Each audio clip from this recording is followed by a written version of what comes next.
ਨਹੀਂ ਮੇਰੇ ਤੇ ਜਦੋਂ ਦਾ ਆਇਆ ਉਦੋਂ ਮੈਂ ਵੱਟਾ ਬੋਲਣ ਲੱਗ ਗਿਆ। ਜਿਹੜੀ FIR ਹੋਈ ਸੀ, ਜਿਹੜਾ ਉਹ ਬੇਬੁਨਿਆਦ ਪਰਚਾ ਹੋਇਆ ਸੀ, ਝੂਠਾ ਪਰਚਾ ਸੀ, ਉਹਦਾ ਕੀ ਬਣਿਆ? ਸਭ ਤੋਂ ਵੱਡੀ ਬੇਵਕੂਫੀ ਮੇਰੀ ਇਹ ਸੀ ਕਿ ਮੈਂ ਵੀਡੀਓ ਬਣਾਈ। ਉਹ 1 ਮਹੀਨਾ 10 ਦਿਨ ਕਿਸ ਤਰ੍ਹਾਂ ਫੇਸ ਕੀਤੀ? ਮੈਂ ਕਰਦਾ ਜਿਵੇਂ ਕਿ ਸਫਦਰ ਭੱਟੀ ਤੋਂ ਖੁਦਾ ਵਾਸਤੇ ਮਾਫੀ ਦਿਓ ਯਾਰ। ਮੈਂ ਉਹਦੇ ਅੱਗੇ ਹੱਥ ਜੋੜੇ, ਮੈਂ ਕਿਹਾ ਅਸੀਂ ਮਾਫੀ ਮੰਗ ਲੈਂਦੇ ਆ। ਕਿਤੇ ਨਾ ਕਿਤੇ ਉਹ ਲੀਕ ਡੀਕਦੇ ਵੀ ਹੋਣਗੇ, ਉਹਨਾਂ ਵਾਅਦਾ ਕਰਕੇ ਗਏ। ਬੜੇ ਮੈਨੂੰ ਤਾਂ ਪਤਾ ਨਹੀਂ ਸੀ ਹੁਣ ਲਾਈਵ ਕਿਵੇਂ ਚੱਲਦਾ ਹੈ। ਬੰਦੇ ਅਕਸਰ ਆਉਂਦੇ ਨੇ ਭਾਈ ਤੁਹਾਡੇ ਕੋਲ UK ਦੀ ਸਿਮ ਹੈ। ਮੈਂ ਕਿਹਾ ਸਾਰੀਆਂ ਬਦਵਾਵਾਂ ਵੀ ਤੁਹਾਨੂੰ ਹੀ ਆ ਭਰਾਵਾ, ਤੂੰ ਗੇ ਬਣ ਵੀ ਨਹੀਂ ਸਕਦਾ ਏਦਾਂ। ਇਹ ਚੀਜ਼ਾਂ ਸਾਡੀ ਯੂਥ ਨੂੰ ਵਿਗਾੜ ਰਹੀਆਂ। ਉਹ ਫਸਟ ਇਨਫੋਰਮੇਸ਼ਨ ਰਿਪੋਰਟ ਜਿਹੜੀ 2 ਮਹੀਨੇ ਲੰਘਾ ਗਈ ਤੇ ਉਹ ਬੰਦਾ ਜ਼ਲੀਲ ਹੀ ਹੋਣਾ। ਤੇ ਫਿਰ ਉਹ ਹਲਾਲ ਹਰਾਮ ਕਿਵੇਂ ਪੈ ਤੇ ਜਿਹੜਾ ਤੇਰਾ ਨਾਮ ਵਿੱਚ ਰੱਖਿਆ ਉਹਦੀ ਵਜ੍ਹਾ ਕੀ ਹੈ? ਵੀ ਮੇਰਾ ਅੰਦਰ ਫਲੋਰ ਕੇ ਵੇਖੇ ਕਿ ਕਿਵੇਂ ਰੋਣਾ ਹੁੰਦਾ। ਉਹ ਇੱਕ ਡਾਕਟਰ ਆ, ਉਹਨੇ ਆਖਿਆ ਵੀ ਮੈਂ 2.5 ਕਰੋੜ ਦਾ ਹਾਰ ਪਾਇਆ ਵਾ, 24 ਕਰੋੜ ਦਾ ਇੰਦ ਕੀਤਾ ਵਾ। ਤੇ ਮੇਰੇ ਲਾਹੌਰ ਪਹੁੰਚਣ ਤੋਂ ਪਹਿਲਾਂ ਉੱਥੋਂ ਦੇ DPO ਸਾਹਿਬ ਮੇਰੇ ਮਗਰ ਆ ਗਏ। ਜੇ ਕਿਸਾਨ ਖੁਸ਼ਹਾਲ ਹੋਏਗਾ ਤੇ ਮੁਲਕ ਖੁਸ਼ਹਾਲ ਹੋਏਗਾ। ਰੋਜ਼ਗਾਰ ਦੇ ਨਾਲ ਕਿਸ ਤਰ੍ਹਾਂ ਪੰਜਾਬੀ ਜ਼ੁਬਾਨ ਨੂੰ ਜੋੜਿਆ ਜਾ ਸਕਦਾ? ਕਿ ਪੰਜਾਬ ਦੇ ਸਕੂਲਾਂ ਦੇ ਵਿੱਚ, ਕਿਸੇ ਵੀ ਹੋਰ ਮਹਿਕਮੇ ਦੇ ਵਿੱਚ ਬੰਦਾ ਪੰਜਾਬੀ ਬੋਲਣ ਤੋਂ ਕੋਈ ਕਿਸੇ ਨੂੰ ਰੋਕ ਨਹੀਂ ਸਕਦਾ। ਜਿਹੜਾ ਰੋਕੂਗਾ ਉਹ ਕਾਨੂੰਨ ਦੀ ਖਿਲਾਫ ਵਰਜੀ ਕਰੂਗਾ, ਉਹਦੇ ਖਿਲਾਫ ਐਕਸ਼ਨ ਹੋ। ਵਿੱਚ ਰਹਿ ਕੇ ਬਾतें ਕਮਾ ਲੈਂਦੇ ਨੇ, ਅਸੀਂ ਗਿੱਲੇ 'ਚ ਰਹਿ ਕੇ ਵੀ ਨਹੀਂ ਕਮਾਉਂਦੇ। ਲੇਕਿਨ ਮੇਰੇ ਕੋਲ ਜਦੋਂ ਕੋਈ ਚੀਜ਼ ਮੰਗਦੇ ਆ, ਮੈਂ ਨਾ ਵੀ ਜਿੰਨੀ ਦੇਰ ਤੁਸੀਂ ਮੇਰੇ ਨਾਲ ਪੰਜਾਬੀ ਨਹੀਂ ਬੋਲਣੀ, ਮੈਂ ਤੁਹਾਡਾ ਰਿਪਲਾਈ ਨਹੀਂ ਕਰਨਾ, ਤੁਹਾਨੂੰ ਚੀਜ਼ ਨਹੀਂ ਲੈ ਕੇ ਦੇਣੀ। ਉਹ ਸਾਰੇ ਬੋਲਦੇ। ਮੇਰਾ ਨਿੱਕਾ ਮੁੰਡਾ 3 ਸਾਲ ਦਾ, ਉਹ ਬੜੀ ਵਧੀਆ ਪੰਜਾਬੀ ਬੋਲਦਾ। ਘਰ ਗਿਆ ਆਪਾਂ, ਮੇਰਾ ਤਪਿਆ ਬੈਠਾ ਹੀ ਕਹਿੰਦਾ ਕੀ ਕਰੇ। ਮੇਰੇ ਮੂੰਹ 'ਚੋਂ ਨਿਕਲ ਗਿਆ ਮੈਂ ਸੈਂਟਰੀ ਸਟੋਰ ਬਣਾ। ਇਹਦਾ ਮਤਲਬ ਇਹ ਵੀ ਜਿਹੜਾ ਮਹਿਕਮਾ ਜ਼ਰਾਅਤ ਤੇ ਇਹ ਜਿਹੜੇ ਡਿਸਟ੍ਰੀਬਿਊਟਰ ਨੇ, ਇਹ ਕਿਤਨਾ ਕਿਤੇ ਰਲੇ ਮਿਲੇ ਆ। ਸ਼ਹਿਰ ਵਾਲੇ ਕਹਿੰਦੇ ਹੁੰਦੇ ਰੋਮਾਂਟਿਕ ਮੌਸਮ ਹੈ, ਸਮੋਸੇ ਪਕੌੜੇ ਬਣਾਈਏ। ਵੀ ਉਦੋਂ ਤੋਂ ਫੈਸਲ ਕੰਬੋਜ ਮਤਲਬ ਉਦੋਂ ਟਿਕਟੋਕ ਤੋਂ ਮੈਂ ਮਹੀਨੇ ਦਾ ਕੋਈ 15-16 ਕਰੋੜ ਰੁਪਏ ਕਮੈਂਟ ਵੀ ਆਉਂਦੇ ਨੇ, ਕੁੜੀਆਂ ਦੇ ਵੀ ਵਿਆਹ ਹੋਇਆ ਕਿ ਨਹੀਂ ਹੋਇਆ, ਤੇ ਰਾਤ ਬਰਾਤੇ ਕੋਈ ਫਰਮਾਇਸ਼ ਆ ਜੇ ਭਰਜਾਈ ਦੀ, ਤੇ ਫਿਰ ਕਿਵੇਂ ਕਵਰ ਕਰਦਾ? ਪਹਿਲੇ ਦਿਨ ਤੇ ਅਸੀਂ ਵੀ ਪਾਣੀ 'ਚ ਡਿੱਗ ਪਏ ਜਦੋਂ ਬਾਬਾ ਗਾਲ ਕੱਢ ਕੇ ਕਹਿੰਦਾ ਤੁਸੀਂ ਸਾਨੂੰ ਲੈਣ ਆਏ ਵੀ ਡੋਬਰ। ਕਹਿੰਦੇ ਅੱਛਾ ਉਹਦੇ ਨਾਲ ਗਿਆ ਸੀ। ਮੈਂ ਕਿਹਾ ਬੰਦੇ ਨੇ ਆਪਣੀ ਗੱਡੀ ਵੇਚ ਕੇ ਪੈਸੇ ਲੈ ਕੇ। ਵੀ ਤੁਸੀਂ ਇੱਥੇ ਆ ਕੇ ਇਸ ਜਗ੍ਹਾ ਤੇ ਸਿਰਫ ਇੱਕ ਫੋਟੋ ਹੀ ਬਣਾ ਲਓ। ਅਸਲਾਮ ਵਾਲੇਕੁਮ ਦੋਸਤੋ, ਮੈਂ ਨਾਸਰ ਢਿੱਲੋਂ, ਤੁਸੀਂ ਜੁੜ ਗਏ ਹੋ ਮੇਰੇ YouTube ਚੈਨਲ ਤੇ ਬਹੁਤ ਸੋਹਣੇ ਨਾਵਾਂ ਦੇ ਨਾਲ ਤੁਹਾਡੇ ਨਾਲ ਇੰਟਰੈਕਸ਼ਨ ਕਰਾਈ ਦੀ ਹੈ, ਗੱਲਬਾਤ ਕਰਾਈ ਦੀ ਹੈ। ਤੇ ਪਿਛਲੇ ਮਹੀਨੇ ਇੰਨੀਆਂ ਜ਼ਿਆਦਾ ਰਿਕੁਐਸਟਾਂ ਸੀ, ਇੰਨੇ ਜ਼ਿਆਦਾ ਲੋਕਾਂ ਨੇ ਕਿਹਾ ਵੀ ਇੱਕ ਬੰਦਾ ਜਿਹੜਾ ਨਾ ਉਹਨੂੰ ਲੈ ਕੇ ਆਓ ਕੈਮਰੇ ਦੇ ਸਾਹਮਣੇ। ਤੇ ਬੰਦਾ ਕੈਮਰੇ ਦੇ ਸਾਹਮਣੇ ਨਹੀਂ ਸੀ ਹੁੰਦਾ ਅੱਜ ਲੈ ਆਂਦਾ। ਬੰਦਾ ਕੌਣ ਹੈ? ਵਕਾਰ Pinder, one and only Waqar Bhai. Welcome ਜਨਾਬ। ਥੈਂਕ ਯੂ ਭਾਈ। ਤੇ ਬੜਾ ਮੱਠਾ ਬੋਲਣ ਨੇ ਖੈਰ ਆ। ਹੁਣ ਤਾਂ ਪਰਚਾ ਹੋ ਗਿਆ। ਨਹੀਂ ਮੇਰੇ ਤੇ ਜਦੋਂ ਦਾ ਆਇਆ ਉਦੋਂ ਮੈਂ ਮੱਠਾ ਬੋਲਣ ਲੱਗ ਗਿਆ। ਅਸਲ 'ਚ ਤਬੀਅਤ ਨਹੀਂ ਸੀ ਥੋੜੀ ਜਿਹੀ ਠੀਕ, ਮੌਸਮ ਦੀ ਚੇਂਜਿੰਗ ਹੋ ਰਹੀ ਆ ਤੇ ਜਿਹਦੇ ਕਰਕੇ ਗਲਾ ਗੁਲਾ ਖਰਾਬ ਹੋਇਆ। ਤਬੀਅਤ ਦੋਵਾਂ ਦੀ ਨਹੀਂ ਠੀਕ, ਮੇਰਾ ਵੀ ਗਲਾ ਖਰਾਬ ਹੈ, ਤੇਰਾ ਵੀ। ਅੱਜ ਬੁਖਾਰ ਪੋਡਕਾਸਟ ਲਿਆਓ ਫਿਰ ਇੱਕੋ ਦਵਾਈ ਨਾਲ ਕੰਮ ਸਾਰੀ। ਉਹ ਤਾਂ ਸਾਰ ਲਿਆ ਆਪਾਂ। ਸਿਰਪ ਪੀਤਾ। ਹਾਂਜੀ। ਵਕਾਰ ਕਿਵੇਂ? ਠੀਕ ਚੱਲ ਰਿਹਾ ਸਾਰਾ ਕੁਝ? ਜੀ ਸਭ ਕੁਝ ਵਧੀਆ ਚੱਲਦਾ ਪਿਆ। ਪਹਿਲੋਂ ਤੇ ਉਹ ਸਾਰੇ ਦੋਸਤ ਜਿਹੜੇ ਮੈਨੂੰ ਪੁੱਛਦੇ ਸਨ ਤੇ ਉਹਨਾਂ ਦਾ ਜਿਹੜਾ ਕੁਐਸਚਨ ਇਹਨੇ ਸਾਰਾ ਪਹਿਲੋਂ, ਬਾਕੀ ਗੱਲਾਂ ਬਾਅਦ 'ਚ ਹੋਣਗੀਆਂ। ਵੀ ਜਿਹੜੀ FIR ਹੋਈ ਸੀ, ਜਿਹੜਾ ਉਹ ਬੇਬੁਨਿਆਦ ਪਰਚਾ ਹੋਇਆ ਸੀ, ਝੂਠਾ ਪਰਚਾ ਸੀ, ਉਹਦਾ ਕੀ ਬਣਿਆ? ਉਹ ਅਲਹਮਦੁਲਿਲਾ ਖਾਰਜ ਹੋ ਗਿਆ। ਕਿਵੇਂ ਖਾਰਜ ਹੋ ਗਿਆ? ਖਾਰਜ ਉਹ ਇੰਜ ਹੋ ਗਿਆ, ਜਿੰਨੇ ਵੀ ਸਭ ਤੋਂ ਪਹਿਲਾਂ ਜਿਹੜੇ ਆਪਣੇ ਨੂੰ ਦੇਖਣ ਵਾਲੇ ਨੇ, ਜਿਨ੍ਹਾਂ ਨੇ ਸਾਡੇ ਸਪੋਰਟ 'ਚ ਖੜੇ ਹੋ ਕੇ ਵੀਡੀਓ ਬਣਾਈਆਂ, ਦੁਆਵਾਂ ਕੀਤੀਆਂ ਉਹਨਾਂ ਮਾਵਾਂ ਨੇ, ਉਹਨਾਂ ਸਾਰਿਆਂ ਦਾ ਬਹੁਤ ਬਹੁਤ ਸ਼ੁਕਰੀਆ ਕਿ ਅਲਹਮਦੁਲਿਲਾ ਜਾਨ ਛੁੱਟ ਗਈ ਹੈ, ਵਾਪਸ ਆਪਣੇ ਘਰ ਨੂੰ ਚਲੇ ਗਏ ਕੰਮ ਤੇ। ਝੂਠਾ ਪਰਚਾ ਹੋਇਆ, ਉਹ ਪਹਿਲੇ ਤੇ ਮੈਨੂੰ ਫੇਸ ਕਰਦਾ ਰਿਹਾ, ਵੀਡੀਓ ਬਣਾਈ ਕਿ ਲੀਗਲ ਤਰੀਕੇ ਨਾਲ ਫੇਸ ਹੁੰਦਾ ਰਹੇ, ਤੇ ਕੰਮ ਇੰਜ ਦਾ ਹੋ ਗਿਆ ਕਿ ਗੱਲ ਵੱਧ ਗਈ, ਬੰਦੇ ਦੀ ਆਪਣੀ ਤਜ਼ਲੀਲ ਹੋਣ ਲੱਗ ਗਈ। ਤੇ ਮੈਂ ਤੇ ਜੇ ਮੈਂ ਇੱਕ ਗੱਲ ਨੂੰ ਵੇਖਾਂ ਨਾ, ਕਿ ਸਭ ਤੋਂ ਵੱਡੀ ਬੇਵਕੂਫੀ ਮੇਰੀ ਇਹ ਸੀ ਕਿ ਮੈਂ ਵੀਡੀਓ ਬਣਾਈ। ਉਹ ਬੇਵਕੂਫੀ ਇੰਜ ਸੀ ਕਿ ਘਰ ਦੇ ਸਾਰੇ ਕਹਿੰਦੇ ਤੈਨੂੰ ਕੀ ਲੋੜ ਹੈ ਪੰਗੇ ਲੈਣ ਦੀ। ਜਿਹੜੀ ਅਸਲ ਸਾਡੇ ਘਰਾਂ ਦੇ ਵਿੱਚ ਗੱਲ ਹੁੰਦੀ ਏ, ਤੂੰ ਆਪਣਾ ਕੰਮ ਮੁਕਾ ਤੇ ਜਿਵੇਂ ਵੀ ਹੁੰਦਾ ਏ ਤੇ ਕਰਕੇ ਖਤਮ ਕਰ ਦੇ। ਉਹ ਇਹ ਚੀਜ਼ਾਂ ਕਹਿੰਦੇ ਨੇ ਕਿ ਰੋਲਿਆਂ 'ਚ ਪੈਣ ਦਾ ਤੈਨੂੰ ਕੀ ਸਿਆਪਾ ਪਿਆ। ਇਹ ਵੀ 1 ਮਹੀਨਾ 10 ਦਿਨ ਸਾਨੂੰ ਲੱਗੇ ਉਹ ਵੀਡੀਓ ਬਣਾਉਣ ਤੱਕ। ਉਹ 1 ਮਹੀਨਾ 10 ਦਿਨ ਕਿਸ ਤਰ੍ਹਾਂ ਫੇਸ ਕੀਤੇ? ਉਹ 1 ਮਹੀਨਾ 10 ਦਿਨ ਇੰਜ ਹੀ ਫੇਸ ਹੋਇਆ ਕਿ ਪਰਚਾ ਤੇ FIR ਤੇ FIR ਹੀ ਆ, ਇੱਕ ਸਿਵਲ ਬੰਦੇ ਤੇ ਹੋਏ ਤੇ ਉਹਨੇ ਆਪਣਾ ਕਾਨੂੰਨੀ ਤਰੀਕੇ ਨਾਲ ਜਾਣਾ ਥਾਣੇ ਤੋਂ ਬਾਅਦ ਉੱਥੇ ਉਹਦਾ ਬੁਰੀ ਜ਼ਮਾਨਤ ਕਰਾਈ ਸਭ ਤੋਂ ਪਹਿਲਾਂ, ਤੇ ਜਿਹੜਾ ਸਭ ਤੋਂ ਪਹਿਲਾਂ ਸੀ ਬੁਰੀ ਜ਼ਮਾਨਤ ਤੋਂ ਬਾਅਦ ਉਹ ਸ਼ਾਮਲੇ ਤਫਤੀਸ਼ ਹੋਣ ਵਾਸਤੇ ਥਾਣੇ, ਫਿਰ ਉਸ ਤੋਂ ਬਾਅਦ ਜਿਹੜੀਆਂ ਤਰੀਕਾਂ ਪੈਂਦੀਆਂ ਉੱਥੇ ਕਚਹਿਰੀਆਂ। ਤੇ ਉਹਦੇ ਵਿੱਚ ਮੈਨੂੰ ਇਹ ਪਤਾ ਲੱਗ ਗਿਆ ਕਿ ਅੱਗੋਂ ਤੋਂ ਤੁਹਾਨੂੰ ਕੋਈ ਬੰਦਾ ਇਹ ਤੇ ਮਤਲਬ ਧੱਕੇ ਨਾਲ ਹੋ ਗਿਆ ਸੀ ਨਾ, ਕਿ ਤੁਹਾਨੂੰ ਕੋਈ ਗਾਲਾਂ ਵੀ ਕੱਢੇ, ਚਪੇੜਾਂ ਵੀ ਮਾਰੇ, ਤੇ ਕਹਿੰਦਾ ਠੀਕ ਹੈ ਯਾਰ ਤੂੰ ਰਾਈਟ ਤੇ ਆ। ਮਤਲਬ ਵੀ ਸ਼ਰੀਫ ਬੰਦੇ ਦਾ ਕੰਮ ਹੀ ਨਹੀਂ ਆ। ਕੰਮ ਇੰਜ ਨਹੀਂ ਆ। ਹੁਣ ਸਾਡੇ ਜਿਹੜੇ ਆਲਾ ਅਫਸਰਾਨ ਨੇ ਉਹ ਤੇ ਮਾਸ਼ਾਅੱਲਾ ਅੱਛੇ ਤਰੀਕੇ ਨਾਲ ਇਨਵੈਸਟੀਗੇਸ਼ਨ ਕਰਦੇ ਨੇ, ਪੁੱਛਦੇ ਨੇ, ਅੱਛੇ ਆਫਿਸ ਬਣੇ ਨੇ, ਸਾਰੀਆਂ ਗੱਲਾਂ ਬਾਤਾਂ ਠੀਕ ਹੁੰਦੀਆਂ। ਤੇ ਉਹਨਾਂ ਤੋਂ ਨੀਚੇ ਜਿਹੜੇ ਥਾਣੇ ਨੇ, ਸਾਨੂੰ ਜਿਹੜਾ ਥਾਣਾ ਲੱਗਦੇ ਨੇ, ਉੱਥੇ ਅਸੀਂ ਜਾਂਦੇ ਆ, ਉਹਨਾਂ ਨੇ ਨਿਜ਼ਾਮ ਅੱਛੇ ਕੀਤੇ ਨੇ, ਸਿਟਿੰਗ ਦੇ ਨਿਜ਼ਾਮ ਅੱਛੇ ਨੇ, ਏਸੀ ਲਵਾਏ ਨੇ ਕਿ ਲੋਕ ਆਣ ਬੈਠਣ ਤੇ ਅੱਛੇ ਤਰੀਕੇ ਨਾਲ ਫਰਿਆਦ ਸੁਣਾਉਣ, ਅੱਛੇ ਤਰੀਕੇ ਨਾਲ ਡੀਲ ਕਰਨ ਵਾਸਤੇ। ਪਰ ਸਾਡੇ ਵਿੱਚ ਕੁਝ ਅਫਸਰਾਂ ਨੇ ਜਿਹਦੇ ਨੇ ਜਿਨ੍ਹਾਂ ਦੇ ਲਹਿਜੇ ਨਹੀਂ ਠੀਕ ਆ, ਜਿਨ੍ਹਾਂ ਦੇ ਕਰਕੇ ਨਿਜ਼ਾਮ ਖਰਾਬ ਹੋ ਰਿਹਾ।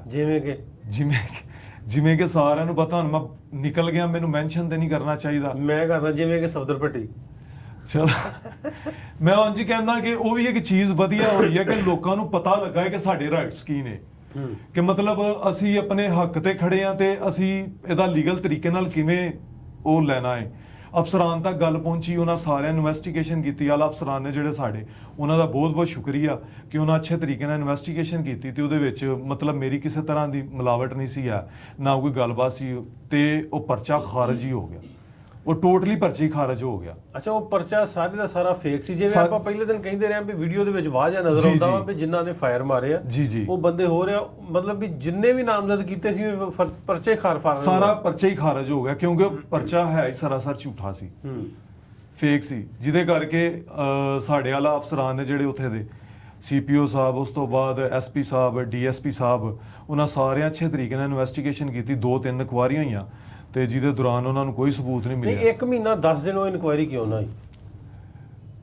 ਬਸ ਫਿਰ ਹੁਣ ਇਹ ਚੀਜ਼ਾਂ ਮੈਂ ਤੇ ਨਹੀਂ ਕਹਿ ਸਕਦਾ, ਕਿਉਂਕਿ ਸਾਡਾ ਸਿਸਟਮ ਇੰਜ ਦਾ ਹੈ। ਉਹ ਤੂੰ ਇਹ ਕਿਉਂ ਨਹੀਂ ਕਹਿ ਸਕਦਾ ਵੀ ਜਦੋਂ ਅਸੀਂ ਆਵਾਜ਼ ਚੁੱਕੀ ਆ ਨਾ, ਫਿਰ ਲੋਕਾਂ ਦੀ ਹਮਾ ਆਵਾਜ਼ ਜੋ ਪਹੁੰਚੀ ਆ ਤੇ ਫਿਰ ਉੱਤੇ ਤੱਕ ਜਿਹੜੀ ਆਵਾਜ਼ ਗਈ ਆ, ਉਹਨਾਂ ਅਫਸਰਾਂ ਤੱਕ ਗਈ ਆ ਤੇ ਫਿਰ ਉਹਨਾਂ ਨੇ ਐਕਸ਼ਨ ਲਿਆ। ਮੈਂ ਤੇ ਇਹ ਕਹਿਣਾ, ਇੱਥੇ ਗੱਲ ਕਹਾਂਗਾ ਕਿ ਮੈਨੂੰ ਜਿਹੜਾ ਇਨਸਾਫ ਦਿਵਾਉਣ ਵਾਲੇ ਜਾਂ ਇਹਦੇ ਮਸਲੇ ਚੋਂ ਬਾਹਰ ਕੱਢਣ ਵਾਲੇ, ਗਲੋਂ ਫਾਹ ਲਾਉਣ ਵਾਲੇ ਜਿਹੜੇ ਭਰਾ ਨਾਲ ਖੜੇ ਸੀ, ਸਪੋਰਟਰ ਮੇਰੇ, ਜਿਨ੍ਹਾਂ ਨੇ ਵੀਡੀਓ ਬਣਾਈਆਂ, ਮੇਰੀ ਆਵਾਜ਼ ਬਣੇ, ਰਿਕੁਐਸਟ ਕੀਤੀ, ਜਿਵੇਂ ਵੀ ਹੋਇਆ, ਤੇ ਇਸ ਚੀਜ਼ ਤੇ ਨੋਟਿਸ ਲਿਆ ਗਿਆ ਕਿ ਯਾਰ ਪਤਾ ਕੀਤਾ ਜਾਵੇ, ਤੇ ਉਹ ਫਿਰ ਉਹਦੀ ਅੱਛੇ ਤਰੀਕੇ ਨਾਲ ਤਫਤੀਸ਼ ਹੋਈ ਤੇ ਜਿਹਦੇ ਵਿੱਚ ਉਹ ਸੀ ਅਲਹਮਦੁਲਿਲਾ ਜਾਨ ਛੁੱਟ ਗਈ, ਅੱਜ ਸਕੂਨ ਹੈ।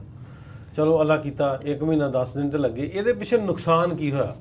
ਨੁਕਸਾਨ ਇਹਦੇ ਪਿੱਛੇ ਹੁਣ ਨੁਕਸਾਨ ਹੀ ਨੁਕਸਾਨ ਹੈ ਕਿ ਮੈਂ ਘਰੋਂ ਬਾਹਰ ਨਿਕਲਦਾ, ਮੇਰੀ ਮਾਂ ਨੂੰ ਫਿਕਰ ਰਹਿੰਦੀ ਹੈ ਕਿ ਇਹਨੇ ਪੰਗਾ ਲਿਆ ਹੈ, ਕੋਈ ਹੁਣ ਫੇਰ ਨਾ ਮਸਲਾ ਬਣ ਜੇ, ਘਰਦਿਆਂ ਨੂੰ ਫਿਕਰ ਰਹਿੰਦੀ ਹੈ। ਉਸ ਤੋਂ ਬਾਅਦ ਮੈਂ ਜਿਹੜਾ ਆਪਣਾ ਆਣਾ ਜਾਣਾ ਘਟਾਇਆ, ਲੋਕਾਂ ਨੂੰ ਬੜੀ ਇਹਤਿਆਤ ਨਾਲ ਮਿਲੀਦਾ ਕਿ ਹਰ ਬੰਦੇ ਨੂੰ ਸ਼ੱਕ ਦੀ ਨਜ਼ਰ ਨਾਲ ਦੇਖੀਦਾ, ਯਾਰ ਕਿਹੜਾ ਕੌਣ ਹੋਏਗਾ। ਜੇ ਕੋਈ ਮੇਰੇ ਸਾਹਮਣੇ ਬੰਦਾ ਮਾਰਕਸ ਲਾ ਕੇ ਖਲੋਤਾ ਹੈ, ਮੈਂ ਉਹਨੂੰ ਕਹਿੰਦਾ ਭਰਾਵਾ ਲਾ ਲਾ। ਨਹੀਂ, ਨੁਕਸਾਨ ਇੱਕ ਹੋਰ ਵੀ ਹੈ ਕਿ ਲੋਕਾਂ ਦੇ ਦਿਮਾਗਾਂ 'ਚ ਜਿਹੜੀ ਪਰਸੈਪਸ਼ਨ, ਮਤਲਬ ਵੀ 99% ਲੋਕ ਤੇ ਸਾਡੇ ਨਾਲ ਨੇ, ਲੇਕਿਨ ਕੁਛ ਐਸੇ ਲੋਕ ਵੀ ਤੇ ਹੈ ਨੇ, ਜਿਵੇਂ ਆਪਾਂ ਨੇ ਇੱਕ ਉੱਥੇ ਦੋਸਤ ਟੱਕਰਿਆ, ਆਂਦਾ ਵੀ ਯਾਰ ਤੇਰਾ ਅੱਗੇ ਮੰਡੀ ਵਾਲਾ ਰੌਲਾ ਬਣਿਆ ਸੀ, ਤੇਰਾ ਇਹ ਵੀ ਬਣ ਗਿਆ ਰੌਲਾ। ਹਾਂਜੀ, ਤੇ ਕਈਆਂ ਨੂੰ ਇਹ ਵੀ ਤੇ ਲੱਗਦਾ ਹੁਣ ਵੀ ਇਹ ਰੋਜ਼ ਇਹਦਾ ਤੇ ਇਹੀ ਕੰਮ ਬਣ ਗਿਆ। ਮੈਂ ਉਹੀ ਤੇ ਕਹਿੰਦਾ ਨਾ, ਦੇਖੋ ਹੁਣ ਮੈਂ ਇਹਨਾਂ ਚੀਜ਼ਾਂ ਨੂੰ ਹਾਈਲਾਈਟ ਨਹੀਂ ਕਰਨਾ ਚਾਹੁੰਦਾ, ਨਾ ਇਹਨਾਂ ਚੀਜ਼ਾਂ ਨੂੰ ਸੋਸ਼ਲ ਮੀਡੀਆ ਤੇ ਲਿਆਉਣਾ ਚਾਹੁੰਦਾ ਸੀ। ਉਹ ਤੇ ਸਿਰਫ ਇੱਕ ਮਜਬੂਰੀ ਕਰਕੇ, ਹੁਣ ਮੰਡੀ 'ਚ ਜਿਹੜੀ ਪਿੱਛੇ ਲੜਾਈ ਹੋਈ ਸੀ, ਉਹਦੀਆਂ ਵੀਡੀਓ ਮੈਂ ਤੇ ਨਹੀਂ ਪੋਸਟ ਕੀਤੀਆਂ, ਲੋਕਾਂ ਨੇ ਪੋਸਟ ਕੀਤੀਆਂ ਕਿ ਇਹਨੂੰ ਕੁੱਟ ਪੈਂਦੀ ਹੈ, ਇੰਜ ਹੁੰਦਿਆ। ਮੈਂ ਤੇ ਚਾਹੁੰਦਾ ਸੀ ਕਿ ਇੱਕ ਅੱਛੇ ਤਰੀਕੇ ਨਾਲ ਜਿਹੜੀ ਇਮੇਜ ਬਣੀ ਹੈ ਉਹ ਕ੍ਰੀਏਟ ਰਵੇ, ਤੇ ਮੈਂ ਮੰਡੀ ਆਪਣਾ ਕੰਮਕਾਰ ਕਰਨ ਜਾਂਦਾ, ਰਿਜ਼ਕ ਮਾਨ ਜਾਈਦਾ, ਉਹ ਚੱਲਦਾ ਰਵੇ।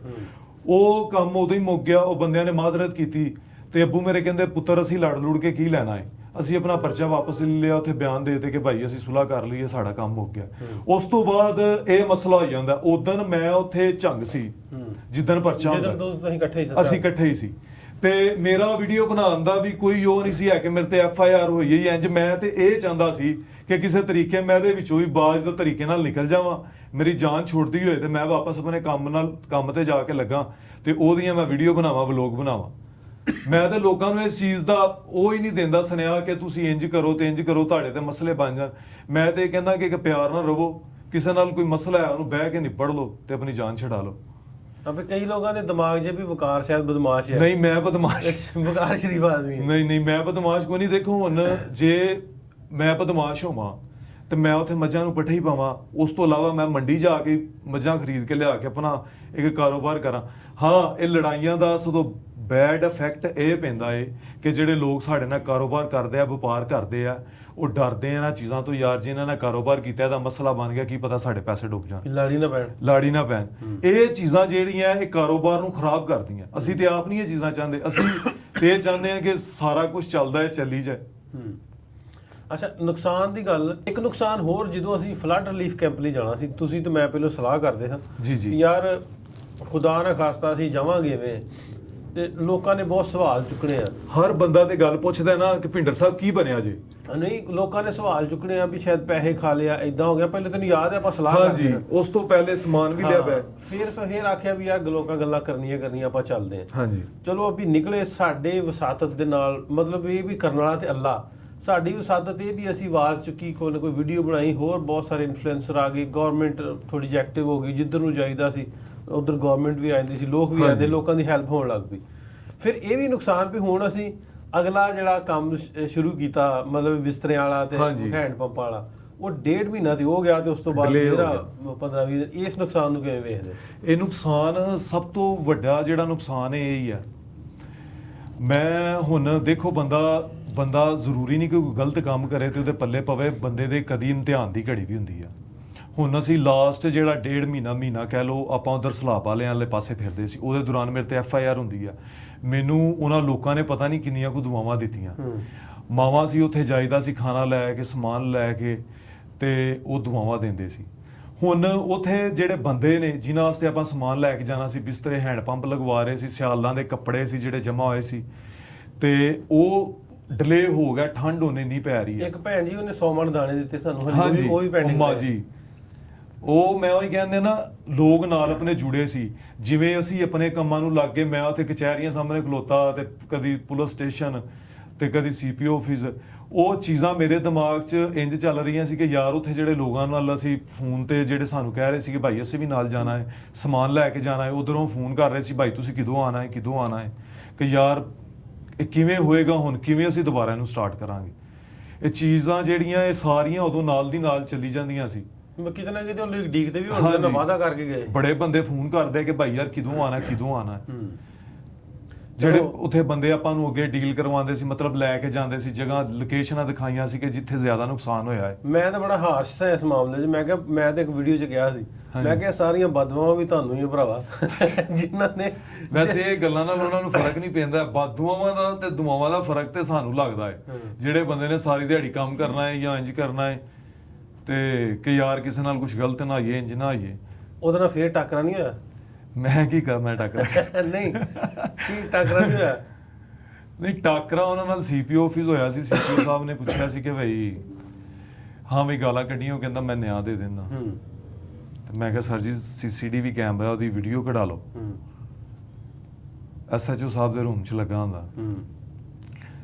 ਫਿਰ ਸਰ ਜੀ CPO ਸਾਹਿਬ ਕਹਿੰਦੇ ਚਲੋ ਠੀਕ ਹੈ ਬੇਟਾ, ਇਨਵੈਸਟੀਗੇਸ਼ਨ ਹੋਏਗੀ, ਤੁਸੀਂ ਜਾਓ। ਚਲੋ ਇਨਵੈਸਟੀਗੇਸ਼ਨ ਹੋਈ, 1.5-2 ਮਹੀਨੇ ਤੋਂ ਬਾਅਦ FIR ਫੇਕ ਜਿਹੜੀ ਉਹ ਖਤਮ ਹੋ ਗਈ।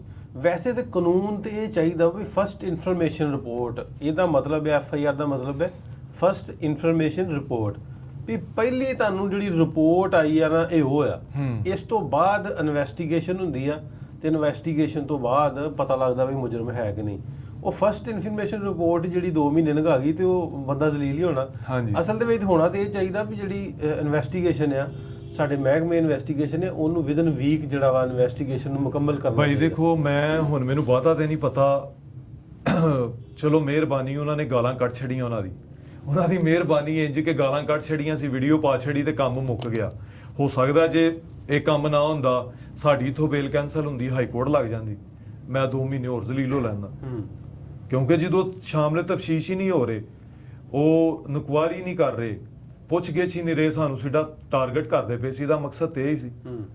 ਤੇ ਜ਼ਲੀਲ ਹੀ ਆ, ਫਿਰ ਬੰਦੇ ਨੂੰ ਜਿੰਨਾ ਮਰਜ਼ੀ ਕਰ ਲਓ। ਜ਼ਲੀਲ ਇਹ ਥੋੜਾ, ਹੁਣ ਮੈਂ ਇਥੋਂ 120 ਕਿਲੋਮੀਟਰ ਸਫ਼ਰ ਕਰਕੇ ਨਨਕਾਣਾ ਸਾਹਿਬ ਤੋਂ ਗੁਜਰਾਂਵਾਲੇ ਜਾਣਾ, ਉੱਥੇ ਜਾ ਕੇ ਰਾਤ ਕਿਤੇ ਰੁਕਦਾ ਵਾਂ, ਫਿਰ ਆਪਣਾ ਸਾਰਾ ਕੰਮ ਕਰਦਾ ਵਾਂ, ਕਿਵੇਂ ਚੱਲਣਾ ਕੀ ਕਰਨਾ।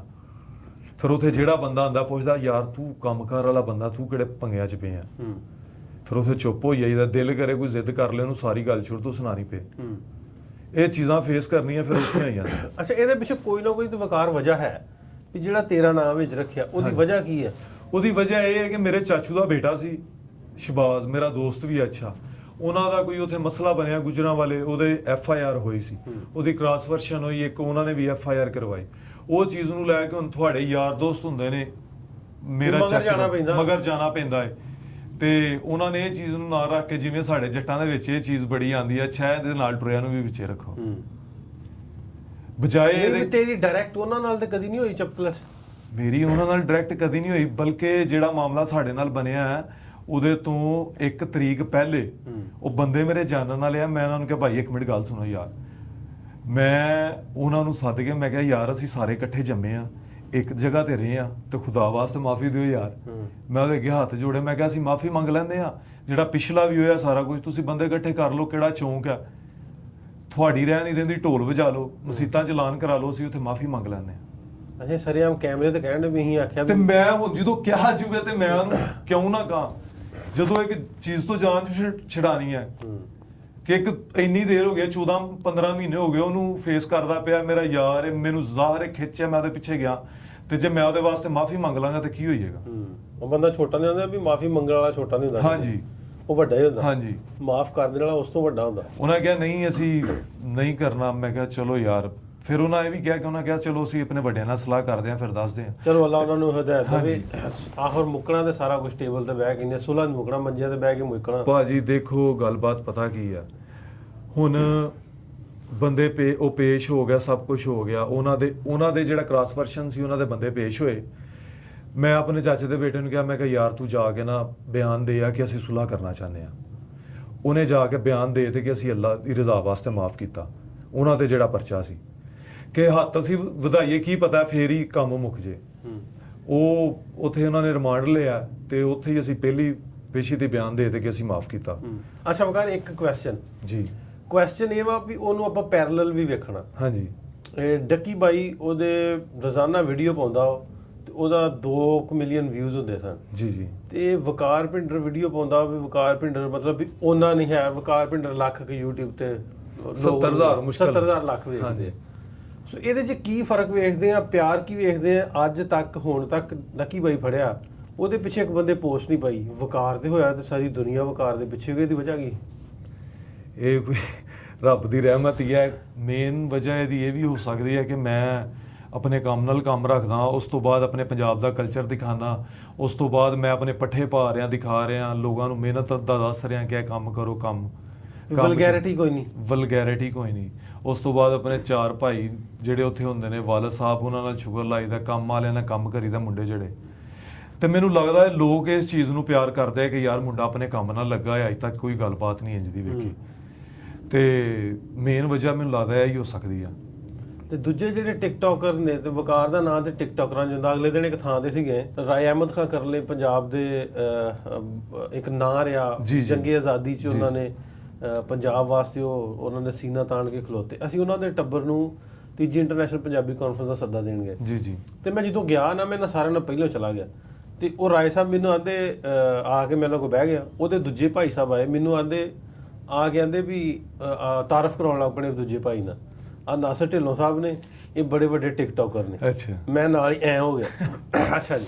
ਉਹ ਫਿਰ 5-7-10 ਬੰਦੇ ਹੋਰ ਆ ਗਏ ਤੇ ਉਹ ਫਿਰ ਮੇਰਾ ਤਾਰਫ ਕਰਾਉਣ ਲੱਗੇ ਵੀ ਇਹ ਨਾਸਰ ਢਿੱਲੋਂ ਸਾਹਿਬ ਨੇ ਤੇ ਇਹ ਬੜੇ ਵੱਡੇ। ਮੈਂ ਕਿਹਾ ਜੀ ਇਸ ਤੋਂ ਅੱਗੇ ਨਹੀਂ ਬੋਲਣਾ। ਆਂਦਾ ਕਿਉਂ? ਆਂਦਾ ਮੈਂ ਕਿਹਾ ਮੈਂ ਵੱਡਾ ਟਿਕਟੋਕਰ ਨਹੀਂ, ਮੈਂ YouTube ਤੇ ਵੀਡੀਓ ਬਣਾਉਂਦਾ। ਆਂਦਾ ਵੀ ਅੱਜ ਮੈਨੂੰ ਪਤਾ ਲੱਗਾ ਵੀ ਟਿਕਟੋਕਰ ਹੋਣਾ ਕੋਈ ਚੰਗੀ ਗੱਲ ਨਹੀਂ। ਮੈਂ ਕਿਹਾ ਟਿਕਟਰ ਹੋਣਾ ਵੀ ਚੰਗੀ ਗੱਲ ਹੈ, ਲੇਕਿਨ ਤੁਹਾਡਾ ਕੰਟੈਂਟ ਆ, ਤੇ ਕੰਟੈਂਟ ਕੀ ਆ? ਤੇ ਟਿਕਟੋਕਰ ਜਿਹੜਾ ਵਾ, ਜਦੋਂ ਨਾ ਟਿਕਟੋਕਰ ਦਾ ਆਉਂਦਾ ਉਹਦੇ ਦਿਮਾਗ 'ਚ ਹੀ ਆ ਜਾਂਦਾ ਵੀ ਇਹ ਵਲਗਰ ਤੇ ਵਲਗੈਰਿਟੀ ਤੇ ਉਹ ਮੰਗਣ ਵਾਲੇ ਲਾਈਵ ਤੇ ਬਹਿ ਕੇ ਇਦਾਂ ਦਾ ਕੁਛ ਨਹੀਂ ਕੀਤਾ। ਬਈ ਮੈਂ ਹੁਣ ਤੁਹਾਨੂੰ ਦੱਸਦਾ ਵਾਂ, ਟਿਕਟੋਕ ਇੱਕ ਅੱਛਾ ਪਲੇਟਫਾਰਮ ਹੈ। ਉਹ ਅੱਛਾ ਪਲੇਟਫਾਰਮ ਇੰਜ ਹੈ ਜੇ ਤੁਸੀਂ ਉਹਨੂੰ ਪੋਜ਼ਿਟਿਵ ਯੂਜ਼ ਕਰਦੇ ਹੋ, ਤੁਹਾਡੀ ਬਿਜ਼ਨਸ 'ਚ ਹੈਲਪ ਕਰਦਾ ਹੈ, ਤੁਹਾਡੀ ਪ੍ਰਮੋਸ਼ਨ 'ਚ ਹੈਲਪ ਕਰਦਾ ਹੈ। ਹੁਣ ਮੈਂ ਆਪਣਾ ਵਪਾਰ ਦਾ ਕੰਮ ਕਰਦਾ ਵਾਂ, ਟਿਕਟੋਕ ਦੇ ਉੱਪਰ ਮੈਂ ਮੱਝ ਦੀ ਵੀਡੀਓ ਲਗਾਉਂਦਾ ਕਿ ਸੇਲ ਕਰਨੀ ਆ, ਉਹ ਬੰਦਿਆਂ ਨੂੰ ਫੋਨ ਨੰਬਰ ਦੇ ਦਿੰਦਾ, ਉਹ ਮੇਰੀ ਮੱਝ ਸੇਲ ਹੋ ਜਾਂਦੀ ਹੈ। ਇਹ ਤੇ ਇੱਕ ਪੋਜ਼ਿਟਿਵ ਵੇ ਆ ਗਿਆ। ਹੁਣ ਕਈ ਬੰਦੇ ਹੁੰਦੇ ਨੇ ਜਿਹੜੇ ਮਸ਼ਹੂਰੀ ਦਾ ਜ਼ਰੀਆ ਭਾਲਦੇ ਨੇ ਕਿ ਅਸੀਂ ਮਸ਼ਹੂਰ ਕਿਵੇਂ ਹੋਣਾ, ਉਹ ਫਿਰ ਉਹਦੇ ਵਾਸਤੇ ਵਲਗੈਰਿਟੀ ਯੂਜ਼ ਕਰਦੇ ਨੇ, ਗਲਤ ਹਰਕਤਾਂ ਕਰਦੇ ਨੇ। ਫਿਰ ਇੱਕ ਹੋਰ ਚੀਜ਼ ਆ ਜਾਂਦੀ ਹੈ ਤੀਸਰਾ, ਫੇਮਸ ਹੋਣ ਤੋਂ ਬਾਅਦ ਅੱਜ ਕੱਲ੍ਹ ਜਿਹੜਾ ਪਾਕਿਸਤਾਨ 'ਚ ਟ੍ਰੈਂਡ ਚੱਲਦਾ ਪਿਆ ਕਿ ਭਾਈ ਲਾਈਵ ਕਿਵੇਂ ਚੱਲਦਾ ਪਾਕਿਸਤਾਨ 'ਚ। ਮੈਨੂੰ ਤਾਂ ਪਤਾ ਨਹੀਂ ਸੀ ਹੁਣ ਲਾਈਵ ਕਿਵੇਂ ਚੱਲਦਾ ਹੈ। ਬੰਦੇ ਅਕਸਰ ਆਉਂਦੇ ਨੇ ਭਾਈ ਤੁਹਾਡੇ ਕੋਲ UK ਦੀ ਸਿਮ ਹੈ, ਮੈਂ ਕਿਹਾ ਉਹ ਕੀ ਕਰਨੀ ਹੈ? ਆਖੇ ਮੈਂ ਲਾਈਵ ਬਹਿਣਾ। ਲੈ ਪਾਕਿਸਤਾਨ 'ਚ ਲਾਈਵ ਬਹਿ ਕੇ ਕੀ ਕਰਦੇ? ਲਾਈਵ ਬਹਿ ਕੇ ਹੁਣ ਉਹੀ ਮੈਂ ਦੱਸਣ ਲੱਗਾ। ਲਾਈਵ ਬਹਿ ਕੇ ਲੋਕ ਕੀ ਕਰਦੇ ਆ, ਲਾਈਵ ਬਹਿ ਕੇ ਲੋਕਾਂ ਨਾਲ ਗਾਲੀ ਗਲੋਚ ਕਰਦੇ ਆ, ਗੰਦੀਆਂ ਗੱਲਾਂ, ਗੰਦੀ ਪਨਿਸ਼ਮੈਂਟਾਂ ਦਿੰਦੇ ਆ। ਜਿਹੜੇ ਅਸੀਂ ਲੋਕ ਪੈਸਾ ਕਮਾਉਣ ਵਾਸਤੇ ਇੰਨਾ ਕੁ ਗਿਰ ਚੁੱਕੇ ਆ ਕਿ ਅਸੀਂ ਇਹ ਨਹੀਂ ਵਹਿੰਦੇ ਕਿ ਸਾਡੀਆਂ ਮਾਵਾਂ ਭੈਣਾਂ ਵੀਡੀਓ ਵੇਖਣਗੀਆਂ ਉਹ ਕੀ ਕਹਿਣਗੀਆਂ, ਜੇ ਸਾਡੇ ਰਿਸ਼ਤੇਦਾਰ ਵੇਖਣਗੇ ਉਹ ਕੀ ਕਹਿਣਗੇ। ਉਸ ਤੋਂ ਬਾਅਦ ਸਾਨੂੰ ਸਿਰਫ ਪੈਸੇ ਦੀ ਭੁੱਖ ਆ। ਜਿਹੜੇ ਬੰਦੇ ਨੇ ਸਾਨੂੰ ਸ਼ੇਅਰ ਮਾਰਤਾ, ਉੱਥੇ ਲਾਈਵ ਤੇ ਟਿਕਟੋਕ ਦੇ ਨਾਲ ਇੱਕ ਵਰਡ ਲੱਗਦਾ ਟਿਕਟੋਕ ਸਟਾਰ। ਜੇ ਸਾਨੂੰ ਜ਼ਿਆਦਾ ਦੇਖਣ ਵਾਲੇ ਨੇ ਬੈਠੇ ਤੇ ਅਸੀਂ ਸਟਾਰ ਦੀ ਹਮੀਅਤ ਨਾਲ ਆ ਕਿ ਅਸੀਂ ਟਿਕਟੋਕਰ ਸਟਾਰ ਆ, ਪਰ ਅਸੀਂ ਬੈਠੇ ਉੱਥੇ ਭੰਡ ਬਣ ਕੇ ਮੰਗਤੇ ਬਣ ਕੇ ਬੈਠੇ ਆ। ਬੱਲੇ ਮੇਰਾ ਵੀਰ ਆ ਗਿਆ, ਜੇ ਕਿਸੇ ਨੇ ਕੋਈ ਸ਼ੇਅਰ ਸੈਂਡ ਕਰਤੀ ਬੱਲੇ ਨਹੀਂ ਜੋੜ ਮੇਰੇ ਵੀਰ ਦਾ ਫਲਾਨ। ਜਿਵੇਂ ਵਿਆਹਾਂ ਤੇ ਜਾਈਦਾ ਭੰਡ ਹੁੰਦੇ ਸੀ, ਬੱਚ ਮੋਟਾ ਪੜ ਗਿਆ ਆ ਮੇਰੇ ਵੀਰ ਦੀ ਪੰਜੀਆਂ ਪਿੰਡਾਂ ਦਾ ਘਰੋਲਾ ਪਾਉਂਦਾ ਜਾਣਾ ਕਿ ਚੋਰੀ ਨੇ 500 ਦੀ ਵੇਲ ਦੇਤੀ ਹੈ, ਤੇ ਜਿਹਨੇ ਸ਼ੇਰ ਮਾਰਦਾ ਚੋਰੀ ਸਾਹਿਬ ਤੇ ਵਿਖਦੇ ਨਹੀਂ ਪਏ, ਤੇ ਜਿਹਨੂੰ ਸ਼ੇਰ ਵੱਜ ਗਿਆ ਉਹਨੇ ਸਾਰੀ ਰਾਤ ਸੋਣਾ ਨਹੀਂ। ਬਾਕੀ ਮੈਨੂੰ ਇਸ ਚੀਜ਼ਾਂ ਦੀ ਸਮਝ ਨਹੀਂ। ਕੁਝ ਬੰਦੇ ਕਹਿੰਦੇ ਆ ਕਿ ਇੱਥੇ ਬਲੈਕ ਮਨੀ ਵਾਈਟ ਹੁੰਦੀ ਆ, ਬਿਜ਼ਨਸ ਦਾ ਸਬੱਬ ਬਣੇ ਆ, ਕੋਈ ਕੁਝ ਕਹਿੰਦਾ ਕੋਈ ਕੁਝ ਕਹਿੰਦਾ, ਲਈ ਜਾਂਦੇ। ਮੈਂ ਤੇ ਲਾਈਵ ਉਦੋਂ ਬੈਠਦਾ ਜਦੋਂ ਕਿਤੇ ਬਾਹਰ ਜਾਵਾਂ ਤੇ ਉਹ ਵੀ ਜਿਹੜੇ ਲੋਕ ਨੇ ਉਹਨਾਂ ਨਾਲ ਗੱਲਾਂ ਬਾਤਾਂ ਕਰ ਸਕਾਂ, ਕਿਉਂਕਿ ਪਾਕਿਸਤਾਨ 'ਚ ਸਾਡਾ ਲਾਈਵ ਚੱਲਦਾ ਹੀ ਨਹੀਂ ਆ, ਤੇ ਨਾ ਹੀ ਇੰਨਾ ਟਾਈਮ ਹੁੰਦਾ ਕਿ ਮੈਂ ਉੱਥੇ ਲਾਈਵ ਤੇ ਬੈਠਾ ਹਾਂ ਤੇ ਅੱਬਾ ਮੇਰਾ ਲਿੱਤਰ ਪੜ ਕੇ ਪਿੱਛੇ ਖਲੋਤਾ ਹੈ ਆਪਣੀ ਲਵ ਲੈਂਗੁਏਜ 'ਚ ਸਮਝਾਉਂਦਾ ਹੈ। ਨਹੀਂ ਹੁਣ ਟਿਕਟੌਕ ਤੇ ਹੋਰ ਬੜਾ ਚੱਲਣ ਡਿਆ ਵੀ ਉਹ ਮੈਂ ਵੇਖਿਆ ਵੀ ਉਹ ਪ੍ਰੋਪਰ ਮੰਗਣ ਵਾਲੇ ਜਿਹੜੇ ਵਾ ਉਹ ਟਿਕਟੌਕ ਤੇ ਲਾਈਵ ਹੋ ਉਹ ਪਿੱਛੇ ਬਹਿ ਕੇ ਇੰਨਾ ਨਹੀਂ ਕਰੀ ਕਰਦੇ ਤੇ ਕਰਦਾ ਇਦਾਂ ਕਰਕੇ ਉਹ ਬੜਾ ਕੁਝ ਚੱਲਣ ਡਿਆ। ਉਹ ਅਸਲ 'ਚ ਨਾ ਗੱਲ ਪਤਾ ਕੀ ਆ, ਅਸੀਂ ਪਹਿਲੇ ਗੱਲ ਤੇ ਕਿ ਲੋਕਾਂ ਦੀ ਇੰਟਰੈਕਸ਼ਨ ਭਾਲਦੇ ਆ ਕਿ ਸਾਨੂੰ ਲੋਕ ਦੇਖਣ। ਅਸੀਂ ਕੋਈ ਚੰਗਾ ਕਰ ਰਹੇ ਹਾਂ ਨੂੰ ਥੋੜੀ ਦੇਰ ਲੋਕ ਦੇਖੇਗਾ, ਉਹ ਕਹੇਗਾ ਮੈਂ ਵੀ ਤੇ ਕਰ ਹੀ ਲਾਂਗਾ। ਹੁਣ ਕੋਈ ਪੁੱਠੀਆਂ ਹਰਕਤਾਂ ਕਰਦਾ ਹੋਏਗਾ ਨਾ, ਅਸੀਂ ਉਹਨੂੰ ਦੇਖੀ ਜਾਣਾ, ਤੇ ਉਹਨਾਂ ਦੇ ਵਿਊਅਰ ਵੱਧਦੇ ਨੇ ਇਹ ਹਰਕਤਾਂ ਕਰਨ ਨਾਲ। ਤੇ ਹੋ ਸਕਦਾ ਵਿੱਚ ਕੋਈ ਗਰੀਬ ਇੰਜ ਦਾ ਵੀ ਆਈਏ ਜਿਹੜਾ ਨੈਟ ਤੇ ਗਰੀਬ ਵੇਖ ਕੇ ਜਿਹਨੂੰ ਬਾਹਲਾ ਤਰਸ ਆਉਂਦਾ ਉਹਨਾਂ ਦੀ ਮਦਦ ਵੀ ਕਰੇ। ਉਹਨਾਂ ਦਾ ਤੇ ਕਾਰੋਬਾਰ ਤੇ ਉਹਨੇ ਕਹਿੰਦਾ ਯਾਰ ਆ ਬੰਦੇ ਗਰੀਬ ਨੇ, ਇਹਨਾਂ ਨੂੰ ਕੋਈ ਸੈਂਡਿੰਗ ਕਰ ਦਈਏ। ਤੇ ਤੁਸੀਂ ਵੇਖ ਲਓ ਜਿਹੜੇ ਇੰਜ ਦੀਆਂ ਹਰਕਤਾਂ ਕਰਦੇ ਨੇ ਸਭ ਤੋਂ ਜ਼ਿਆਦਾ ਵਿਊਅਰ ਵੀ ਉਹਨਾਂ ਦੇ ਨੇ। ਤਾਂ ਮਤਲਬ ਸਾਡੇ ਲੋਕਾਂ ਦਾ ਟੇਸਟ ਹੀ ਇੰਜ ਦਾ ਨੇ ਕਿ ਸਾਨੂੰ ਚੀਜ਼ਾਂ ਇੰਜ ਦੀਆਂ ਪਸੰਦ ਨੇ। ਚੰਗੀ ਗੱਲ ਸ਼ਾਇਦ ਵੇਖਣਾ ਪਸੰਦ ਨਹੀਂ ਕਰਨਾ ਤੇ ਮਾੜਾ ਨਹੀਂ ਕਰਨਾ। ਮੈਨੂੰ ਅੱਜ ਹੀ ਨਾ ਮੇਰਾ ਦੱਸਣ ਡਿਆ ਮੁੰਡਾ ਮੇਰਾ ਦੱਸਦਾ, ਆਂਦਾ ਵੀ ਪਿਛਲੇ ਸਾਲ ਡੱਕੀ ਬਾਈ ਆਂਦਾ ਵੀ ਮੇਰੇ 3 ਲੱਖ ਹੋ ਗਏ ਨਾ ਮਿਲੀਅਨ ਤੇ ਪਿਛਲੇ ਸਾਲ ਕੇ ਕਦੋਂ, ਤੇ ਕੀ ਬਾਤ ਹੈ। ਤਾਂ ਆਂਦਾ ਬਾਬਾ ਉਹਦੇ 8 ਲੱਖ ਹੋ ਗਏ। ਵੀ ਨਿਆਣੇ ਵੇਖਦੇ ਆ ਨਾ ਵੀ 8 ਲੱਖ ਹੋ ਗਏ। ਮੈਂ ਨਾ ਯਾਰ ਵੀ ਜਿਹੜਾ ਅਸਲ ਕੰਟੈਂਟ ਬਣਾਉਣ ਵਾਲੇ ਆ ਉਹਨਾਂ ਨੂੰ ਵਾਕਈ ਨਹੀਂ ਲੋਕ ਵੇਖਦੇ। ਬਾਈ ਮੈਂ ਤੁਹਾਨੂੰ ਹੁਣ ਇੱਕ ਗੱਲ ਦੱਸਦਾ, ਮੇਰੀ ਗੱਲ ਹੈ ਤੇ ਗਲਤੀ ਆ, ਕਿਉਂਕਿ ਲੱਗਣੀ ਵੀ ਗਲਤੀ ਆ। ਸਾਨੂੰ ਸਾਡੇ ਲੋਕਾਂ ਦਾ ਆਪਣਾ ਟੇਸਟ ਹੈ ਆ। ਸਾਡੇ ਘਰ ਡਰਾਮੇ ਵੇਖੇ ਜਾਂਦੇ ਆ ਪੰਜਾਬੀ ਡਰਾਮੇ ਕਿੱਥੋਂ ਆ? ਨਹੀਂ ਹੈ ਬਣਦੇ। ਸਾਡੇ ਉਥੇ ਡਰਾਮੇ ਵੇਖੇ ਜਾਂਦੇ ਆ, ਉਹਨਾਂ ਦੇ ਵਿੱਚ ਡਰਾਮਿਆਂ 'ਚ ਕੀ ਹੁੰਦਾ ਹੈ, ਅਸੀਂ ਦੇਖਦੇ ਆ ਕਿ ਉਹਦੇ ਵਿੱਚ ਜਿਹੜਾ ਹੀਰੋ ਹੈ ਉਹਦੀ ਮਾਂ ਵੀ ਹੁੰਦੀ ਆ, ਉਹਦੀ ਭੈਣ ਵੀ ਹੁੰਦੀ ਆ, ਉਹਦੀ ਵਾਈਫ ਵੀ ਹੋਏਗੀ। ਵਾਈਫ ਨਾ ਆਏਗੀ ਤੇ ਕੋਈ ਨਾ ਕੋਈ ਗਰਲਫ੍ਰੈਂਡ ਤੇ ਹੋਏਗੀ, ਕਿਉਂਕਿ ਉਹਨੂੰ ਡਾਇਰੈਕਸ਼ਨ ਇੰਜ ਦੀ ਦਿੱਤੀ ਜਾਂਦੀ ਹੈ ਕਿ ਲੋਕ ਦੇਖਣ, ਕਹਾਣੀ ਬਣਾਈ ਜਾਂਦੀ ਆ। ਉਹੀ ਚੀਜ਼ ਹੁਣ ਵਲੋਗਰ ਕਰ ਰਹੇ ਨੇ, ਉਹ ਕਰ ਰਹੇ ਨੇ, ਉਹਨਾਂ ਦੀਆਂ ਅਸਲ ਮਾਵਾਂ ਨੇ, ਠੀਕ ਹੈ, ਤੇ ਉਹਨਾਂ ਦੇ ਅਸਲ ਵਾਈਫ ਹੈ, ਉਹ ਚੀਜ਼ਾਂ ਦਿਖਾ ਰਹੇ ਨੇ। ਇਹ ਚੀਜ਼ਾਂ ਸਾਨੂੰ ਜਿਹੜੀਆਂ ਉਹ ਕਰਦੀਆਂ ਪਈਆਂ, ਪਰੇਸ਼ਾਨ ਕਰਦੀਆਂ ਪਈਆਂ। ਕਿਉਂ ਕਰਦੀਆਂ ਪਈਆਂ? ਵੀ ਜਿਵੇਂ ਹੁਣ ਵਿਆਹਾਂ ਦਾ ਟ੍ਰੈਂਡ ਚੱਲਿਆ, ਹੁਣ ਰੀਸੈਂਟਲੀ ਇੱਕ ਆਂਟੀ ਉਹਦਾ ਵਿਆਹ ਚੱਲਣ ਡਿਆ ਸੀ। ਮੇਰੀ 1 ਮਿੰਟ ਗੱਲ ਮੈਨੂੰ ਕਰ ਲਾਂ। ਹਾਂਜੀ। ਮੈਂ ਇਹ ਕਹਿਣਾ ਚਾਹ ਰਿਹਾ ਕਿ ਅਸੀਂ ਡਰਾਮੇ ਵੀ ਵੇਖਦੇ ਹਾਂ, ਫਿਲਮਾਂ ਵੀ ਵੇਖਦੇ ਹਾਂ। ਇੱਕ ਸਿੰਪਲ ਜੀ ਮੈਂ ਗੱਲ ਕਰਨ ਲੱਗਾ ਵਾਂ, ਅਸੀਂ ਲੋਕ ਵੇਖਣੇ ਹੀ ਇਹ ਚਾਹੁੰਦੇ ਆ ਕਿ ਲੋਕਾਂ ਦੇ ਘਰਾਂ 'ਚ ਕੀ ਚੱਲਦਾ ਪਿਆ। ਡਰਾਮੇ 'ਚ ਵੀ ਸਾਨੂੰ ਇਹ ਸਟੋਰੀ ਦਿਖਾਈ ਜਾਂਦੀ ਹੈ ਕਿ ਇਹਨਾਂ ਦੇ ਘਰ 'ਚ ਕੀ ਹੋਇਆ, ਫਲਾਨੀ ਦਾ ਬੰਦਾ ਮਰ ਗਿਆ, ਫਲਾਨੀ ਨਾਲ ਇੰਜ ਹੋ ਗਿਆ, ਫਲਾਨੀ ਨਾਲ ਇੰਜ ਹੋ ਗਿਆ।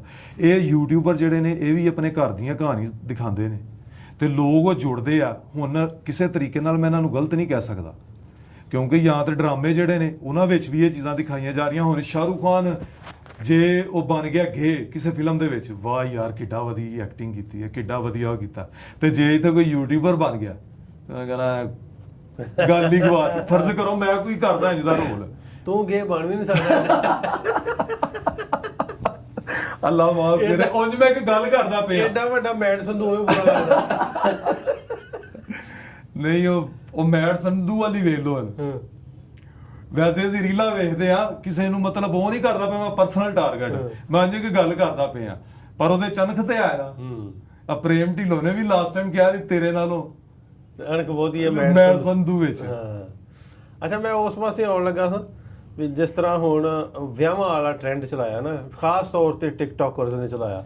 ਮਤਲਬ ਉਹਨੂੰ ਇਸ ਤਰ੍ਹਾਂ ਵਿਖਾਉਣਾ, ਇਸ ਤਰ੍ਹਾਂ ਗਲੈਮਰਾਈਜ਼ ਕਰਨਾ ਵੀ ਉਹ ਬੱਚੇ ਉਹ ਲੋਕ ਜਿਹੜੇ ਵਹਿੰਦੇ ਨੇ, ਜ਼ਾਹਰੀ ਗੱਲ ਹੈ ਉਹ ਯੂਟਿਊਬਰਸ ਨੂੰ ਵਹਿੰਦੇ ਆ। ਜਿਵੇਂ ਹੁਣ 2 ਆਂਟੀਆਂ ਦਾ ਵਿਆਹ ਆ, ਪਿੱਛੇ ਜੇ ਰਜਬ ਦਾ ਵੀ ਹੋਇਆ, ਹੋਰ ਸਾਰਿਆਂ ਦਾ ਵੀ, ਮਤਲਬ ਵੀ ਉਹ ਇੰਨਾ ਉਹ ਇੱਕ ਡਾਕਟਰ ਆ, ਉਹਨੇ ਆਖਿਆ ਵੀ ਮੈਂ 2.5 ਕਰੋੜ ਦਾ ਹਾਰ ਪਾਇਆ ਵਾ, 24 ਕਰੋੜ ਦਾ ਇੰਦ ਕੀਤਾ ਵਾ। ਮਤਲਬ ਇਹਨੂੰ ਕਿਸ ਨਜ਼ਰ ਨਾਲ ਵੇਖਦੇ ਆ? ਬਈ ਮੈਂ ਹੁਣ ਸਹੀ ਦੱਸਾਂ, ਲਾਸਟ ਟਾਈਮ 2 ਈਅਰ ਹੋ ਗਏ ਨੇ ਮੈਂ ਟਿਕਟੋਕ ਤੇ ਇਹਨਾਂ ਚੀਜ਼ਾਂ ਨੂੰ ਨਹੀਂ ਦੇਖਦਾ, ਕਿਉਂਕਿ ਟਿਕਟੋਕ ਤੇ ਦੇਖਣ ਨੂੰ ਕੰਟੈਂਟ ਕੁਝ ਬੰਦੇ ਸੀ ਜਿਹੜੇ ਵੀਡੀਓ ਬਣਾਉਂਦੇ ਸੀ, ਕੰਟੈਂਟ ਬਣਾਉਂਦੇ ਸੀ। ਤੁਹਾਨੂੰ ਲੱਗਦਾ ਸੀ ਜਦੋਂ ਸਟਾਰਟਿੰਗ 'ਚ ਮੈਂ ਸਟਾਰਟ ਕੀਤਾ ਸੀ ਟਿਕਟੋਕ, ਉਦੋਂ ਮੈਨੂੰ ਬਸ ਵੀਡੀਓ ਦੇ ਵਿਊਜ਼ ਵੇਖਦੇ ਹੁੰਦੇ ਸੀ ਕਿ ਯਾਰ ਵੀਡੀਓ ਇੰਨੀ ਚੱਲ ਗਈ, ਇੰਨੀ ਚੱਲ ਗਈ, ਇੰਨੀ ਚੱਲ ਗਈ। ਬਾਹਰ ਜਿਵੇਂ ਜਿਵੇਂ ਬੰਦਿਆਂ ਨੂੰ ਮਿਲਿਆ, ਬੰਦਿਆਂ 'ਚ ਨਿਕਲਿਆ, ਉਦੋਂ ਪਤਾ ਲੱਗਾ ਕਿ ਇਹਦੇ ਤੋਂ ਹਟ ਕੇ ਵੀ ਇੱਕ ਦੁਨੀਆ ਹੈ ਜਿਹੜੀ ਅਸਲ ਦੁਨੀਆ। ਹੁਣ ਲੋਕ ਵਿਆਹ ਕਰਦੇ ਨੇ ਵੱਡੇ ਪੱਧਰ ਤੇ, ਵੱਡੇ ਫੰਕਸ਼ਨ ਕਰਦੇ ਆ, ਪੈਸੇ ਸੁੱਟਦੇ ਆ, ਸਭ ਕੁਝ ਕਰਦੇ ਆ। ਅਕਸਰ ਲੜਾਈਆਂ ਵੀ ਹੋ ਜਾਂਦੀਆਂ ਕਿ ਸਾਡੇ ਨਾਲ ਸ਼ਰਤ ਲਾ ਕੇ ਪੈਸੇ ਸੁੱਟ ਲਓ, ਇੰਜ ਕਰ ਲਓ, ਮੈਂ 5-5 ਹਜ਼ਾਰ ਦੇ ਨੋਟ ਸੱਟਾਂਗਾ, 1000-1000 ਦੇ ਸੱਟਾਂਗਾ। ਤੇ ਉਹ ਚੀਜ਼ਾਂ ਹਾਈਪ ਕ੍ਰੀਏਟ ਕਰਨ ਵਾਸਤੇ ਲੋਕ ਕਰਦੇ ਆ। ਦੋਸਤ ਅਹਿਬਾਬ ਹੁੰਦੇ ਨੇ ਟਿਕਟੋਕਰ, ਉਹਨਾਂ ਨੂੰ ਸਾਧਦੇ ਨੇ, ਉਹ ਸਭ ਕੁਝ ਕਰਦੇ ਆ। ਇਹ ਚੀਜ਼ਾਂ ਸਾਡੀ ਯੂਥ ਨੂੰ ਵਿਗਾੜ ਰਹੀਆਂ, ਯੂਥ ਨੂੰ ਇੰਜ ਵਿਗਾੜ ਰਹੀਆਂ। ਹਰ ਬੰਦਾ ਜਿਹੜਾ ਇਸ ਪਾਸੇ ਲੱਗਾ ਹੈ ਕਿ ਮੈਂ ਕਿਸੇ ਤਰੀਕੇ ਮਸ਼ਹੂਰ ਹੋਈਆਂ, ਸੋਸ਼ਲ ਮੀਡੀਆ ਤੋਂ ਪੈਸਾ ਕਮਾਵਾਂ ਤੇ ਮੈਂ ਵੀ ਇੰਜ ਕਰਾਂ। ਸਾਡੇ ਜਿਹੜੇ ਯੂਥ ਦੇ ਮਾਪਿਓ ਨੇ, ਜਿਹੜੇ ਛੋਟੇ ਛੋਟੇ ਬੱਚੇ ਨੇ, ਮੇਰੇ ਕੋਲ ਅਕਸਰ ਆਉਂਦੇ ਨੇ ਕਿ ਮੇਰੇ ਬੱਚੇ 'ਚ ਟੈਲੈਂਟ ਬਹੁਤ ਹੈ, ਇਹ ਟਿਕਟੋਕ ਤੇ ਮਸ਼ਹੂਰ ਹੋ ਜਾਏਗਾ। ਮੈਂ ਉਹਨਾਂ ਨੂੰ ਕਹਿੰਦਾ ਯਾਰ ਤੂੰ ਇਹਨੂੰ ਪੜ੍ਹਾ ਲਹਾ ਕੇ ਕਿਤੇ ਅਫਸਰ ਲਵਾ, 3 ਗੱਡੀਆਂ ਅੱਗੇ ਹੋਣ, 3 ਪਿੱਛੇ, ਤੂੰ ਵੀ ਕਿਤੇ ਕਹੇ ਕਿ ਯਾਰ ਮੇਰਾ ਪੁੱਤਰ ਅਫਸਰ ਲੱਗਾ। ਬਜਾਏ ਇਹਦੇ ਅਸੀਂ ਸ਼ੋਰਟ ਰਸਤਾ ਲੱਭਦੇ ਪਏ ਆ ਕਿ ਯਾਰ ਸਾਡਾ ਮੁੰਡਾ ਟਿਕਟੋਕ ਸਟਾਰ ਬਣ ਜੇ, ਉਹਨੂੰ ਵੇਖਣ ਵਾਲੇ ਹੋਣ ਤੇ ਲੋਕ ਸਾਡੇ ਘਰ ਰੌਣਕ ਮੇਲਾ ਲੱਗਿਆ ਰਹੇ ਤੇ ਕਮਾਈ ਦਾ ਜ਼ਰੀਆ ਬਣ ਜੇ। ਕੰਪੈਰੀਟਿਵਲੀ ਉਹਨਾਂ ਲੋਕਾਂ ਨੂੰ ਵੇਖ ਕੇ ਲੋਕ ਬਿਲਕੁਲ ਅਟਰੈਕਟ ਹੁੰਦੇ, ਉਧਰ ਨੂੰ ਜਾਂਦੇ ਨੇ, ਕੋਸ਼ਿਸ਼ ਵੀ ਕਰਦੇ ਨੇ ਉਸ ਤਰ੍ਹਾਂ ਦੇ ਵਿਆਹ ਕਰਨ ਦੀ, ਪੈਸੇ ਸੁੱਟਣ ਦੀ। ਹੁਣ ਬਾਈ ਮੈਂ ਤੁਹਾਨੂੰ ਇੱਕ ਗੱਲ ਦੱਸਦਾ, ਲੜਕੀਆਂ ਜਿਹੜੀਆਂ ਫੈਮਿਲੀ ਵਲੋਗਿੰਗ ਕਰਦੀਆਂ, ਇੱਕ ਬੰਦਾ ਏ ਉਹਦੇ 'ਚ ਇੰਨੀ ਪਸਲੀ ਹੋਈ ਨਹੀਂ ਹੈ ਕਿ ਉਹ ਆਪਣੀ ਬੇਟੀ ਨੂੰ 2 ਲੱਖ ਵਾਲਾ ਬੈਗ ਲੈ ਕੇ ਦੇ ਸਕੇ। ਇੱਕ ਫੈਮਿਲੀ ਵਲੋਗਿੰਗ ਕਰਦੀ ਪਈ ਹੈ ਇੱਕ ਔਰਤ, ਉਹ ਵੀਡੀਓ 'ਚ ਦੱਸਦੀ ਹੈ ਕਿ ਮੈਂ 2 ਲੱਖ ਦਾ 2.5 ਲੱਖ ਦਾ ਬੈਗ ਲਿਆ, ਤੇ ਉਹ ਜਿਹੜੇ ਦੇਖਣ ਵਾਲੇ ਨੇ ਵਿਊਵਰ ਤੇ ਉਹਨਾਂ ਦੇ ਅਮੀਰ ਨਹੀਂ ਹੈ, ਕਿਉਂਕਿ ਅਮੀਰ ਬੰਦਿਆਂ ਕੋਲ ਇੰਨਾ ਟਾਈਮ ਹੀ ਨਹੀਂ ਹੈ ਕਿਸੇ ਨੂੰ ਦੇਖ ਸਕਣ। ਤੇ ਉਹ ਬੱਚਿਆਂ ਦਾ ਕੀ ਉਹ ਹੋਏਗਾ, ਬੱਚੇ ਫਿਰ ਉਹ ਸੋਚ ਰੱਖਦੇ ਵੀ ਮੈਨੂੰ ਵੀ ਕੱਲ ਨੂੰ ਇਦਾਂ ਦਾ ਮਿਲੂਗਾ, ਤੇ ਫਿਰ ਉਹ ਹਲਾਲ ਹਰਾਮ 'ਚ ਕਿਵੇਂ ਫਰਕ ਰੱਖਣਗੇ। ਅੱਛਾ, ਇੱਕ ਹੋਰ ਗੱਲ ਵਕਾਰ, ਇਸ ਤਰ੍ਹਾਂ ਵੇਖ ਕੇ ਬੱਚੇ ਗਲੈਮਰਾਈਜ਼ ਕਰਦੇ ਆ ਵੀ ਇਸ ਤਰ੍ਹਾਂ ਅਸੀਂ ਵੀ ਹੋਈਏ। ਕਿ ਵਕਾਰ ਭਿੰਡਰ ਜਿਵੇਂ ਮਿਹਨਤ ਕਰਦਾ ਵਾ, ਆਪਣੇ ਮਾਲ ਨੂੰ ਪੱਠੇ ਪਾਉਂਦਾ, ਤੈਨੂੰ ਵੀ ਲੋਕ ਗਲੈਮਰਾਈਜ਼ ਕਰਦੇ, ਤੇਰੇ ਵੱਲੋਂ ਵੇਖ ਕੇ ਵੀ ਕੋਈ ਇਦਾਂ ਦਾ ਕੰਟੈਂਟ ਬਣਾਉਂਦੇ? ਮੈਨੂੰ ਖੁਸ਼ੀ ਹੁੰਦੀ ਆ ਕੰਟੈਂਟ ਤੇ। ਦੇਖੋ ਜਦੋਂ ਮੈਂ ਸਟਾਰਟ ਕੀਤਾ ਸੀ, ਮੇਰੇ ਤੋਂ ਪਹਿਲਾਂ ਟਿਕਟੋਕ ਦੇ ਉੱਪਰ ਕੋਈ ਬੰਦਾ ਨਹੀਂ ਸੀ। ਮੈਨੂੰ ਲੱਗਦਾ ਹੈ ਕਿ ਅੱਜ ਤੋਂ 4 ਸਾਲ ਪਿੱਛੇ ਚਲੇ ਜਾ, 2020 ਦੇ ਐਂਡ ਤੇ 21 ਦੇ ਸਟਾਰਟ, ਖੇਤੀ ਦਾ ਕੰਟੈਂਟ, ਖੇਤੀ ਦਾ ਕੰਟੈਂਟ। ਉਸ ਤੋਂ ਬਾਅਦ ਖੇਤੀ ਦੇ ਕੰਟੈਂਟ ਤੋਂ ਮਾਲ ਡੰਗਰ ਦਾ ਉੱਥੇ ਵੀਡੀਓ ਬਣਾ ਦੇਣੀ ਆ, ਲਿਬੜੇ ਤਿਬੜੇ ਕੱਪੜਿਆਂ ਦੇ ਵਿੱਚ, ਕਿਸੇ ਦੀ ਫਿਕਰ ਨਹੀਂ, ਕੋਈ ਟੈਨਸ਼ਨ ਨਹੀਂ। ਤੇ ਉਹ ਜਿਵੇਂ ਜਿਵੇਂ ਬਾਹਰ ਨਿਕਲੇ ਤੇ ਲੋਕਾਂ ਨੇ ਕਹਿਣਾ ਯਾਰ ਕੱਪੜੇ ਚਾਹੀਦੇ ਪਾਇਆ ਕਰ, ਆਪਣੀ ਹਾਲਤ ਸੁਧਾਰ, ਤੂੰ ਹੁਣ ਲੋਕ ਤੈਨੂੰ ਵੇਖਦੇ ਆ, ਤੂੰ ਸਟਾਰ ਐ, ਇੰਜ ਇੰਜ। ਕੱਪੜੇ ਪਾਉਣ ਦਾ ਚੱਜ ਹੀ ਨਹੀਂ ਸੀ, ਹਾਲਤ ਕਿੱਥੋਂ ਸੁਧਾਰਨੀ ਆ। ਜੋ ਨਵਾਂ ਸੂਟ ਸਿਪ ਜਾਣਾ, ਸਾਡੇ ਘਰਾਂ ਦੇ ਵਿੱਚ ਇਹ ਰੂਲ ਚੱਲਦੇ ਹੁੰਦੇ ਸੀ, ਬੇਬੇ ਨੇ ਬਾਜ਼ਾਰ ਜਾਣਾ, ਸਾਰਿਆਂ ਦੇ ਕੱਪੜੇ ਲੈ ਆਣੇ ਆ, ਦਰਜੀ ਕੋਲ ਨੇਪਾ ਏ ਤੇ ਉਹ ਸਿਪ ਕੇ ਘਰ ਆ ਜਾਣੇ ਆ। ਜਦੋਂ ਵੀ ਕਿਤੇ ਜਾਣਾ ਤੇ ਪਾ ਕੇ ਚਲੇ ਜਾਣਾ। ਆਪਣੀ ਮਰਜ਼ੀ ਨਾਲ ਇਹ ਵਾਰੀ ਸੂਟ ਸਵਾਇਆ ਮੈਂ, ਉਹ ਵੀ ਮੈਂ ਗਿਆ ਤੇ ਉਹੀ ਮੈਂ ਕਹਿੰਦਾ ਆਪਣੀ ਮਰਜ਼ੀ ਨਾਲ ਨੇਪਾ ਦੇ ਕੇ ਸੂਟ ਹੁਣ ਸਵਾਉਣ ਲੱਗਾ। ਅੱਛਾ, ਨਹੀਂ ਮੈਂ ਕਿਹਾ ਵੀ ਤੇਰੇ ਵੱਲੋਂ ਵੇਖ ਕੇ ਵੀ ਕੋਈ ਇਦਾਂ ਦਾ, ਮੇਰੇ ਵੱਲੋਂ ਵੇਖ ਕੇ ਇੰਜ ਬੰਦੇ ਕਹਿੰਦੇ ਭਾਈ ਯਾਰ ਤੇਰੇ ਵੱਲੋਂ ਵੇਖ ਕੇ ਨਾ ਅਸੀਂ ਵੀ ਮੱਝਾਂ ਦਾ ਕੰਮ ਸਟਾਰਟ ਕੀਤਾ, ਡੇਅਰੀ ਫਾਰਮ ਬਣਾ ਰਹੇ ਆ, ਝੋਟੀਆਂ ਪਾ ਰਹੇ ਆ, ਤੇ ਖੁਸ਼ੀ ਹੁੰਦੀ ਹੈ ਕਿ ਯਾਰ ਕੋਈ ਸਾਨੂੰ ਵੇਖ ਕੇ ਵੀ ਚੱਲ ਰਿਹਾ, ਵੀ ਵਧੀਆ ਕੋਈ ਨਾ ਕੋਈ ਮੋਟੀਵੇਸ਼ਨ ਵਧੀਆ। ਉਵੇਂ ਇਹ ਵਾ ਵੀ ਇਹ ਕੰਮ ਮਤਲਬ ਵੀ ਜ਼ਿਮੀਦਾਰ ਵਾਲਾ, ਡੰਗਰ ਮਾਲ ਡੰਗਰ ਵਾਲਾ, ਜੇ ਤੁਸੀਂ ਇਹਨੂੰ ਅੱਛੇ ਤਰੀਕੇ ਨਾਲ ਡਿਜੀਟਲਾਈਜ਼ ਕਰਕੇ ਕਰਦੇ ਜੇ, ਬਿਹਤਰ ਅੰਦਾਜ਼ ਨਾਲ ਕਰਦੇ, ਤੇ ਮਾੜਾ ਕੰਮ ਨਹੀਂ ਆ, ਬਹੁਤ ਵਧੀਆ ਕੰਮ ਹੈ ਭਾਈ। ਸਭ ਤੋਂ ਟੋਪ ਦਾ ਕੰਮ ਇਹ ਹੈ। ਹੁਣ 2011 ਦੇ ਵਿੱਚ ਅਸੀਂ ਨਨਕਾਣਾ ਸਾਹਿਬ ਜੀ ਤੋਂ ਜ਼ਮੀਨ ਖਰੀਦੀ ਹੈ। ਵੱਡੇ ਭਾਈਆਂ ਦਾ ਇਹ ਕੰਮ ਸੀ ਕਿ ਯਾਰ ਰੱਬ ਨੇ ਪੈਸਾ ਦਿੱਤਾ, ਕੋਈ ਕਾਰੋਬਾਰ ਕਰੀਏ, ਜ਼ਮੀਨ ਤੇ ਖਰੀਦ ਲਈਏ, ਮਾਲ ਡੰਗਰ ਨਾ ਰੱਖੀਏ। ਤੇ ਅੱਬਾ ਮੇਰੇ ਨੇ ਇਹ ਗੱਲ ਕਹੀ ਸੀ, ਪੁੱਤਰ ਮਾਲ ਡੰਗਰ ਰੱਖਣਾ ਹੈ, ਇੰਨੀ ਜ਼ਮੀਨ ਦਾ ਕੋਈ ਫਾਇਦਾ ਨਹੀਂ। ਕਿਸੇ ਨੂੰ ਐਵੇਂ ਕਹਿ ਦੋਗੇ ਨਾ ਕਿ ਯਾਰ ਇਹ ਜ਼ਮੀਨ ਸਾਡੀ ਹੈ, ਤੇ ਉਹਨੇ ਕਹਿਣਾ ਐਵੇਂ ਖੱਚਾ ਮਾਰਦੇ ਪਏ। ਤੇ ਕਹਿੰਦਾ ਜੇ ਕੋਈ 4 ਮੱਝਾਂ ਹੋਣਗੀਆਂ ਨਾ, ਤੇ ਉਹ ਵੇਖ ਕੇ ਕਹੇਗਾ ਨਹੀਂ ਯਾਰ ਦੁੱਧ ਪੁੱਤ ਹੈ, ਤੇ ਬੰਦੇ ਵਾਕਈ ਡੇਰੇਦਾਰ ਨੇ। ਤੇ ਡੇਰਾ ਬਣਾਇਆ, ਮਾਲ ਰੱਖਿਆ, ਤੇ ਅੱਲਾ ਦਾ ਸ਼ੁਕਰ ਹੈ ਮਾਲ ਡੰਗਰ ਵੀ ਹੈ। ਜਿਵੇਂ ਵੀ ਭੋਏ ਭਾਂਡਾ, ਜਿਵੇਂ ਭੋਏ ਭਾਂਡਾ ਉਦੋਂ ਹੀ ਸੋਹਣਾ ਲੱਗਦਾ ਜਦੋਂ ਤੁਹਾਡਾ ਡੇਰਾ ਹੋਏ, ਮਾਲ ਡੰਗਰ ਹੋਏ। ਮੈਂ ਇੱਥੇ ਵੀ ਕਈ ਬੰਦੇ ਕਹਿ ਦੇਣਗੇ ਵਿੱਚ ਭਾਈ ਯਾਰ ਸਾਰਿਆਂ ਕੋਲ ਤੇ ਨਹੀਂ ਇੰਜ ਦਾ ਹੁੰਦਾ। ਮੈਂ ਉਂਝ ਇੱਕ ਗੱਲ ਕਰਦਾ ਪਿਆ, ਹੁੰਦਾ ਕਿਸੇ ਕੋਲ ਵੀ ਕੋਈ ਨਹੀਂ। ਜੋ ਤੁਸੀਂ ਦੇਖ ਰਹੇ ਹੋ ਸਕਦਾ ਤੁਹਾਡੇ ਅੱਬੂ ਨੇ ਨਾ ਦੇਖਿਆ ਹੈ, ਤੁਹਾਡੇ ਦਾ ਅੱਬੂ ਨੇ ਜੋ ਦੇਖਿਆ ਦਾਦੇ ਨੇ ਨਾ ਦੇਖਿਆ ਹੈ, ਪਰ ਤੁਸੀਂ ਸਟਾਰਟ ਤੇ ਕਰੋ, ਸਟਾਰਟ ਕਰੋ ਤੇ ਕਿਸੇ ਹੱਦ ਤੱਕ ਪਹੁੰਚੋ। ਕਿਸੇ ਹੱਦ ਤੱਕ ਪਹੁੰਚਾਂਗੇ। ਅੱਛਾ, ਇਹ ਜਿੰਨੀ ਵੀ ਕੰਟਰੋਵਰਸੀ ਰਹੀ ਪਿਛਲੀ ਕੰਟਰੋਵਰਸੀ FIR ਨੂੰ ਲੈ ਕੇ, ਉਹ ਸਾਰੇ ਮਾਮਲਾਤ ਨੂੰ ਲੈ ਕੇ, ਤੇ ਮਤਲਬ ਕਿੰਨਾ ਕੁ ਮਜਬੂਰ ਹੋ ਗਿਆ ਵੀ ਵਕਾਰ ਐਡਾ ਸਖਤ ਜਾਨ, ਐਡਾ ਮਿਹਨਤੀ ਮੁੰਡਾ, ਤੇ ਉਹ ਹੰਝੂ ਹੀ ਕੱਢ ਹੈ। ਹੰਝੂ ਹੁਣ ਦੇਖੋ, ਇੱਕ ਬੰਦਾ ਹੈ, ਮੈਂ ਵਾ, ਮੈਨੂੰ ਕੋਈ ਬੰਦਾ ਗਾਲਾਂ ਕੱਢ ਦਿੰਦਾ, ਪਹਿਲਾਂ ਤੇ ਮੈਨੂੰ ਸਾਰੀ ਰਾਤ ਨੀਂਦਰ ਨਹੀਂ ਆਈ, ਜਿਵੇਂ ਪਰੇਸ਼ਾਨੀ ਕੋਈ ਮੇਰਾ ਅੰਦਰ ਫਲੋਰ ਕੇ ਵੇਖੇ ਕਿ ਕਿਵੇਂ ਰੋਣਾ ਹੁੰਦਾ। ਮੈਨੂੰ ਜਦੋਂ ਗਾਲਾਂ ਪਈਆਂ ਬਾਹਰ, ਮੈਂ ਮੁੰਡੇ ਖਲੋਤੇ ਨੇ ਹੱਸਣਦੇ ਨੇ, ਮੈਂ ਵੀ ਵੇਖ ਕੇ ਹੱਸਣ ਲੱਗ ਪਿਆ, ਝੂਠਾ ਹੱਸਾ ਜਿਵੇਂ ਬੰਦਾ ਹੱਸਦਾ ਕਿ ਕੁਛ ਨਹੀਂ ਹੋਇਆ। ਜਿਵੇਂ ਮੈਂ ਕਿਹਾ ਮੈਂ ਅੰਦਰੋਂ ਅੰਦਰ ਹੀ ਮਰਨਾ ਥੋੜਾ ਹੈ, ਹੁਣ ਲੋਕਾਂ ਨੂੰ ਦੱਸੋ। ਤੇ ਕਈਆਂ ਨੇ ਮਜ਼ਾਕ ਵੀ ਬਣਾਇਆ, ਤੂੰ ਗਾਲਾਂ ਖਾ ਕੇ ਆ ਗਿਆ, ਇਹ ਇੰਜ ਹੋਇਆ। ਮੈਂ ਹਾਰ ਕੀ ਕਰਦਾ, ਇੱਕ ਬੰਦੇ ਕੋਲ ਰੁਤਬਾ ਹੈ, ਉਹ ਕਰ ਸਕਦਾ। ਤੇ ਮਤਲਬ ਟੂਲ ਆ, ਸਾਡੇ ਕੋਲ ਟੂਲ ਆ, ਵੀ ਜੇ ਅਸੀਂ ਇਨਸਾਫ ਵਾਸਤੇ ਉਹ ਟੂਲ ਨਹੀਂ ਇਸਤੇਮਾਲ ਕਰਨਾ ਤੇ ਫਿਰ ਸਾਡੇ ਉਸ ਟੂਲ ਦਾ ਕੀ ਫਾਇਦਾ। ਟੂਲ ਸਾਡੇ ਕੋਲ ਸੋਸ਼ਲ ਮੀਡੀਆ ਦਾ ਪਲੇਟਫਾਰਮ ਹੈ। ਅੱਛਾ ਵਕਾਰ, ਮੈਂ ਗੱਲ ਕਰਨੀ ਆ ਵੀ ਇਹ ਜਿਹੜਾ ਮੀਡੀਅਮ ਹੈ ਨਾ, ਸੋਸ਼ਲ ਮੀਡੀਆ ਦਾ ਮੀਡੀਅਮ, ਜਿਵੇਂ ਆਪਾਂ ਗੱਲ ਕਰਨੇ ਸੀ ਵੀ ਦੋ ਸਾਈਡਾਂ ਨੇ, ਟਿਕਟੌਕ ਤੇ ਬਣਾਉਣ ਵਾਲੇ ਜਾਂ ਦੂਜੇ ਤੀਜੇ ਜਿਹੜੇ ਵਲਗਰ ਕੰਟੈਂਟ ਬਣਾਉਂਦੇ ਨੇ ਤੇ ਚੰਗਾ ਕੰਟੈਂਟ ਬਣਾਉਂਦੇ ਨੇ। ਜਿਵੇਂ ਬਹੁਤ ਸਾਰੇ ਮੁੰਡੇ ਨੇ, ਉਹ ਜ਼ਿਮੀਂਦਾਰਾਂ ਤੇ ਟਰੈਕਟਰਾਂ ਤੇ, ਇੱਕ ਬਹਿਕ ਇੱਥੋਂ ਦਾ ਸਰਗੋਧੇ ਦਾ ਵਾ, ਉਹ ਟਰੈਕਟਰਾਂ ਤੇ ਬਣਾਉਂਦਾ ਵੀਡੀਓਜ਼, ਉਹ ਬਹੁਤ ਵਧੀਆ ਉਹਦਾ ਹੁੰਦਾ ਉਹ ਕੰਟੈਂਟ। ਜਿਹੜੇ ਬਣਾਉਂਦੇ ਨੇ ਉਹਨਾਂ ਦੀ ਆਵਾਜ਼ ਵੀ ਕਿਤੇ ਨਾ ਕਿਤੇ ਦੂਰ ਤੱਕ ਜਾਂਦੀ ਹੈ। ਹਾਂਜੀ, ਜਿਵੇਂ ਹੁਣ ਰੀਸੈਂਟਲੀ ਚੱਲਣ ਡਿਆ ਵੀ ਮੈਂ ਵੈਸੇ ਉਹਦੇ ਕੰਟੈਂਟ ਨਾਲ ਐਡਾ ਮੁਤਫਿਕ ਤਾਂ ਨਹੀਂ ਹੁੰਦਾ, ਕਿਉਂਕਿ ਅਸੀਂ ਉਹਨਾਂ ਦੇ ਏਰੀਆ ਮੁਜ਼ੱਫਰਗੜ੍ਹ ਜਾ ਕੇ ਅਸੀਂ ਫਲੱਡ ਰਿਲੀਫ ਕੈਂਪ ਵੀ ਲਾਇਆ ਤੇ ਸਾਨੂੰ ਉਹ ਦੱਸਿਆ ਨਹੀਂ, ਵਿਹਲੇ ਮੁੰਡੇ ਦੀ ਗੱਲ ਕਰਦਾ। ਤੇ ਲੇਕਿਨ ਇਹ ਵੀ ਸੋਸ਼ਲ ਮੀਡੀਆ ਤੇ ਆਵਾਜ਼ ਕਿਤੇ ਨਾ ਕਿਤੇ ਪਹੁੰਚਦੀ ਆ। ਵੀ ਹੁਣ ਉਹ ਸ਼ਾਇਦ ਗਿਆ ਸੀ ਸਾਊਦੀ ਅਰਬ ਉਮਰੇ ਤੇ ਪਿੱਛੋਂ ਉਹਦੇ ਵਾਲਿਦ ਨੂੰ ਕਿਡਨੈਪ ਕਰ ਲਿਆ ਕਿਸੇ ਨੇ ਨਾ, ਤੇ ਉਹਨੇ ਉੱਥੋਂ ਆਵਾਜ਼ ਚੁੱਕੀ ਤੇ ਪੂਰੇ ਮੀਡੀਆ ਨੇ ਉਹਦੀ ਆਵਾਜ਼ ਚੁੱਕੀ ਆ ਵੀ ਤੁਸੀਂ ਉਹਦੇ ਵਾਲਿਦ ਨੂੰ ਬਾਜ਼ੀਆਬ ਕਰਾਓ। ਤੇ ਮੈਨੂੰ ਲੱਗਦਾ ਵੀ ਜੇ ਚੰਗੇ ਤਰੀਕੇ ਨਾਲ ਵਰਤੋ ਕਿ ਲੋਕ ਸਾਥ ਵੀ ਦਿੰਦੇ ਨੇ। ਜਿਵੇਂ ਮੈਂ ਤੁਹਾਨੂੰ ਦੱਸਣ ਡਿਆ ਸੀ ਵੀ ਉਹ ਮੇਰੇ ਨਾਲ ਸਰਦਾਰ ਸੀ ਮੁੰਡਾ, ਪੈਂਡੂ ਕੈਨੇਡੀਨੋ ਉਹਦਾ ਚੈਨਲ ਵੀ ਆ। ਹਾਂਜੀ, ਉਹ ਆਇਆ, ਅਸੀਂ ਕਸੂਰ ਗਏ, ਉੱਥੇ ਇੱਕ ਸਬ ਇੰਸਪੈਕਟਰ ਨੇ ਨਾ ਮਿਸਬਿਹੇਵ ਕੀਤਾ ਤੇ ਮੈਂ ਨਾ ਸਿਰਫ ਪੋਸਟ ਲਿਖ ਕੇ ਪਾਈ। ਤੇ ਮੇਰੇ ਲਾਹੌਰ ਪਹੁੰਚਣ ਤੋਂ ਪਹਿਲਾਂ ਉੱਥੋਂ ਦੇ DPO ਸਾਹਿਬ ਮੇਰੇ ਮਗਰ ਆ ਗਏ, ਸਾਡੇ ਆ ਕੇ ਅਪੋਲੋਜਾਈਜ਼ ਕੀਤਾ ਤੇ ਉਹਨੂੰ ਫੌਰੀ ਤੌਰ ਤੇ ਸਸਪੈਂਡ ਕੀਤਾ। ਸੋ ਮੈਨੂੰ ਲੱਗਦਾ ਵੀ ਸਾਨੂੰ ਇਸ ਮੀਡੀਅਮ ਨੂੰ ਚੰਗੇ ਤਰੀਕੇ ਦੇ ਨਾਲ ਯੂਜ਼ ਵੀ ਕਰਨਾ ਚਾਹੀਦਾ, ਬਜਾਏ ਇਸ ਦੇ ਵੀ ਅਸੀਂ ਇਹਨੂੰ ਗਲਤ ਤਰੀਕੇ ਨਾਲ ਇਸਤੇਮਾਲ ਕਰੀਏ। ਤੇ ਉਹਦਾ ਸਹੀ ਇਸਤੇਮਾਲ ਕੀਤਾ, ਮੈਂ ਸਹੀ ਕੀਤਾ, ਬਿਲਕੁਲ ਸਹੀ ਕੀਤਾ। ਕਿਉਂਕਿ ਜਿੱਥੇ ਤੁਹਾਡੀ ਆਵਾਜ਼ ਨਹੀਂ ਸੁਣਦੀ, ਉਹ ਲੋਕਾਂ ਤੱਕ ਆਵਾਜ਼ ਪਹੁੰਚਾਓਗੇ ਤੇ ਲੋਕ ਸਾਰੀ ਗੱਲ ਇਹਨੂੰ, ਜੇ ਤੁਸੀਂ ਸੱਚੇ ਜੇ ਤੇ ਉਹਨੂੰ ਸਹੀ ਹੈ ਤੇ ਲੋਕ ਉਹਨੂੰ ਗੱਲ ਨੂੰ ਚੁੱਕਣਗੇ ਵੀ ਤੇ ਬਿਹਤਰ ਵੀ ਹੈ। ਨਾਲੇ ਗੱਲ ਇਹ ਵੇ ਭਾਈ, ਜੇ ਤੁਸੀਂ ਮਤਲਬ ਇਹ ਵੇਖੇ ਹੱਕ ਤੇ ਹੋ ਨਾ, ਤੇ ਉਹਦਾ ਫਾਇਦਾ ਬੈਨੀਫਿਟ ਇਹ ਹੁੰਦਾ ਕਿ ਗੱਲ ਨੂੰ ਛੇਤੀ 'ਚ ਨੋਟਿਸ ਲਿਆ ਜਾਂਦਾ। ਹੁਣ ਜੇ ਅਸੀਂ ਨਾ ਲਾਉਂਦੇ ਚੱਲੀ ਜਾਂਦਾ, ਪਤਾ ਨਹੀਂ ਕਿਦੋਂ ਹੋਣਾ ਸੀ। ਵੀਡੀਓ ਲਾਉਣ ਦਾ ਮਕਸਦ ਇਹ ਸੀ ਕਿ ਮੇਰੇ ਨਾਲ ਇੰਜ ਹੋ ਰਿਹਾ ਤੇ ਹੋਰ ਪਤਾ ਨਹੀਂ ਕਿੰਨੇ ਕੁ ਬੰਦੇ ਨੇ ਜਿਨ੍ਹਾਂ ਨਾਲ ਇੰਜ ਹੁੰਦਾ ਹੋਣਾ, ਜਿਹੜੇ ਆਪਣੀ ਇੱਜ਼ਤ ਬਚਾਉਣ ਵਾਸਤੇ ਗਰੀਬ ਡਰਦੇ ਗੱਲ ਨਹੀਂ ਕਰਦੇ ਹੋਣੇ।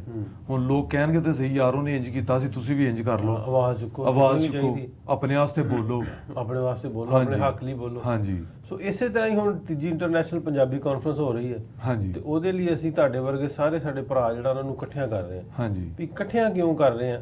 ਵੀ ਆਪਣੀ ਆਵਾਜ਼, ਆਪਣੀ ਗੱਲ ਜਿਹੜੀ ਵਾ ਲੋਕਾਂ ਤੱਕ ਪਹੁੰਚਾਈਏ। ਸਿਰਫ 3-4 ਵੱਡੇ ਸ਼ਹਿਰ ਜਿਹੜੇ ਨੇ ਉਹਨਾਂ ਤੋਂ ਹਟ ਕੇ ਸਾਡੇ ਪਿਓਰਲੀ ਪੰਜਾਬੀ ਬੋਲਦੇ ਆ, ਸਾਡੇ ਬੱਚੇ ਪੰਜਾਬੀ ਬੋਲਦੇ ਆ। ਹਾਂਜੀ। ਵੀ ਲਾਹੌਰ, ਇਸਲਾਮਾਬਾਦ, ਰਾਵਲਪਿੰਡੀ ਜਾਂ ਫੈਸਲਾਬਾਦ ਤੋਂ ਤੁਸੀਂ ਗਿਣਦੇ ਜੀ ਵੀ ਇੱਥੇ ਉਰਦੂ ਬੋਲਦੇ, ਤੇ ਉਹ ਸਾਰੇ ਪੰਜਾਬ ਨੂੰ ਰਿਪਰੈਜ਼ੈਂਟ ਨਹੀਂ ਕਰਦਾ। ਤੁਹਾਡਾ ਕੀ ਖਿਆਲ?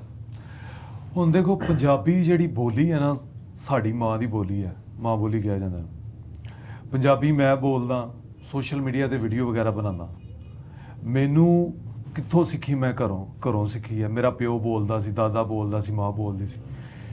ਤੇ ਯਕੀਨ ਮੰਨੋ, ਮੈਂ ਜਦੋਂ ਪੰਜਾਬੀ 'ਚ ਵੀਡੀਓ ਬਣਾਉਣ ਲੱਗਾ ਸੀ, ਮੈਨੂੰ ਪਤਾ ਹੀ ਨਹੀਂ ਸੀ ਕਿ ਪੰਜਾਬੀ ਦੇ ਮਸਲੇ ਵੀ ਆ। ਮੈਨੂੰ ਤੇ ਉਦੋਂ ਪਤਾ ਲੱਗਾ ਪੰਜਾਬੀ ਦੇ ਮਸਲੇ ਵੀ ਆ ਜਦੋਂ ਮੈਂ ਤੁਹਾਡੇ ਵਰਗੇ ਲੋਕਾਂ ਨਾਲ ਅਟੈਚ ਹੋਇਆ ਕਿ ਸਾਡਾ ਜਿਹੜਾ ਸਬਜੈਕਟ ਹੈ ਉਹਨੂੰ ਪੰਜਾਬੀ ਪੜ੍ਹਾਇਆ ਨਹੀਂ ਜਾਂਦਾ, ਤਾਂ ਕਿ ਸਾਡੀ ਜਿਹੜੀ ਜਨਰੇਸ਼ਨ ਹੈ, ਆਉਣ ਵਾਲੀ ਯੂਥ ਹੈ, ਉਹ ਆਪਣੀ ਪੰਜਾਬੀ ਜ਼ੁਬਾਨ ਨਾਲ ਜੁੜੀ ਰਹੇ। ਮੈਂ ਤੇ ਜੇ ਆਪਣੀ ਗੱਲ ਕਰਾਂ, ਮੈਨੂੰ ਪੰਜਾਬੀ ਜ਼ੁਬਾਨ ਨੇ ਇੱਜ਼ਤ ਦਿੱਤੀ। ਮੈਂ ਪੰਜਾਬੀ 'ਚ ਵੀਡੀਓ ਬਣਾਉਂਦਾ ਸੀ, ਲੋਕ ਦੇਖਦੇ ਸੀ, ਪੰਜਾਬ ਦਾ ਕਲਚਰ ਦਿਖਾਉਂਦਾ ਸੀ, ਤੇ ਮੈਂ ਲੱਗਾ ਰਿਹਾ ਪੰਜਾਬੀ ਤੇ। ਮੈਨੂੰ ਬਾਅਦੋਂ ਤੁਹਾਡੇ ਵਰਗੇ ਲੋਕਾਂ ਨਾਲ ਜੁੜਨ ਤੋਂ ਬਾਅਦ ਲੱਗਿਆ ਕਿ ਪੰਜਾਬੀ ਦੇ ਤਾਂ ਮਸਲੇ ਬੜੇ ਨੇ। ਜਿਵੇਂ ਹੁਣ ਪੰਜਾਬੀ ਕਾਨਫਰੰਸ ਤੁਸੀਂ ਕਰਾ ਰਹੇ ਹੋ, ਇੱਥੇ ਲੋਕ ਜੁੜੇ ਨੇ ਆਪਣੇ ਨਾਲ। ਇਹ ਇੰਜ ਹੀ ਚੱਲਦਾ ਰਿਹਾ, ਕਿਤੇ ਨਾ ਕਿਤੇ ਮੈਂ ਪੋਸਟਾਂ ਵੀ ਦੇਖਦੇ ਹਾਂ, ਬੜੀ ਜੀ ਯੂਥ ਸਾਡੇ ਨਾਲ ਜੁੜੀ ਆ।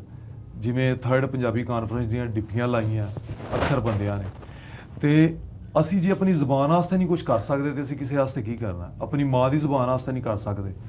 ਹੁਣ ਮੈਨੂੰ ਵੇਖ ਲਓ, ਮੈਂ ਪੰਜਾਬੀ ਬੋਲਦਾ ਵਾਂ, ਕਿਤੇ ਜਾਵਾਂ ਤੇ ਯੂਨੀਵਰਸਿਟੀਆਂ ਦੇ ਵਿੱਚ ਲੜਕੇ ਕਹਿੰਦੇ ਕਿ ਪੰਜਾਬੀ ਬੋਲਦਾ ਯਾਰ, ਬੜੀ ਸੋਹਣੀ ਬੋਲਦਾ।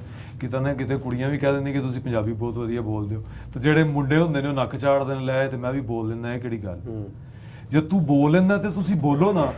ਸੋ ਮੈਨੂੰ ਲੱਗਦਾ ਮਿੱਥ ਵੀ ਦੂਰ ਕਰਨੀ ਪੈਣੀ ਨਾ, ਜਿਹੜਾ ਅਹਿਸਾਸੇ ਕਮਤਰੀ ਦਾ ਸ਼ਿਕਾਰ ਹੁੰਦੇ ਨਾ ਮੁੰਡੇ ਜਿਹੜੇ ਵੱਡੇ ਸ਼ਹਿਰਾਂ 'ਚ ਆਉਂਦੇ ਆ। ਮਤਲਬ ਸਾਨੂੰ ਪ੍ਰਾਊਡਲੀ ਬੋਲਣੀ ਚਾਹੀਦੀ ਹੈ ਆਪਣੀ ਬੋਲੀ, ਮਾਂ ਦੀ ਬੋਲੀ, ਸਾਡੇ ਵੱਡਿਆਂ ਦੀ ਬੋਲੀ। ਇਹਦੇ ਨਾਲ ਮਿੱਠੀ ਤੇ ਸੋਹਣੀ ਜ਼ੁਬਾਨ ਹੀ ਕੋਈ ਨਹੀਂ।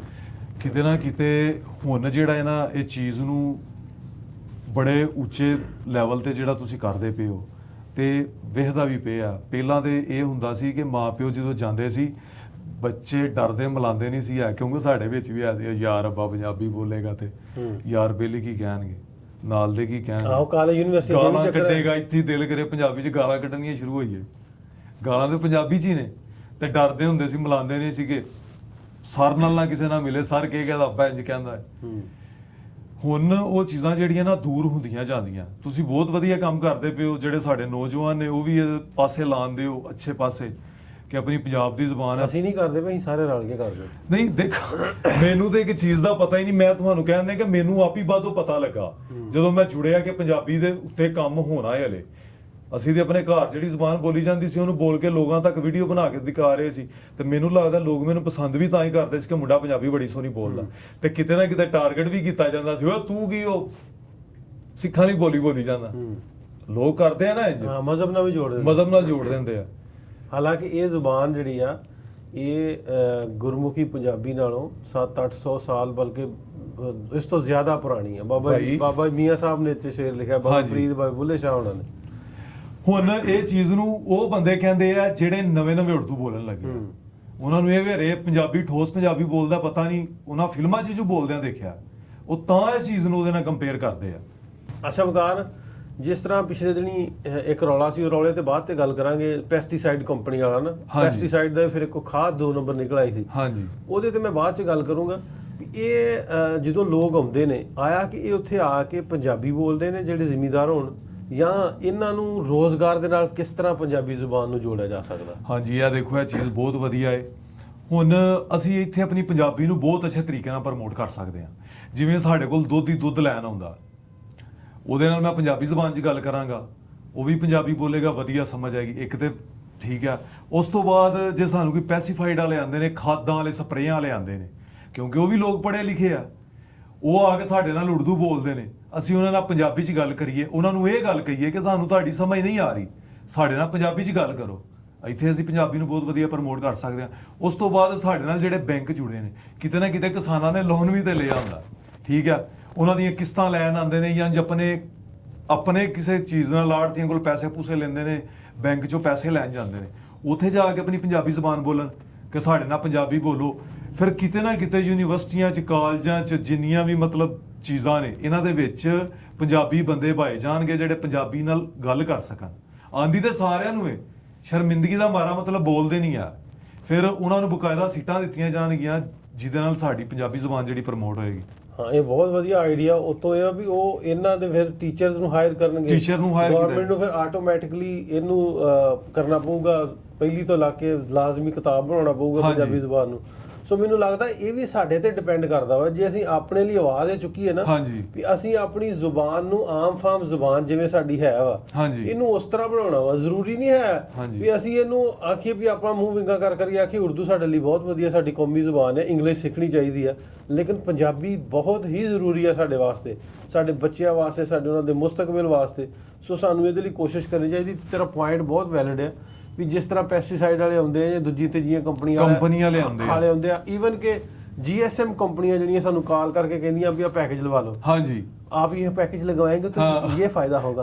ਉਹਨੂੰ ਆ ਭਾਈ ਤੂੰ ਪੰਜਾਬੀ 'ਚ ਪਹਿਲਾਂ ਦੱਸ ਨਾ ਮੈਨੂੰ ਵੀ ਇਹਦੇ ਫਾਇਦੇ ਕੀ ਨੇ, ਜਿਹਦੀ ਸਾਨੂੰ ਸਹੀ ਸਮਝ ਵੀ ਲੱਗੇ, ਤੇ ਫਿਰ ਅਸੀਂ ਪੈਕੇਜ ਤਰ੍ਹਾਂ ਲਵਾਵਾਂਗੇ। ਕਿਉਂ ਨਾ GSM ਕੰਪਨੀ ਆਪਣੇ EMPLOYE ਜਿਹੜੇ ਆ ਉਹ ਪੰਜਾਬੀ ਰੱਖਣ। ਸੋ ਇਹ ਹਰ ਅਦਾਰੇ, ਹਰ ਜਿਹੜਾ ਪੰਜਾਬ ਦੇ ਵਿੱਚ ਹੈ, ਹਰ ਅਦਾਰੇ ਸਾਡਾ ਹੱਕ ਬਣਦਾ ਵੀ ਅਸੀਂ ਉਹਨਾਂ ਦੇ ਨਾਲ ਇਸ ਤਰ੍ਹਾਂ ਗੱਲ ਕਰੀ। ਹਾਂ, ਇਸ ਤੋਂ ਵੱਖ ਇਹ ਜਸਟਿਸ ਮਨਸੂਰ ਸਾਹਿਬ ਦੀ ਪੰਜਾਬੀ ਪ੍ਰਚਾਰ ਅਹਿਮਦ ਰਜ਼ਾ ਸਾਹਿਬ ਨੇ ਇੱਕ ਪਟੀਸ਼ਨ ਦਾਇਰ ਕੀਤੀ ਸੀ ਵੀ ਪੰਜਾਬ ਦੇ ਸਕੂਲਾਂ ਦੇ ਵਿੱਚ ਕਿਸੇ ਵੀ ਹੋਰ ਮਹਿਕਮੇ ਦੇ ਵਿੱਚ ਬੰਦਾ ਪੰਜਾਬੀ ਬੋਲਣ ਤੋਂ ਕੋਈ ਕਿਸੇ ਨੂੰ ਰੋਕ ਨਹੀਂ ਸਕਦਾ। ਹਾਂ ਜਿਹੜਾ ਰੋਕੂਗਾ ਉਹ ਕਾਨੂੰਨ ਦੀ ਖਿਲਾਫ ਵਰਜੀ ਕਰੂਗਾ, ਉਹਦੇ ਖਿਲਾਫ ਐਕਸ਼ਨ ਹੋ ਸਕਦਾ। ਉਹਦੀ ਮੈਂ FIR ਦੀ ਜਿਹੜਾ ਉਹਨਾਂ ਦਾ ਹੈ ਰਿਮਾਰਕਸ ਨੇ ਉਹਦੀ ਕਾਪੀ ਵੀ ਲਾਵਾਂਗਾ।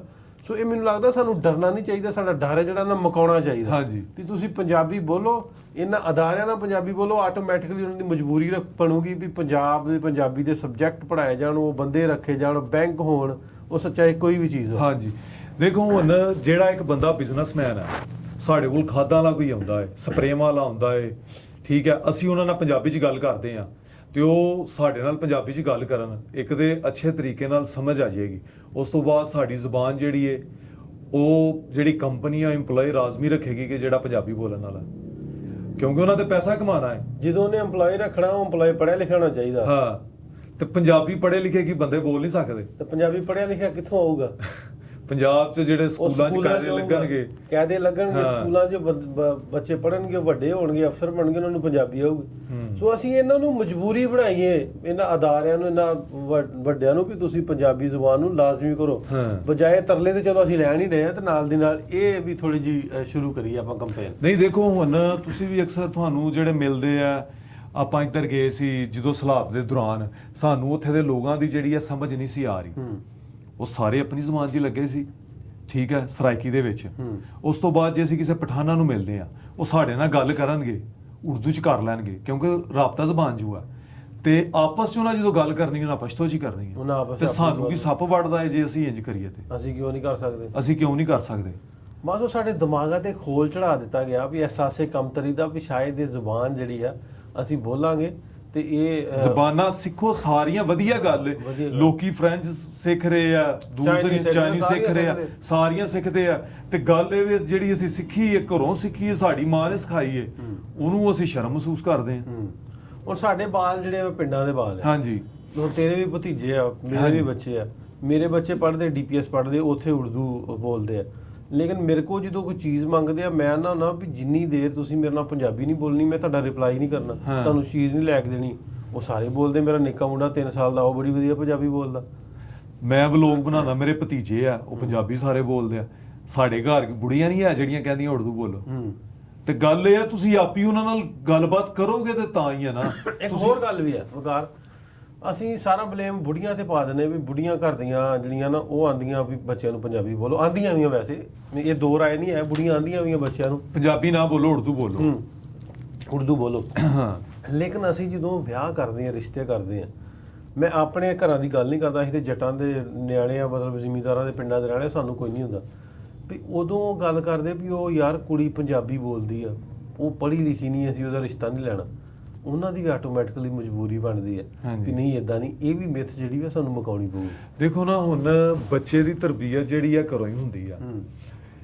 ਜ਼ਾਹਰ ਹੈ ਬੜੀ ਉੱਚੀ ਵੱਡੀ ਗੱਲ ਹੈ, ਉਹ ਮਾਵਾਂ ਤੇ ਸ਼ੁਰੂ ਤੋਂ ਬੱਚਿਆਂ ਦੀਆਂ ਤਰਬੀਅਤ ਕਰਦੀਆਂ ਇੰਜ ਦੀਆਂ ਕਿ ਕੋਈ ਕੱਲ੍ਹ ਨੂੰ ਰਿਸ਼ਤਾ ਵੇਖਣ ਵਾਲਾ ਆਏ, ਕਿਸੇ ਚੀਜ਼ ਦੀ ਘਾਟ ਨਾ ਰਵੇ।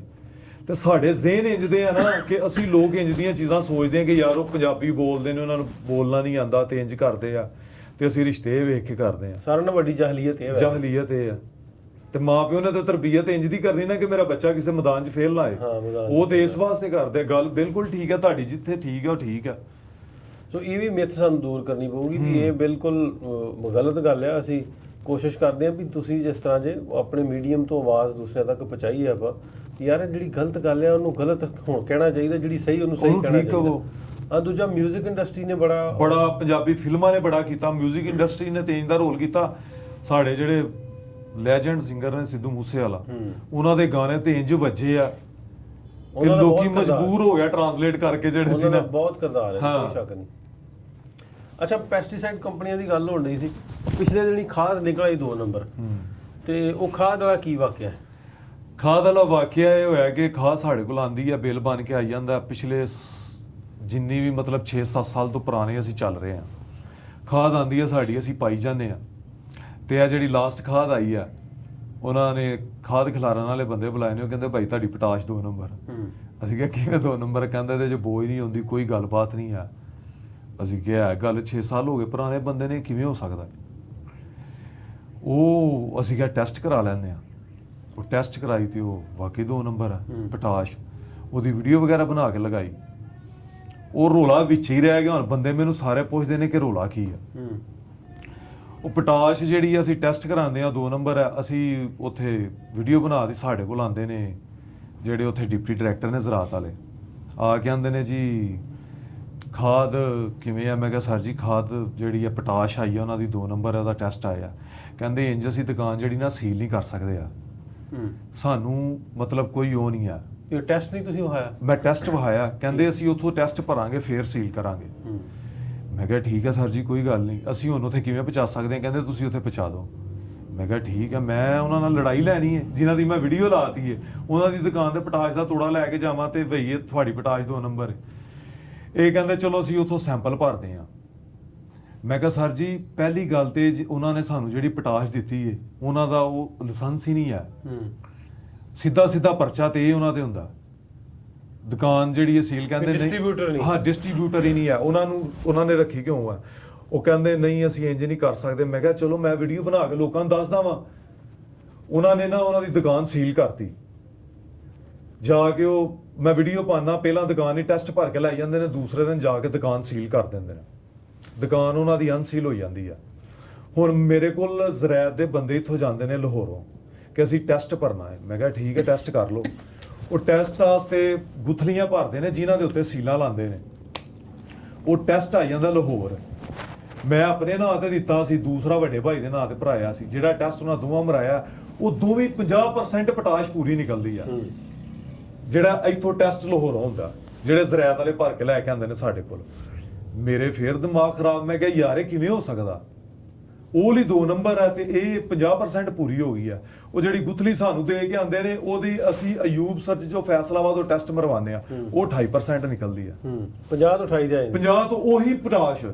ਠੀਕ ਹੈ। ਇੱਧਰ ਜਿਹੜੀ ਗਵਰਨਮੈਂਟ ਵਾਲੇ ਜਿਹੜੇ ਅਫਸਰਾਂ ਜਾਂਦੇ ਨੇ ਮਰਵਾਉਂਦੇ ਨੇ, ਇਹ 28% ਨਿਕਲਦੀ ਹੈ। ਮੇਰੇ ਕੋਲ ਉਹ ਪੇ ਨੇ ਇਹਨਾਂ ਦੇ ਉਹ, ਤੇ ਜਿਹੜੀ ਅਸੀਂ ਉਹੀ ਗੁੱਥਲੀ ਮਰਵਾਉਂਦੇ ਹਾਂ 28% ਨਿਕਲ ਆਉਂਦੀ। ਇਹਨਾਂ ਦੀ 50 ਤੇ ਤੁਹਾਡੀ 28? ਇਹਨਾਂ ਦੀ 50 ਤੇ ਸਾਡੀ 28। ਫਿਰ ਮਿਲੀ ਭਗਤ ਹੋਈ ਮਹਿਕਮੇ ਦੀ। ਮੈਂ ਫਿਰ ਉਹਨਾਂ ਨੂੰ ਕਾਲ ਕੀਤੀ ਸਰਜਨ ਨੂੰ। ਮੈਂ ਕਿਹਾ ਸਰ ਜੀ ਇਹ ਮਹਿਕਮੇ ਜਿਹੜੇ ਨੇ ਇਹ ਕਿਹਦੇ ਵਾਸਤੇ ਬਣੇ ਨੇ? ਜ਼ਿਮੀਂਦਾਰਾਂ ਵਾਸਤੇ ਬਣੇ ਨੇ ਕਿ ਦੁਕਾਨਦਾਰਾਂ ਵਾਸਤੇ ਬਣੇ ਨੇ? ਕਹਿੰਦੇ ਜ਼ਿਮੀਂਦਾਰਾਂ ਵਾਸਤੇ ਬਣੇ ਨੇ। ਤੇ ਮੈਂ ਕਿਹਾ ਤੁਸੀਂ ਜਿਹੜੀ ਆ ਸਾਈਡ ਉਹਨਾਂ ਦੀ ਲੈ ਰਹੇ ਹੋ? ਕਹਿੰਦੇ ਨਹੀਂ ਅਸੀਂ ਤੇ ਖੁਦਾ ਨੂੰ ਜਾਣਦੇ ਨਹੀਂ, ਅਸੀਂ ਕੋਈ 2 ਨੰਬਰੀ ਨਹੀਂ ਕੀਤੀ। ਤੇ ਉਹ ਰੋਲੇ ਗੋਲੇ ਚੇਂਜ ਹੀ ਪਏ ਆ ਕੰਮ। ਅੱਜ ਵੀ ਸਾਡੇ ਕੋਲ 13 ਤੋੜੇ ਪਏ ਨੇ। ਆਏ ਜਿਹੜਾ ਬੰਦਾ ਉਹਨੇ ਪੋਟਾਸ਼ ਦਾ ਸੈਂਪਲ ਮਰਵਾਉਣਾ, ਉਹਦਾ ਜੇ 28 ਨਾ ਨਿਕਲਿਆ ਤੇ ਤਾਂ ਗੱਲ ਕਰੇ ਕਿਵੇਂ 50% ਕਰਦੇ ਪਏ ਗਵਰਨਮੈਂਟ ਵਾਲੇ। ਇੱਥੇ ਬੰਦਾ ਲਾਜਵਾਬ ਉਹ ਚੁੱਪ ਹੋ ਜਾਂਦਾ, ਬੇਜਵਾਬ ਹੋ ਜਾਂਦਾ। ਕਿਹੜਾ ਪੰਗਾ ਲਵੇ ਗਵਰਨਮੈਂਟ ਨਾਲ? ਮੈਂ ਘਰ ਗੱਲ ਨਹੀਂ ਕੀਤੀ, ਅੱਜ ਇੱਥੇ ਕਰਦਾ ਪਿਆ।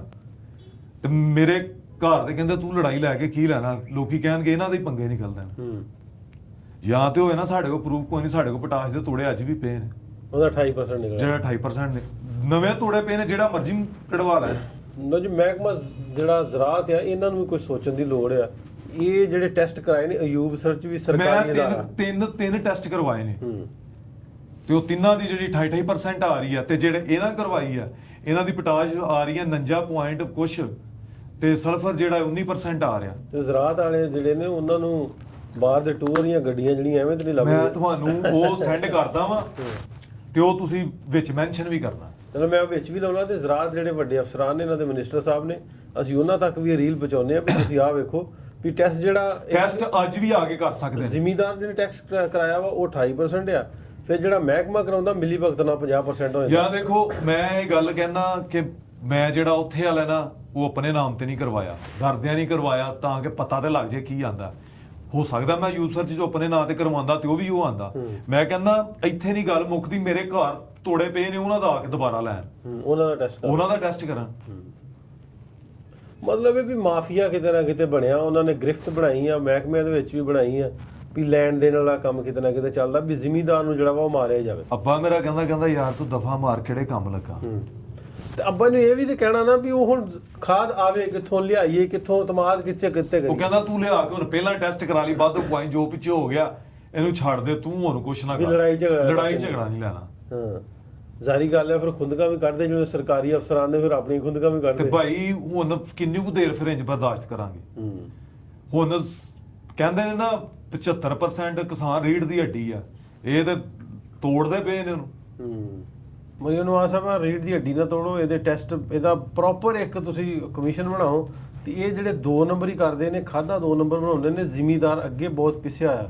ਤੇ ਇਹ 2 ਨੰਬਰੀ ਵਾਲੇ ਹੋਰ ਨਾ ਪਿਸਣ, ਪੈਸਟੀਸਾਈਡ ਵਾਲੇ ਜਾਂ ਹੋਣ, ਬੀਆਂ ਵਾਲੇ ਹੋਣ ਜਾਂ ਖਾਦ ਵਾਲੇ ਹੋਣ ਜਾਂ ਸਪਰੇਆਂ ਵਾਲੇ ਹੋਣ, ਇਹਨਾਂ ਤੇ ਕੜੀ ਜਿਹੜੀ ਤੁਹਾਡੀ ਸਕਰੂਟਨੀ ਹੋਣੀ ਚਾਹੀਦੀ ਹੈ। ਤੇ ਜ਼ਰੂਰ ਇਸ ਮਾਮਲੇ ਨੂੰ ਵੇਖਿਓ ਤੇ ਇਹਨਾਂ ਨੂੰ ਜਿਹੜੇ ਲੋਕ ਨੇ ਇਸ ਤਰ੍ਹਾਂ ਦੇ ਜਿਹੜੇ ਰਲ ਮਿਲ ਕੇ ਕਰਦੇ ਨੇ, ਉਹਨਾਂ ਨੂੰ ਬਾਇਸੀ ਇਬਰਤ ਜਿਹੜਾ ਵਾ ਬਣਾਇਆ ਜਾਵੇ। ਉਹ ਭਾਵੇਂ ਮਹਿਕਮੇ ਵਾਲੇ ਨੇ ਤੇ ਭਾਵੇਂ ਉਹ ਡੀਲਰ ਨੇ, ਹਾਂ, ਤਾਂ ਕਿ ਕਿਸਾਨ ਜਿਹੜਾ ਵਾ ਉਹ ਬਚ ਸਕੇ, ਖੁਸ਼ਹਾਲ ਹੋ ਸਕੇ। ਜੇ ਕਿਸਾਨ ਖੁਸ਼ਹਾਲ ਹੋਏਗਾ ਤੇ ਮੁੱਲਾ ਖੁਸ਼ਹਾਲ ਹੋਏਗਾ।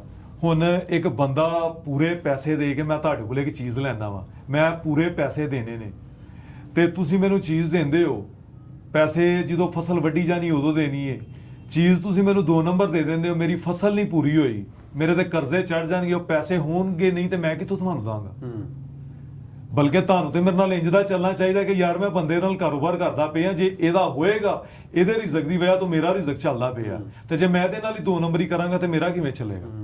ਪਰ ਲੋਕਾਂ ਨੂੰ ਇਹ ਚੀਜ਼ ਹੈ ਹੀ ਨਹੀਂ, ਉਹ ਦੇਈ ਜਾਂਦੇ ਨੇ 2 ਨੰਬਰ। ਉਸ ਤੋਂ ਬਾਅਦ 2 ਨੰਬਰ ਜਿਹੜੇ ਲੋਕ ਬਣਾਉਂਦੇ ਨੇ, ਇਹਨਾਂ ਨੂੰ ਰੱਬ ਦੀ ਲਾਠੀ ਤੋਂ ਵੀ ਨਹੀਂ ਡਰ ਲੱਗਦਾ ਵੀ ਯਾਰ 2 ਨੰਬਰ ਚੀਜ਼ ਜਦੋਂ ਜਾਣੀ ਆ, ਉਹ ਫਸਲ 'ਚ ਪੈਣੀ ਆ, ਫਸਲ ਦਾ ਉਹਨੇ ਨੁਕਸਾਨ ਕੀ ਕਰਨਾ ਵਾ, ਫਾਇਦਾ ਤੇ ਇੱਕ ਸਾਈਡ ਤੇ ਆ। ਹਾਂਜੀ, ਵੀ ਜਦੋਂ ਉਹ ਜ਼ਹਿਰ ਜਿਹੜੇ 2 ਨੰਬਰ ਤਰੀਕਿਆਂ ਨਾਲ ਬਣਦਾ, ਉਹਦਾ ਬੈਡ ਇਫੈਕਟ ਵੀ ਤੇ ਹੋਊ ਨਾ ਫਸਲ ਨੂੰ। ਫਿਰ ਉਹ ਤੇ ਫਸਲ ਜਿਹੜੀ ਮਾੜੀ ਚੰਗੀ ਬਣੂਗੀ, ਜਦੋਂ ਸਾਡੇ ਢਿੱਡਾਂ 'ਚ ਜਾਊਗੀ, ਉਹਦਾ ਨੁਕਸਾਨ ਕੀ ਹੋਊ। ਇੰਝ ਹੀ ਗੱਲ ਆ। ਦੇਖੋ ਨਿਤ ਨਵੀਆਂ ਬਿਮਾਰੀਆਂ ਆਉਂਦੀਆਂ, ਹੁਣ ਝੋਨੇ ਨੂੰ ਬਿਮਾਰੀ ਆਈ ਆ, ਪੱਕੀ ਫਸਲ ਨੂੰ ਤੇਲਾ ਪੈ ਜਾਂਦੇ ਆ, 40-40 ਮਣ ਨਿਕਲੀ ਆ, 30-30 ਮਣ ਨਿਕਲੀ ਆ, ਲੋਕ ਰੋਂਦੇ ਫਿਰਦੇ ਆ, ਰੇਟ ਚਾਹੀਦਾ ਲੱਗਾ ਹੈ, ਰੇਟ ਚਾਹੀਦੇ ਹੋਣ ਦੇ ਬਾਵਜੂਦ ਫਸਲ ਦਾ ਝਾੜ ਹੀ ਕੋਈ ਨਹੀਂ ਆ। ਜ਼ਿਮੀਦਾਰ ਤਰਲੇ ਲੈਂਦੇ ਨੇ, ਪੈਲੀਆਂ ਵਾਹਨ ਤੋਂ ਕਣਕ ਗੱਡਣ ਤੋਂ ਬੈਠੇ ਆ। ਅੱਛਾ, ਪਿਛਲੀ ਕਣਕ ਵਕਾਰ ਕਿਵੇਂ ਵੇਚੀ? ਪਿਛਲੀ ਕਣਕ ਵੇਚੀ ਸੀ 2100 ਰੁਪਏ। ਹੁਣ ਕੀ ਰੇਟ ਹੈ? ਹੁਣ ਕਣਕ ਦਾ ਰੇਟ 5000 ਦੇ ਲਾਗੇ ਤੱਕ ਹੋਣਾ, 4700। 32-3300 ਸੁਣਿਆ ਸੀ, 3500 ਸੁਣਿਆ ਸੀ। ਹਾਂ, ਵੀ ਅਸੀਂ ਲੈ ਕੇ ਪਾਇਆ ਨਾ। ਹਾਂ, ਬਾਹਰੋਂ ਵੀ ਮੰਗਵਾ ਲਈ ਆ, ਹੁਣ ਇੰਪੋਰਟ ਵੀ ਕੀਤੀ ਆ। ਅੱਛਾ, ਮੈਂ ਨਾ ਵੀ ਭਾਈ ਸਾਨੂੰ ਰੇਟ ਜਦੋਂ ਅਸੀਂ ਵੇਚਣੀ ਹੁੰਦੀ ਉਦੋਂ ਹੀ ਪਤਾ ਹੁੰਦਾ, ਬਾਅਦੋਂ ਅਸੀਂ ਕਿਹੜਾ ਲੈਣੀ ਹੁੰਦੀ ਹੈ, ਪੜੋਲੇ ਭਰੇ ਹੁੰਦੇ ਨੇ, ਕੱਢ ਖਾਈ ਜਾਈਦੀ ਆ। ਨਹੀਂ, ਉਵੇਂ ਆ ਨਾ ਵੀ ਜਿਹੜੇ 6 ਮਹੀਨੇ ਕਿਸਾਨ ਤੇ ਫਸਲ ਸਾਂਭਦਾ, ਕਣਕ ਸਾਂਭੀ ਆ, ਫਸਲ ਕਿੱਥੋਂ ਸਾਂਭੇ ਭਾਜੀ। ਨਹੀਂ ਉਵੇਂ ਮੈਂ ਗੱਲ ਕਰਦਾ ਵੀ ਪਾਲਦਾ ਫਸਲ ਨੂੰ। ਹਾਂਜੀ, ਤੇ ਇਹ ਕਿਸਾਨ ਦੀ ਫਸਲ ਜਿਹੜੀ ਉਹ 1800 1900 2000 ਆ, ਤੇ ਜਦੋਂ ਅੱਗੇ ਚੱਲ ਜਾਂਦੀ ਹੈ, ਵਿਕ ਜਾਂਦੀ ਆ, ਉਹ ਕਣਕ 3 ਮਹੀਨਿਆਂ ਬਾਅਦ ਹੋ ਜਾਂਦੀ ਹੈ 4200 5000 ਦੀ। ਇਹ ਕੀ ਫੰਡਾ? ਜ਼ਾਹਿਰ ਹੈ ਹੁਣ ਕਿਸਾਨ ਨੇ ਵੀ ਪੈਸੇ ਕਮਾਣੇ ਨੇ, ਫਿਰ ਜਿਹੜੇ ਸਟਾਕ ਕਰਨ ਵਾਲੇ ਨੇ ਉਹਨਾਂ ਵੀ ਪੈਸੇ ਕਮਾਣੇ ਨੇ। ਉਹ ਸੁੱਕੇ 'ਚ ਰਹਿ ਕੇ ਵਾਧੇ ਕਮਾ ਲੈਂਦੇ ਨੇ, ਅਸੀਂ ਗਿੱਲੇ 'ਚ ਰਹਿ ਕੇ ਵੀ ਨਹੀਂ ਕਮਾਉਂਦੇ।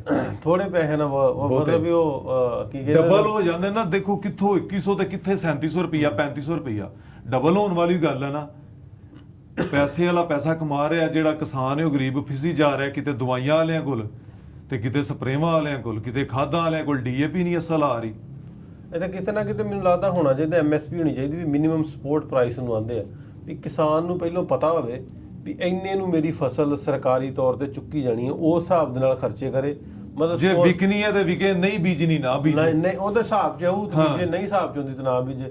ਮਤਲਬ 3200 ਕੱਢ ਦੇ, ਇੱਕ ਮਿਸਾਲ ਆ, ਰੇਟ ਕੱਢ ਦੇ ਵੀ ਕਿਸਾਨ ਕੈਲਕੂਲੇਟ ਕਰ ਲੇ ਵੀ ਮੇਰੀਆਂ ਇੰਨੀਆਂ ਸੀਆਂ ਲੱਗਣੀਆਂ, ਇੰਨਾ ਪਾਣੀ ਲੱਗਣਾ, ਟਰੈਕਟਰ ਦਾ ਡੀਜ਼ਲ ਇੰਨਾ ਲੱਗਣਾ। ਉਹ ਵੀ ਟਰੈਕਟਰ ਦਾ ਡੀਜ਼ਲ ਵੀ ਠਾਂ ਤਾਂ ਹੁੰਦਾ ਰਹਿੰਦਾ। ਭਾਈ ਇਹ ਸਾਰੀਆਂ ਚੀਜ਼ਾਂ ਕਣਕ ਬੀਜਣ ਤੋਂ ਪਹਿਲਾਂ ਨਿਕਲਣ ਤੇ ਤਾਂ ਇਹ ਕਣਕ ਦਾ ਰੇਟ ਨਿਕਲਦਾ ਬੀਜਣ ਤੋਂ ਬਾਅਦ। ਉਹੀ ਮੈਂ ਨਾ ਵੀ ਜੇ ਪਹਿਲਾਂ ਤੈਅ ਕਰ ਦਿੱਤਾ ਜਾਏ ਤੇ ਕੁਛ ਨਾ ਕੁਛ ਆਸਾਨੀ ਹੋ ਜਾਏ ਨਾ, ਪਤਾ ਲੱਗ ਜਾਏ ਵੀ ਮੈਂ ਬੀਜਣੀ ਕਿ ਨਹੀਂ ਬੀਜਣੀ। ਫਿਰ ਇੱਕ ਹੋਰ ਸੀਨ ਹੁੰਦਾ ਹੈ ਇੱਥੇ, ਜਦੋਂ ਕਣਕ ਬੀਜੀ ਜਾਂਦੀ ਹੈ ਫਿਰ ਉਹ ਵੱਢੀ ਜਾਂਦੀ ਹੈ, ਉਦੋਂ ਬਾਰਦਾਨਾ ਮਿਲਦਾ ਹੈ।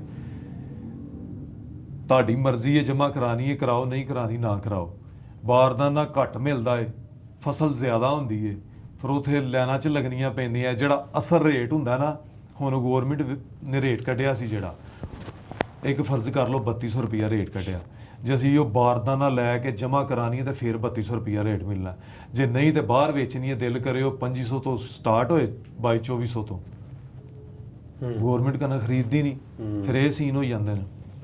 ਅੱਛਾ ਚਲੋ ਬਕਾਰ ਦੂਜੇ ਪਾਸੇ ਹੁੰਦੇ, ਹੋਰ ਗੱਲਾਂ ਕਰਦੇ ਆ। ਬਾਹਰੋਂ ਬਹੁਤ ਸਾਰੇ ਪ੍ਰਾਹੁਣੇ ਆਉਂਦੇ ਨੇ, ਸਰਦਾਰ ਵੀ ਆਉਂਦੇ, ਤੇ ਉਹਨਾਂ ਦਾ ਚਾਹ ਹੁੰਦਾ ਵੀ ਡੇਰਾ ਵੇਖਣ ਦਾ ਵਕਾਰ ਦੇ, ਬਾਹਰ ਛੱਪੜ ਲੱਗ ਗਏ। ਤੇ ਬਹੁਤ ਸਾਰਿਆਂ ਦੇ ਕਮੈਂਟ ਆਉਂਦੇ ਨੇ ਵੀ ਇਹ ਘਰ ਨਹੀਂ ਖਾਂਦੇ, ਛੱਪੜ ਤੇ ਬਿਠਾ ਦਿੰਦੇ। ਉਹਦੀ ਕੀ ਵਜ੍ਹਾ? ਦੇਖੋ ਭਾਈ, ਹੁਣ ਜਿਹੜੇ ਬੰਦੇ ਆਪਣੇ ਕੋਲ ਆਉਂਦੇ ਆ ਨਾ, ਮੈਂ ਤੇ ਉਹਨਾਂ ਦੇ ਦਿਲਾਂ ਦੇ ਹਾਲ ਜਾਣਦਾ। ਬਾਹਰੋਂ ਲੋਕ ਬੈਠੇ ਹੁੰਦੇ ਆ ਜਿਹੜੇ ਕੁਝ ਲੋਕਾਂ ਦੇ ਤਨਕੀਦਾਂ ਕਰਦੇ ਹੁੰਦੇ ਆ। ਹੁਣ ਬਾਹਰੋਂ ਜਿਹੜੇ ਬੰਦੇ ਆਉਂਦੇ ਆ, ਉਹਨਾਂ ਨੂੰ ਲੈ ਕੇ ਤਾਂ ਅਸੀਂ ਘਰੇ ਹੀ ਜਾਂਦੇ ਆ ਕਿ ਘਰ ਬੈਠਦੇ ਆ। ਉਹ ਕਹਿੰਦੇ ਨਹੀਂ ਯਾਰ, ਅਸੀਂ ਨਾ ਇੱਥੇ ਬਾਹਰ ਬੈਠ ਕੇ ਖਾਣਾ। ਕਹਿੰਦਾ ਤੁਹਾਡੇ ਨਾਲੋਂ ਸੋਹਣੇ ਘਰ ਆ ਸਾਡੇ, ਸੋਹਣੇ ਸੋਫੇ ਆ, ਸੋਹਣੇ ਬੈੱਡ ਨੇ ਜਿੱਥੇ ਅਸੀਂ ਜ਼ਿੰਦਗੀ ਗੁਜ਼ਾਰ ਰਹੇ ਹਾਂ, ਤੇ ਪਰ ਸਾਨੂੰ ਜਿਹੜਾ ਇੱਥੇ ਮਾਹੌਲ ਲੈ ਕੇ ਆਇਆ ਨਾ, ਬਾਹਰ ਛੱਪੜ ਲੱਗ ਗਿਆ ਕਿ ਉੱਥੇ ਮੰਜੀਆਂ ਡੱਠੀਆਂ ਹਨ, ਧੁੱਪੇ ਬੈਠੇ ਹੋਈਏ, ਸਾਗ ਹੋਵੇ, ਮੱਕੀ ਦੀ ਰੋਟੀ ਹੋਵੇ, ਮੱਖਣ ਹੋਏ, ਤੇ ਬਹਿ ਕੇ ਵੀਡੀਓ ਬਣੀ ਹੋਏ। ਉਹ ਪਹਿਲੇ ਅਸੀਂ ਕਿਤੇ ਉੱਥੇ ਵੀਡੀਓ ਬਣਾਉਂਦੇ ਰਹੇ ਆ, ਸਾਨੂੰ ਦੇਖ ਦੇਖ ਕੇ ਲੋਕ ਆਉਂਦੇ ਰਹੇ, ਉਹ ਐਡਾ ਹਾਈਲਾਈਟ ਹੋ ਗਿਆ। ਫਿਰ ਬਾਅਦੋਂ ਕਿਤੇ ਨਾ ਕਿਤੇ ਉਹ ਲੋਕਾਂ ਨੂੰ ਤੰਗ ਵੀ ਕਰਨ ਲੱਗ ਗਿਆ, ਇਸ਼ੂ ਬਣਨ ਲੱਗ ਪਏ ਕਿ ਇਹ ਛੱਪੜ ਲਾ ਕੇ ਪਾ ਦਿੰਦੇ ਆ। ਫਿਰ ਉਸ ਤੋਂ ਬਾਅਦ ਜਿੱਥੇ ਅਸੀਂ ਬੈਠੇ ਹੁੰਦੇ ਆ, ਮੱਝਾਂ ਮੁੱਝਾਂ ਬੱਜੀਆਂ ਹੁੰਦੀਆਂ, ਉੱਥੇ ਅਕਸਰ ਗਾਹ ਗੂਕ ਆਉਂਦੇ ਆ, ਅਸੀਂ ਵੀ ਉੱਥੇ ਬਹਿ ਜਾਂਦੇ ਆ। ਬੰਦੇ ਬਾਹਰੋਂ ਜਿਹੜੇ ਆਣੇ ਪ੍ਰਾਹੁਣਿਆਂ ਨੇ ਕਹਿਣਾ ਅਸੀਂ ਵੀ ਇੱਥੇ ਬਹਿਣਾ, ਕਿਉਂਕਿ ਅਸੀਂ ਉੱਥੇ ਬੈਠ ਕੇ ਵੀਡੀਓ ਬਣਾਉਂਦੇ ਸੀ। ਫਿਰ ਲੋਕ ਇਹ ਚੀਜ਼ ਦਾ ਮੁੱਦਾ ਚੁੱਕਣ ਲੱਗ ਗਏ ਕਿ ਮੱਝਾਂ ਚਬਾ ਦਿੰਦੇ ਆ। ਇਹ ਕੁਛ ਵੈਸੇ ਚੱਲਦਾ ਰਹਿੰਦਾ ਨਾਲ ਦੀ ਨਾਲ, ਕੋਈ ਗੱਲ ਨਹੀਂ ਖੈਰ। ਨਹੀਂ, ਉਂਝ ਮੈਂ ਇੱਕ ਗੱਲ ਕਰਦਾ ਵਾਂ ਕਿ ਭਾਈ ਹੁਣ ਇੱਕ ਬੰਦੇ ਨੂੰ ਮੈਂ ਕਹਿੰਦਾ ਕਿ ਨਹੀਂ ਅਸੀਂ ਉੱਥੇ ਬਹਿੰਦੇ ਚੱਲ ਕੇ ਅੰਦਰ, ਉਹ ਕਹਿੰਦਾ ਨਹੀਂ ਮੈਂ ਬਹਿਣਾ ਹੀ ਇੱਥੇ ਆ, ਤੇ ਉਹਦਾ ਕੀ ਕਰੇ ਬੰਦਾ? ਉਹ ਕਹਿੰਦਾ ਮੈਨੂੰ ਚੀਜ਼ ਹੀ ਆ ਇੱਥੇ ਲੈ ਕੇ ਆਈ ਆ ਕਿ ਮੈਂ ਇਹ ਚੀਜ਼ ਦੇਖਾਂ, ਮਾਹੌਲ ਦੇਖਾਂ, ਇੱਥੇ ਬੈਠਾਂ। ਉਹ ਆ ਕੇ ਸਾਨੂੰ ਇੱਕ ਇੱਕ ਚੀਜ਼ ਦੱਸਦੇ ਹੁੰਦੇ ਆ, ਬਤਕਾਂਡੇ ਦਿੱਤੇ ਆ ਕਿ ਨਹੀਂ, ਅਸੀਂ ਇੱਥੇ ਬੈਠੇ, ਤੁਸੀਂ ਇੱਥੇ ਬੈਠੇ ਸੀ, ਕੱਲ ਇੰਜ ਕਰਦੇ ਪਏ ਸੀ। ਜਿਹੜੀ ਲੋਕ ਤੁਹਾਡੇ ਨਾਲ ਜੁੜੇ ਹੁੰਦੇ ਆ, ਫਿਰ ਉਹ ਇਹ ਚੀਜ਼ਾਂ ਨੂੰ ਕਹਿੰਦੇ ਨੇ ਕਿ ਅਸੀਂ ਵੀ ਜਾ ਕੇ ਵਲੌਗ ਵੇਖਦੇ ਆ, ਵਲੌਗ ਦੇਖਦੇ ਆ ਜੀ, ਉਹ ਇੱਕ ਇੱਕ ਸ਼ਾਇਦ ਦੱਸਦੇ ਆ। ਹਾਂਜੀ, ਉਹ ਤੈਨੂੰ ਯਾਦ ਆਪ ਹੀ ਹੈਰਾਨ ਹੋ ਜਾਈਦਾ ਕਿ ਯਾਰ ਉਹ ਫਲਾਣੀ ਗਾਈ ਸੀ ਤੁਹਾਡੇ ਕੋਲ, ਫਲਾਣਾ ਬੱਚਾ ਸੀ ਤੁਹਾਡੇ ਕੋਲ। ਅਕਸਰ ਆ ਕੇ ਪੁੱਛਣਗੇ ਅੱਬੂ ਦੀ ਬੱਕਰੀ ਵੇਚਦੇ ਨਹੀਂ, ਫਿਰ ਮੈਂ ਤੁਹਾਡੇ ਅੱਬੂ ਦੀ ਬੱਕਰੀ ਲੈਣ ਆਇਆ। ਉਹ ਇਹ ਚੀਜ਼ਾਂ ਜਿਹੜੀਆਂ ਸਾਰੀਆਂ ਵਕਾਰ ਬਚਪਨ ਦੀਆਂ ਕੁਝ ਕਹਾਣੀਆਂ ਕਿਸ ਤਰ੍ਹਾਂ ਸ਼ੁਰੂ ਹੋਇਆ, ਤੇ ਬਾਪੂ ਕੋ ਕਿੰਨੀ ਕੁ ਕੁੱਟ ਪੈਂਦੀ ਰਹੀ? ਬਾਪੂ ਕੋਲ ਤੇ ਕੁੱਟ ਨਹੀਂ ਪਈ, ਬਾਪੂ ਦਾ ਮੈਂ ਛਿੰਦਾ ਪੁੱਤਰ ਸੀ। ਅੱਛਾ। ਵੱਡਾ ਭਰਾ ਜਿਹੜਾ ਮੇਰਾ ਨਾਸਰ ਸੀ, ਮੈਂ ਜਦੋਂ ਸਟਾਰਟ ਕੀਤਾ ਨਾ ਵੀਡੀਓ ਬਣਾਉਣੀਆਂ, ਵੀਡੀਓ ਸਟਾਰਟ ਤੋਂ ਪਹਿਲਾਂ ਦੀ ਵੀ ਇੱਕ ਕਹਾਣੀ ਆ। ਸਾਡੇ ਕੋਲ ਮੱਝਾਂ ਹੁੰਦੀਆਂ ਸੀ ਵਾਵਾ ਸਾਰੀਆਂ, ਸਰਗੀ ਉੱਠ ਜਾਂਦਾ 2-2:30 ਵਜੇ, ਦੁੱਧ ਲੈਣ ਆਉਂਦਾ ਹੁੰਦਾ ਸੀ, ਕਾਲਜ ਛੱਡਿਆ, ਗਾਵਾਂ ਗੂਵਾਂ ਬਣਾਤੀਆਂ। ਉਸ ਤੋਂ ਬਾਅਦ ਹੁਣ 6 ਮਹੀਨੇ ਦਾ ਮੈਂ ਚੰਗੇ ਟਿੱਕੇ ਲਾਏ ਕਿ ਦੁੱਧ ਵੇਚਾਂਗੇ, ਪੈਸੇ ਕਮਾਵਾਂਗੇ। ਉਸ ਤੋਂ ਬਾਅਦ ਇਹ ਸੀਨ ਹੋ ਗਿਆ ਕਿ ਵਿੱਚ ਛੁੱਟੀ ਵੀ ਕੋਈ ਨਹੀਂ, ਦਿਨ ਰਾਤ ਪੱਠੇ ਪਾਈ ਜਾਓ, 2:30 ਵਜੇ ਦੁੱਧ ਹੀ ਆ ਜਾਂਦਾ, ਦੁੱਧ ਲੋਰ ਲੈ ਕੇ ਜਾਂਦਾ ਹੈ, ਤੇ ਸ਼ਾਮੀ 2:30 ਵਜੇ ਸਿਆਲ ਦੀਆਂ ਦਿਹਾੜੀਆਂ ਮੈਂ ਨਾ ਕਿਹਾ ਇਹ ਕੰਮ ਨਹੀਂ ਹੋਣਾ, ਮੈਂ ਲੜ ਕੇ ਚਲਾ ਗਿਆ ਘਰ ਕਿ ਮੇਰੇ ਕੋਲ ਮੱਝਾਂ ਨੂੰ ਪੱਠੇ ਨਹੀਂ ਪੈਂਦੇ ਆ, ਮੈਂ ਕੰਮ ਨਹੀਂ ਕਰਨਾ। ਘਰ ਗਿਆ, ਅੱਬਾ ਮੇਰਾ ਤਪਿਆ ਬੈਠਾ ਹੀ, ਕਹਿੰਦਾ ਕੀ ਕਰੇਗਾ? ਮੇਰੇ ਮੂੰਹ ਚੋਂ ਨਿਕਲ ਗਿਆ ਮੈਂ ਸੈਂਟਰੀ ਸਟੋਰ ਬਣਾਣਾ। ਕਹਿੰਦਾ ਠੀਕ ਹੈ। ਮੈਂ ਸੋ ਗਿਆ। ਸਵੇਰੇ ਮੇਰਾ ਅੱਬਾ 7 ਵਜੇ ਉੱਠਿਆ, ਸਕੂਟਰ ਫੜਿਆ ਤੇ ਸੈਂਟਰੀ ਸਟੋਰ ਤੇ ਚਲਾ ਗਿਆ, ਆਪ ਹੀ ਇਕੱਲਾ ਹੀ ਗੱਲ ਕਰਨ। ਉਹਨਾਂ ਨੂੰ ਕਹਿੰਦਾ ਮੇਰੇ ਅੱਬੇ ਦਾ ਦੋਸਤ ਸੀ ਜ਼ੁਬੈਰ ਸਾਹਿਬ, ਉਹਨਾਂ ਦਾ ਸੈਂਟਰੀ ਸਟੋਰ ਸੀ ਬੜਾ ਵੱਡਾ, ਉਮਰ ਸੈਂਟਰੀ ਸਟੋਰ ਗੁਜਰਾਂਵਾਲਾ, ਕਿ ਮੇਰੇ ਮੁੰਡੇ ਨੂੰ ਨਾ ਕੰਮ ਸਿਖਾਣਾ, ਇਹਨੂੰ ਇੰਜ ਦਾ ਕਰਨਾ ਹੈ ਕਿ ਨੱਸ ਜਾਵੇ। ਮੈਂ ਕਿਹਾ ਠੀਕ। ਮੈਂ ਘਰ ਆਇਆ, ਘਰ ਸੁੱਤਾ ਆਇਆ, ਉੱਠਦਾ, ਮੈਂ ਕਿਹਾ ਕਿੱਥੇ? ਕਹਿੰਦਾ ਤੈਨੂੰ ਸੈਂਟਰੀ ਸਟੋਰ ਤੇ ਰਖਾਣਾ। ਮੈਂ ਉਹ 2 ਦਿਨ ਲੰਘਣ ਤੇ 2 ਮੈਂ ਲੱਭ ਲੈਂਦਾ। ਕਹਿੰਦੇ ਨਹੀਂ ਮੈਂ ਲੱਭ ਲਿਆ, ਚੱਲ ਚੱਲੀਏ। ਮੈਂ ਗਿਆ, ਮੈਨੂੰ ਸੈਂਟਰੀ ਸਟੋਰ ਤੇ ਰਖਾ ਦਿੱਤਾ। ਮੈਂ ਸੈਂਟਰੀ ਸਟੋਰ ਤੇ ਜਾਣਾ, ਸਵੇਰੇ 7 ਵਜੇ ਜਾ ਕੇ ਸਫਾਈ ਸਫੂਈ ਕਰਕੇ ਸ਼ਾਮੀ 7 ਵਜੇ ਘਰ ਆਣਾ, ਤੇ ਰੋਣਾ ਵੀ ਕਿ ਕੀ ਪੰਗਾ ਲੈ ਲਿਆ। ਸਾਰੀ ਦਿਹਾੜੀ ਦੁਕਾਨੇ ਬੈਠੇ ਰਹਿਣਾ, ਸਮਾਨ ਚੁੱਕ ਕੇ ਲਿਆਣਾ, ਸੈਂਟਰੀ ਦਾ ਸਮਾਨ। ਤਕਰੀਬਨ ਕੋਈ 6-7 ਮਹੀਨੇ ਲਾਏ ਮੈਂ ਦੁਕਾਨ ਤੇ। ਮੈਂ ਇੰਜ ਦਾ ਹੋ ਗਿਆ ਕਿ ਮੈਂ ਕੰਮ ਜਿਹੜਾ ਨਾ ਕਰਨਾ ਹੀ ਕਰਨਾ। ਫਿਰ ਅੱਗੋਂ ਸਾਡੀ ਜਿਹੜਾ ਕਣਕ ਕੁਨਕ ਪੱਕੀ ਕਿਤੇ, ਅੰਮਾ ਮੇਰੀ ਕਹਿੰਦੀ ਕਿ ਤੂੰ ਨਾ ਚਲਾ ਜਾ, ਤੇਰੇ ਭਰਾ ਸਾਦੇ ਨੇ, ਡਰਾਈਵਰ ਨਹੀਂ ਆਇਆ, ਤੇ ਤੂੰ ਜਾ ਕੇ ਨਾ ਕਣਕ ਵਢਾ ਆ, ਤੇ ਕਣਕ ਦੇ ਪੈਸੇ ਆਣਗੇ ਤੈਨੂੰ ਦੁਕਾਨ ਬਣਾ ਦੇਣਗੇ। ਠੀਕ ਹੈ। ਮੈਂ ਕਿਹਾ ਠੀਕ। ਉਦੋਂ ਤੁਸੀਂ ਗੁਜਰਾਂਵਾਲੇ ਸੀ? ਉਦੋਂ ਨਹੀਂ, ਘਰ ਸਭ ਕੁਝ ਇੱਥੇ ਸੀ ਸੈਟਅਪ, ਰਹਾਇਸ਼ ਸਾਡੀ ਗੁਜਰਾਂਵਾਲੇ ਸੀ। ਠੀਕ ਹੈ। ਜ਼ਿਮੀ ਇੱਥੇ ਹੀ ਸੀ। 2020 ਦੇ ਐਂਡ ਦੀ ਗੱਲ ਆ। ਜ਼ਿਮੀਂਦਾਰ ਇੱਥੇ ਸੀ 2011। ਮੈਨੂੰ ਲੋਕਾਂ ਵੀ ਗੱਲਾਂ ਕਰਨੀਆਂ, ਯਾਰ ਤੁਹਾਡੀ ਜ਼ਮੀਨ ਜ਼ਮੂਨ ਠੀਕ ਆ, ਤੂੰ ਕਿਹੜੇ ਪੰਗਾ 'ਚ ਲੱਗਾ, ਇੱਥੇ ਆ ਕੇ ਕੰਮ ਕਰਦਾ, ਜਿਉਂ ਖਲੋਂਦਾ ਸਾਰੀ ਦਿਹਾੜੀ ਲੱਗਾ ਰਹਿੰਦਾ। ਮੈਂ ਕਹਿੰਦਾ ਨਹੀਂ, ਮੈਂ ਹੁਣ ਕਾਰੋਬਾਰ ਕਰਨਾ।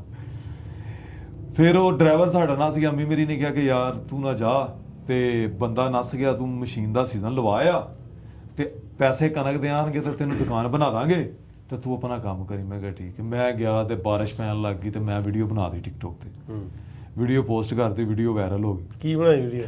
ਕਿ ਬਾਰਿਸ਼ ਪੈਂਦੀ ਆ, ਜਿਹੜੇ ਪਿੰਡਾਂ ਵਾਲੇ ਨੇ ਉਹ ਰੋਂਦੇ ਨੇ ਕਿਉਂਕਿ ਸਾਰਾ ਦਾਰੂਮਦਾਰ ਉਹਨਾਂ ਦਾ ਫਸਲਾਂ ਤੇ ਆ, ਤੇ ਸ਼ਹਿਰ ਵਾਲੇ ਕਹਿੰਦੇ ਹੁੰਦੇ ਰੋਮਾਂਟਿਕ ਮੌਸਮ ਹੈ, ਸਮੋਸੇ ਪਕੌੜੇ ਬਣਾਈਏ। ਉਹ ਵੀਡੀਓ ਚੱਲ ਗਈ, ਤੇ ਹੋਰ 2-3 ਵੀਡੀਓ ਬਣਾਈਆਂ, ਵੀਡੀਓ ਚੱਲ ਗਈਆਂ। ਨਾ ਪਰਤ ਕਿਉਂ ਨਾ ਮੈਨੂੰ ਕਿਹਾ ਕਿ ਤੂੰ ਦੁਕਾਨ ਪਾਣੀ ਕਿ ਨਹੀਂ, ਤੇ ਨਾ ਮੈਂ ਕਿਹਾ ਮੈਂ ਕਿਹਾ ਕੰਮ ਵਧੀਆ। ਨਹੀਂ, ਇੱਕ ਕਿਸਮ ਦਾ ਫਿਰ ਵੀ ਟਿਕਟੌਕ ਨੇ ਤੇਰੀ ਜਾਨ ਛਡਾਈ। ਨਹੀਂ, ਅਸਲ 'ਚ ਨਾ ਜਦੋਂ ਬੰਦਾ ਲੱਗਦਾ ਹੈ, ਸਟਰਗਲ ਜਿਹੜੀ ਹੈ ਇਹ ਕਿਤੇ ਨਾ ਕਿਤੇ ਇੰਜ ਹੁੰਦਾ ਹੈ ਕਿ ਤੁਸੀਂ ਕਰਦੇ ਕੁਛ ਹੁੰਦੇ ਹੋ ਤੇ ਸਿਲਾ ਕਿਤੋਂ ਹੋਰ ਮਿਲਣਾ ਹੁੰਦਾ। ਹੁਣ ਮਾਂ ਮੇਰੀ ਸੀ, ਮਾਂ ਮੇਰੀ ਕਹਿੰਦੀ ਸੀ ਕਿ ਇਹਦਾ ਕੀ ਬਣੇਗਾ, ਇਹ ਸਭ ਤੋਂ ਛੋਟਾ ਹੈ, ਸਾਰੇ ਵੱਡੇ ਨੇ ਤੇ ਇਹ ਇਕੱਲਾ ਕੀ ਕਰੇਗਾ। ਅੱਬੇ ਮੇਰੇ ਨੇ ਵੀ ਸਮਝਾਣਾ ਹੈ ਤੂੰ ਇਕੱਲਾ ਰਹਿ ਗਿਆ ਨਾ, ਕੀ ਕਰੇਗਾ, ਜੇ ਤੂੰ ਇੰਜ ਹੀ ਰਿਹਾ, ਤੂੰ ਉਹਨਾਂ ਦੇ ਨਾਲ ਜੁੜਿਆ ਰਿਹਾ ਤੇ ਕੰਮ ਚੱਲਦਾ ਰਹੇਗਾ। ਮੈਂ ਕਹਿੰਦਾ ਨਹੀਂ, ਮੈਂ ਆਪਣਾ ਕਾਰੋਬਾਰ ਹੀ ਕਰਨਾ। ਇਹਨਾਂ ਮੇਰਾ ਖਰਚਾ ਬੰਦ ਕਰਤਾ, ਸਭ ਕੁਝ ਦੁਕਾਨ ਦੇ। ਫਿਰ ਮੈਨੂੰ 4 ਮਹੀਨੇ ਬਾਅਦ ਜੁਮੇ ਦੀ ਜੁਮੇ 1000 ਰੁਪਇਆ ਮਿਲਦਾ ਹੁੰਦਾ ਹੈ। ਵੱਡਾ ਜਿਹੜਾ ਮੇਰੇ ਤੋਂ ਵਿਕਾਸ, ਉਹ ਮੈਡੀਕਲ ਸਟੋਰ ਤੇ ਹੁੰਦਾ ਸੀ, ਉਹਨੂੰ ਫੋਨ ਕਰਦੇ ਨੇ ਯਾਰ ਪੈਸੇ ਭੇਜ ਦੇ, ਉਹਨੇ ਪੈਸੇ ਪੂਸੇ ਭੇਜਦੇ ਨੇ, ਇੰਜ ਫਿਰ ਨਿਜ਼ਾਮ ਚੱਲਦਾ ਰਿਹਾ। ਉਸ ਤੋਂ ਬਾਅਦ ਇੱਧਰ ਸੈਟਲ ਹੋ ਗਏ। ਜੇ ਨਾ ਮੈਨੂੰ ਪੂਰੇ ਤਰੀਕੇ ਨਾਲ ਤੰਗ ਕੀਤਾ ਕਿ ਵਾਪਸ ਆਈਏ। ਜਦੋਂ ਫਿਰ ਵਾਇਰਲ ਹੋਇਆ ਉਦੋਂ ਵਾਇਰਲ ਕਿੱਥੇ, ਵਾਇਰਲ ਹੋਣ ਤੋਂ ਬਾਅਦ 47,000 ਫਾਲੋਅਰ ਹੋ ਗਿਆ ਟਿਕਟੋਕ ਤੇ ਇਹ ਮੇਰੇ ਭਰਾ ਨੇ ਗਾਲਾਂ ਕੱਢਣ ਲੱਗ ਪੈਣੀਆਂ, ਤੂੰ ਕੀ ਸਾਰੀ ਦਿਹਾੜੀ ਟਿਕਟੋਕ ਤੇ ਲੱਗਾ ਰਹਿਣਾ। ਜਨੂਨ ਹੁੰਦਾ ਸੀ ਵੇਖ ਕੇ ਕਿਹੜੀ ਵੀਡੀਓ ਚੱਲਦੀ ਪਈ ਇੰਜ ਦੀ ਬਣਾਵਾਂ, ਚੱਲੇਗੀ। ਫਿਰ ਬੰਦੇ ਮਿਲਣ ਆਉਣ ਲੱਗ ਗਏ। ਮੇਰੀ ਮਾਂ ਨੇ ਕਹਿਣਾ ਕਿਹੜੇ ਬੰਦੇ ਨੇ ਤੈਨੂੰ ਮਿਲਣ ਆਉਣਾ, ਤੂੰ ਕੀ ਕੀਤਾ, ਤੂੰ ਕਿਹੜਾ ਦਿਲ ਦਾ ਡਾਕਟਰ ਹੈ, ਕੀ ਕਰਦਾ ਤੂੰ। ਮੈਂ ਕਹਿੰਦਾ ਵੀਡੀਓ ਬਣਾ ਲੈਂਦੇ ਨੇ। ਉਦੋਂ ਟਿਕਟੋਕ ਦਾ ਕਰੇਜ਼ ਬਹੁਤ ਹੁੰਦਾ।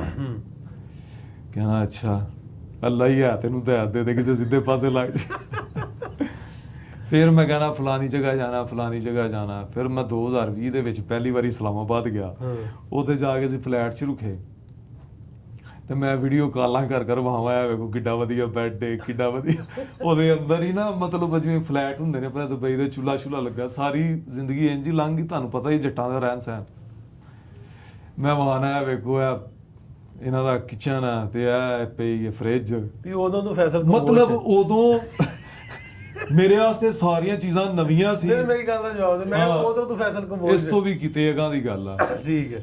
ਮਤਲਬ ਬੰਦਾ ਜਿਵੇਂ ਇਹ ਨਹੀਂ ਹੁੰਦਾ ਨਵੀਆਂ ਚੀਜ਼ਾਂ ਕਰਦਾ ਹੈ, ਵੇਖਣਾ ਕਿ ਉਹ ਫਲਾਣਾ ਐ ਜੀ ਯਾਰ ਐ, ਜਿਹੜੇ ਬੰਦੇ ਨੇ ਜਿੱਧਰ ਲਾਣਾ ਉਹੀ ਕਹਿ ਦੇਣਾ ਠੀਕ ਹੈ। ਪਰ ਉਸ ਤੋਂ ਬਾਅਦ ਫਿਰ ਜਿਹੜੇ 2-3 ਸਾਲ ਲੰਘੇ ਉਹਦੇ ਵਿੱਚ ਕਾਫੀ ਹਾਈਪ ਕ੍ਰੀਏਟ ਹੋ ਗਈ, ਵੀਡੀਓ ਬਣਾਉਣ ਲੱਗ ਗਿਆ, ਮਾਲ ਡੰਗਰ ਦੀਆਂ ਨਾਲ ਬੋਲ ਕੇ ਵੀਡੀਓ ਬਣਾਉਣੀਆਂ, ਇੰਜ ਹੋ ਗਿਆ ਇੰਜ। ਫਿਰ ਜਿਵੇਂ ਜਿਵੇਂ ਬਾਹਰ ਨਿਕਲੇ ਤੇ ਹੁਣ ਮੈਚੁਰ ਹੋ ਗਿਆ, ਕੋਈ ਰਸਤਾ ਕਲੀਅਰ ਹੋ ਗਿਆ ਵੀ ਆਹ ਮੇਰਾ ਆਹ ਰਸਤਾ ਵਾ, ਮੈਂ ਇੱਧਰ ਨੂੰ ਜਾਣਾ। ਰਸਤਾ ਇਹ ਕਲੀਅਰ ਹੋਇਆ, ਮਿਹਨਤ ਕਰਨੀ ਹੈ। ਹਾਂ ਮਿਹਨਤ ਕਰਨੀ ਹੈ। ਉਸ ਤੋਂ ਬਾਅਦ ਤੁਹਾਡਾ ਪੋਜ਼ਿਟਿਵ ਰਹਿਣਾ ਬਹੁਤ ਹੈ, ਕਿਉਂਕਿ ਹੁਣ ਤੇ ਇੰਜ ਹੋ ਗਿਆ ਕਿ ਯਾਰ ਲੋਕ ਸਿੱਖਦੇ ਆ।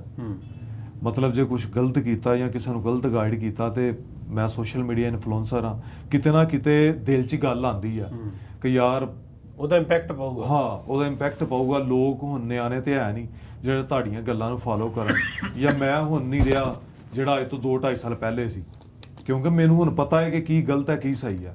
ਉਹ ਕਿਤੇ ਨਾ ਕਿਤੇ ਇਹ ਚੀਜ਼ਾਂ ਸੋਚਣੀਆਂ ਪੈਂਦੀਆਂ ਕਿ ਯਾਰ ਪੋਜ਼ਿਟਿਵ ਰਵੇ, ਨੈਗੇਟਿਵ ਕੁਛ ਨਾ ਜਾਏ। ਸੋ ਕੰਟੈਂਟ ਸੋਚ ਸਮਝ ਕੇ ਬਣਾਉਂਦਾ ਵੀ ਇਹਦੇ ਤੇ ਕੋਈ ਐਸਾ ਲੋਕਾਂ ਨੂੰ ਸਿੱਖਣ ਲਈ ਮਿਲੇ, ਨਾ ਕਿ ਗਲਤ ਪਾਸੇ ਜਾਣ। ਅੱਛਾ, ਟਿਕਟੌਕ ਜਾਂ ਉਸ ਤਰ੍ਹਾਂ ਕਿਹੜੇ ਟਿਕਟੌਕਰ ਨੇ ਜਿਨ੍ਹਾਂ ਨਾਲ ਮਤਲਬ ਵੀ ਵਧੀਆ ਬਣਦੀ ਹੈ? ਵਧੀਆ ਹੁਣ ਦੇਖੋ ਆਪਣੇ ਜਿਹੜੇ ਬੰਦੇ ਨੇ ਸਟਾਰਟਿੰਗ 'ਚ ਤੇ ਇਹ ਹੁੰਦਾ ਸੀ ਫਲਾਣੇ ਨੂੰ ਵੀ ਮਿਲ ਲਈ, ਫਲਾਣੇ ਨੂੰ ਵੀ ਮਿਲ ਲਈ। ਹੁਣ ਇਹ ਹੁੰਦਾ ਕਿ ਯਾਰ ਕੋਈ ਵੀ ਨਾ ਮਿਲੇ, ਕਿਉਂਕਿ ਲੋਕ ਕਹਿਣਗੇ ਤੂੰ ਵੀ ਉਹਨਾਂ ਨਾਲ ਫਿਰਦਾ ਇੰਜ ਕਰਦਾ। ਮਤਲਬ ਵੀ ਉਹ ਗੈਦਰਿੰਗ 'ਚ ਵੀ ਜਾਣਾ ਜਿਹਨੂੰ ਪਸੰਦ ਹੈ। ਗੈਦਰਿੰਗ 'ਚ ਹੁਣ ਭਾਜੀ ਦੇਖੋ ਮੈਂ ਇੱਕ ਮਾਲ ਡੰਗਰ ਵਾਲਾ ਬੰਦਾ ਹਾਂ, ਮੈਨੂੰ ਕਿਤੇ ਈਵੈਂਟ ਤੇ ਸੱਦ ਲੈਂਦਾ ਜਾਇਦਾ। ਪਹਿਲਾਂ ਗੱਲ ਹੋਰ ਸੀ, ਪਹਿਲਾਂ ਤੇ ਮੇਰੇ ਦਿਮਾਗ 'ਚ ਇਹ ਕੀੜਾ ਸੀ ਕਿ ਵਕਾਰ ਭਿੰਡਰ ਇੱਕ ਟਿਕਟੋਕ ਸਟਾਰ ਹੈ। ਪਹਿਲਾਂ ਤੇ ਮੈਨੂੰ ਇਹ ਸੀ ਕਿ ਬੰਦੇ ਫੋਟੋਆਂ ਵੀਡੀਓ ਕਰਾਉਣੇ ਆ, ਪਰ ਹੁਣ ਮੈਨੂੰ ਮਾਹੌਲ ਵੇਖਣਾ ਪੈਂਦਾ ਕਿ ਯਾਰ ਮੇਰੇ ਮਾਹੌਲ ਦਾ ਉੱਥੇ ਕੋਈ ਬੰਦਾ ਹੋਏਗਾ ਕਿ ਨਹੀਂ, ਕੋਈ ਮਾਲ ਡੰਗਰ ਦੀ ਗੱਲ ਕਰਨ ਵਾਲਾ ਹੋਏਗਾ ਕਿ ਨਹੀਂ, ਕੋਈ YPG ਦੀ ਗੱਲ ਕਰਨ ਵਾਲਾ ਹੋਏਗਾ ਕਿ ਨਹੀਂ। ਕਿਉਂਕਿ ਹੁਣ ਮੈਂ ਚਲਾ ਜਾਂਦਾ ਕਿਸੇ ਈਵੈਂਟ ਦੇ, ਉੱਥੇ ਈਵੈਂਟ ਇੰਜਦਾ ਹੈ ਕਿ ਉੱਥੇ ਮੁੰਡੇ ਕੁੜੀਆਂ ਇਕੱਠੇ ਨੇ, ਮਹਿਫਲ ਹੁੰਜਦੀ ਹੈ ਤੇ ਮੈਂ ਉੱਥੇ ਕਿਹਦੀ ਬੁੱਕਲ 'ਚ ਵੜਾਂਗਾ, ਕਿਹਦੇ ਨਾਲ ਬਵਾਂਗਾ, ਕੀ ਗੱਲ ਕਰਾਂਗਾ।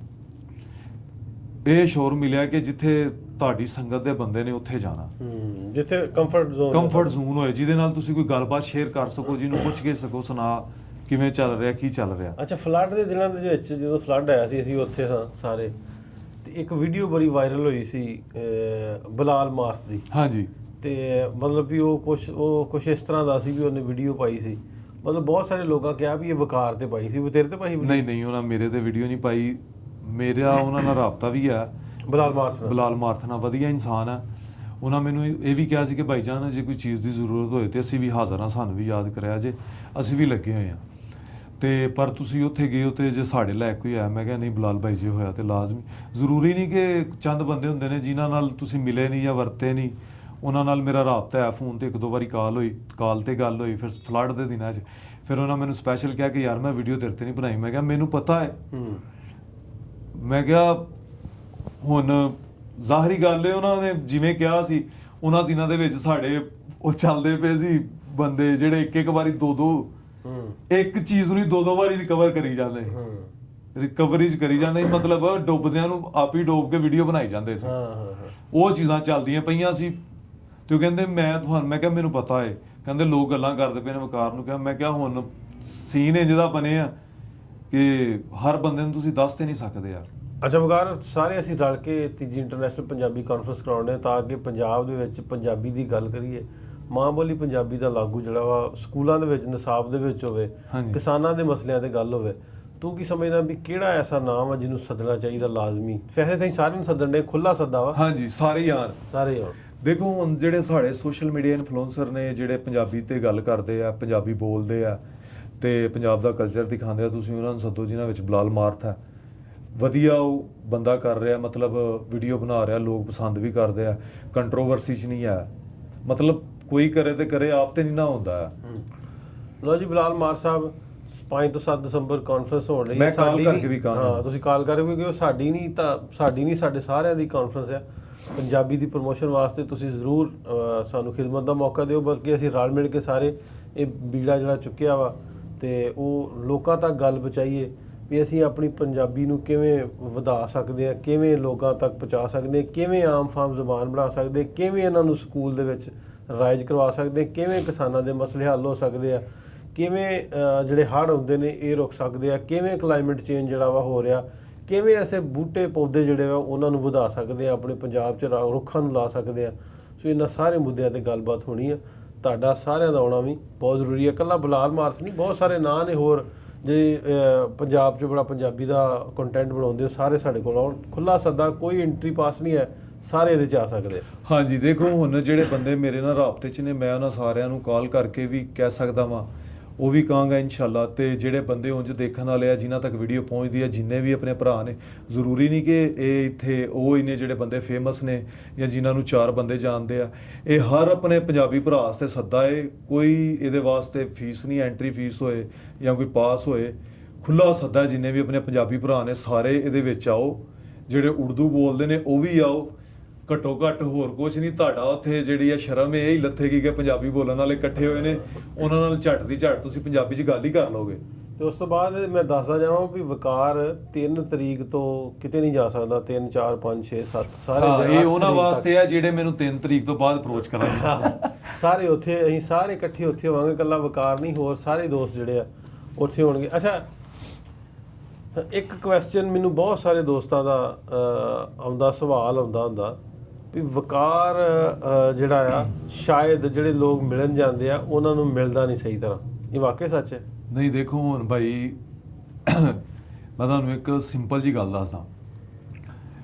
ਕੰਮ ਦੇ ਦਿਨ ਹੁੰਦੇ ਨੇ, ਕੰਮ ਚੱਲਦੇ ਪਏ ਹੁੰਦੇ ਨੇ ਤੇ ਹਰ ਬੰਦੇ ਨੂੰ ਇਹ ਹੁੰਦਾ ਕਿ ਯਾਰ ਮੈਂ ਨਾ ਆਪਣਾ ਕੰਮ ਸਮੇਟ ਲਾਂ। ਮੈਨੂੰ ਬੰਦੇ ਮਿਲਣ ਆਉਂਦੇ ਆ। ਹੁਣ ਜਿਹੜੇ ਵਲੋਗ ਮੇਰਾ ਦੇਖਦੇ ਉਹਨਾਂ ਨੂੰ ਪਤਾ ਕਿ ਸਾਰਾ ਦਿਨ ਕੰਮ 'ਚ ਹੀ ਹੁੰਦਾ। ਉੱਥੇ ਕੁਝ ਬੰਦੇ ਇੰਜ ਦੇ ਆਉਂਦੇ ਆ ਜਿਹੜੇ ਬੜੇ ਨਾਈਸਲੀ ਬੰਦੇ ਹੁੰਦੇ ਆ, ਮਤਲਬ ਮਿਲ ਕੇ ਨਾ ਦਿਲ ਖੁਸ਼ ਹੋ ਜਾਂਦਾ, ਰੂਹ ਰਾਜ਼ੀ ਹੋ ਜਾਂਦੀ ਆ ਕਿ ਬੰਦੇ ਮਿਲਣ ਆਏ ਆ। ਮਤਲਬ ਬੋਲਣ ਦਾ ਤਰੀਕਾ, ਸਟਾਈਲ, ਸਭ ਕੁਝ। ਕਈ ਬੰਦੇ ਇੰਜ ਦੇ ਹੁੰਦੇ ਆ, ਤੂੰ ਕੰਮ ਹੀ ਲੱਗਾ ਰਹਿਣਾ, ਤੂੰ ਆਪਣੇ ਕੰਮ ਹੀ ਕਰਦਾ ਰਹਿੰਦਾ, ਇੰਜ ਅਸੀਂ ਤੇਰੇ ਕੋਲ ਆਏ ਆ। ਉਹਨਾਂ ਨੂੰ ਵੀ ਮੈਂ ਇਹ ਕਹਿੰਦਾ ਕਿ ਯਾਰ ਤੁਸੀਂ ਵੀਡੀਓ ਫੋਟੋ ਬਣਾ ਲਓ, ਕਰ ਲਓ।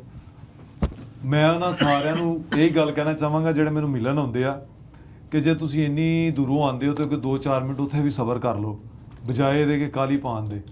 ਫਿਰ ਉਸ ਤੋਂ ਬਾਅਦ ਕੁਝ ਬੰਦੇ ਇੰਜ ਦੇ ਹੁੰਦੇ ਆ ਜਿਨ੍ਹਾਂ ਨੂੰ ਇਹ ਹੁੰਦਾ ਕਿ ਭਾਈ ਅਸੀਂ ਆਏ ਆ, ਕੋਈ 4-5 ਘੰਟੇ ਬਵਾਂਗੇ, ਇੰਜ ਕਰਾਂਗੇ। ਫਿਰ ਉਹਨਾਂ ਅੱਗੇ ਰਿਕੁਐਸਟ ਕਰ ਲਈਦੀ ਯਾਰ ਕੰਮਕਾਰ 'ਚ ਜਾਣਾ, ਕੰਮਕਾਰ ਵੀ ਕਰਨਾ। ਫਿਰ ਉਹ ਕਈ ਬੰਦੇ ਮਿਲ ਕੇ ਤਾਂ ਖੁਸ਼ ਹੋ ਜਾਂਦੇ ਨੇ, ਭਾਈ ਸਾਨੂੰ ਪਤਾ ਕੰਮ। ਕਈ ਬੰਦੇ ਜਿਹੜੇ ਨੇ ਉਹ ਕਹਿ ਦਿੰਦੇ ਨੇ ਕਿ ਯਾਰ ਤੇਰੇ ਕੰਮ ਹੀ ਨਹੀਂ ਮੁੱਕਦੇ, ਜਦੋਂ ਅਸੀਂ ਤੈਨੂੰ ਇੰਨੀ ਦੂਰੋਂ ਮਿਲਣਾ। ਫਿਰ ਉਹਨਾਂ ਨੂੰ ਮਾਜ਼ਰਤ ਕਰ ਲਈਦੀ ਹੈ ਕਿ ਯਾਰ ਕੋਈ ਨਹੀਂ। ਤੇ ਜਿਹੜੇ ਭਰਾ ਵੀ ਆਉਂਦੇ ਨੇ ਉਹਨਾਂ ਦਾ ਬਹੁਤ ਬਹੁਤ ਸ਼ੁਕਰੀਆ ਕਿ ਤੁਸੀਂ ਮੈਨੂੰ ਇਸ ਕਾਬਲ ਸਮਝਦੇ ਹੋ, ਉੱਥੇ ਆਉਂਦੇ ਹੋ। ਤੇ ਬਾਕੀ ਜੇ ਕੁਝ ਹੋਈਏ ਯਾਰ ਮੈਨੇਜ ਕਰਿਆ ਕਰੋ, ਕਿਉਂਕਿ ਕੰਮ ਇੰਝ ਹੀ ਚੱਲਦੇ ਆ। ਅੱਛਾ ਵਕਾਰ, ਬਹੁਤ ਸਾਰੇ ਦੋਸਤਾਂ ਦਾ ਇੱਕ ਹੋਰ ਸਵਾਲ ਵੀ ਟਿਕਟੌਕ ਤੋਂ ਵਕਾਰ ਕਿੰਨੇ ਪੈਸੇ ਕਮਾਉਂਦਾ? ਟਿਕਟੌਕ ਤੋਂ ਮੈਂ ਮਹੀਨੇ ਦਾ ਕੋਈ 15-16 ਕਰੋੜ ਰੁਪਏ ਕਮਾਉਂਦਾ। ਮੈਨੂੰ ਬੰਦੇ ਆਪ ਆ ਕੇ ਗੱਲ ਕਹਿੰਦੇ ਆ ਯਾਰ ਸਾਨੂੰ ਯੂਕੇ ਦਾ ਅਕਾਊਂਟ ਬਣਾ ਦੇ, ਸਾਨੂੰ ਫਲਾਣਾ ਅਕਾਊਂਟ USA ਦਾ ਅਕਾਊਂਟ ਬਣਾ ਦੇ, ਸਾਨੂੰ ਯੂਕੇ ਦੀ ਸਿਮ ਦੇ ਦੇ। ਮੈਂ ਕਿਹਾ ਭਰਾਵਾ ਮੈਂ ਤੇ ਆਪ ਨਹੀਂ ਲਾਈਵ ਪੈਂਦਾ। ਹੁਣ TikTok ਤੋਂ ਵੈਸੇ ਪੈਸੇ ਨਹੀਂ TikTok ਤੋਂ ਪੈਸੇ ਨਹੀਂ ਆਉਂਦੇ। YouTube ਜਿਹੜਾ ਹੈ ਵਲੋਗਿੰਗ ਪੈਸੇ ਕਮਾਉਣ ਵਾਸਤੇ ਮੈਂ ਆਪ YouTube ਤੇ ਮੂਵ ਹੋਇਆ ਕਿ 4 ਚਿੱਲੜ ਆਣਗੇ। ਅੱਛਾ ਹੁਣ YouTube ਦੀ ਗੱਲ ਹੈ ਵੀ YouTube ਤੋਂ ਕਿੰਨੇ ਪੈਸੇ ਆਉਂਦੇ? ਵਾਹ ਆਸਰਾ ਹੀ ਜਾਂਦਾ। ਸ਼ੁਕਰ ਅਲਹਮਦੁਲਿਲਾ ਬੜਾ ਵਧੀਆ ਨਿਜ਼ਾਮ ਚੱਲਦਾ ਵੇ। ਨਹੀਂ ਕਿੰਨੇ ਕੁ ਆਉਂਦੇ ਆ?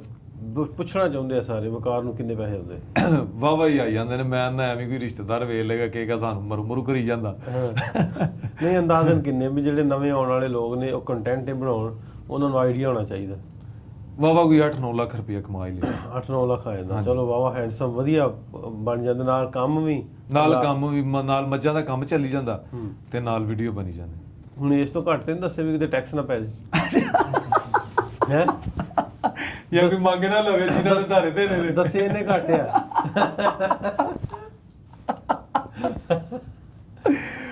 ਉਹ ਮੇਰੇ ਨਾਲ ਨਾ ਇੱਕ ਕਾਰੀ ਸਾਹਿਬ ਸੀ, ਸਾਨੂੰ ਤੇ ਪੜਾਉਂਦੇ ਹੁੰਦੇ ਸੀ। ਮੈਨੂੰ ਕਹਿੰਦੇ ਵਕਾਰ ਯਾਰ ਜੋ ਕੋਈ ਪੈਸੇ ਪੁੱਛੇ ਨਾ ਤੇ ਉਹਨੂੰ ਚੰਗੇ ਚੋਕੇ ਦੱਸਣੇ ਨੇ ਕਮਾਉਂਦਾ। ਮੈਂ ਕਿਹਾ ਕਿਉਂ? ਕਹਿੰਦਾ ਸਾਡੇ ਕੋਲ ਕਿਹੜਾ ਕਿਸੇ ਨੇ ਮੰਗਣੇ ਨੇ ਜਾਂ ਦੇਣੇ ਨੇ, ਬੰਦੇ ਨੂੰ ਪਤਾ ਤੇ ਇਹਦੇ ਕੋਲ ਨੇ। ਕਹਿੰਦੇ ਹੁਣ ਮੈਨੂੰ ਵੀ ਪੁੱਛਦਾ ਨਾ ਕਿ ਕਿੰਨੀ ਤਨਖਾਹ ਹੈ ਤੇ ਮੈਂ ਉਹਨੂੰ ਕਹਿ ਦਿੰਦਾ ਬਸ ਬਈ 15-20 ਲੱਖ ਰੁਪਏ ਕਮਾ ਹੀ ਲਈ। ਅੱਲਾ ਦਾ ਸ਼ੁਕਰ। ਠੀਕ ਹੈ। ਤੇ ਉਹ ਇਹ ਸੀ ਨੇ ਹੁਣ ਸਾਡਾ ਜਿਹੜਾ ਕੰਮ ਹੈ ਮਾਲਡਿੰਗਰ ਦਾ ਵਲੋਗਿੰਗ, ਮੈਨੂੰ ਵੇਖਣ ਵਾਲਾ 60-70 ਹਜ਼ਾਰ ਬੰਦਾ ਪਾਏ। ਜੇ ਮੇਰੀਆਂ ਵੀਡੀਓ ਨੂੰ ਵੀ ਵਿਊ ਪੈਣ ਮਿਲੀਅਨ ਚ ਤੇ ਤੂੰ ਵੀ ਐ ਗੱਡੀ ਤੋਂ ਕੱਪੜਾ ਗੱਡੀ ਤੋਂ ਉਤਰਾਂ ਮੈਂ ਤੋੜੇ ਚ ਪੈਸੇ ਲੈ ਕੇ ਜਾਵਾਂ ਤੇ ਆਪੀ ਉਹ ਕਿਤੇ ਨਾ ਕਿਤੇ ਵੇਖ ਵੀ ਜਾਣ। ਤੇ ਉਹ ਤੋੜੇ ਜੇ ਪੈਸੇ ਪਾਏ ਹੁਣ ਉਦੋਂ ਝੋਟੇ ਤੇ ਬੈਠਾ ਹੋਇਆ ਜਾ ਰਿਹਾ। ਬਗਾਸ ਪਿੰਡਰ ਓਡੀ ਦਾ ਸ਼ੋਰੂਮ ਹੈ ਪਾਕਿਸਤਾਨ ਨਹੀਂ ਹੈਗਾ? ਹੈਗਾ ਸੱਚ ਹੈਗਾ ਇੱਥੇ ਓਡੀ ਦਾ। ਜੇ ਵਿਊ ਪੇ ਇਹਨਾਂ ਦੇ ਆਪਾਂ ਸੰਡੇ ਤੇ ਜਾਣਾ, ਪੈਸੇ ਲੱਦ ਕੇ ਓਡੀ ਦੇ ਸ਼ੋਰੂਮ ਗੱਡੀ ਲੈ ਓਡੀ ਲੈ ਤੇ ਸੰਡਾ ਕਰਨਾ ਫਿਰ ਸੰਡੇ ਦੇ ਪੈਸੇ ਲੈ ਕੇ ਜਾ ਰਹੇ ਆ। ਠੀਕ ਹੈ ਜੀ। ਅੱਲਾ ਮਿਲੀਅਨ ਵਾਲੇ ਵੀ ਬਣਾਏ। ਨਹੀਂ ਦੇਖੋ ਇਹ ਆ ਵੀ ਮੈਨੂੰ ਮੈਂ ਇੱਕ ਗੱਲ ਕਰਦਾ ਹੁੰਦਾ ਵੀ ਮੈਂ 2015 ਤੋਂ YouTube ਤੇ ਆ ਵੀ ਮੇਰੇ ਹੁਣ 9 ਲੱਖ ਹੋਣ ਵਾਲੇ ਆ।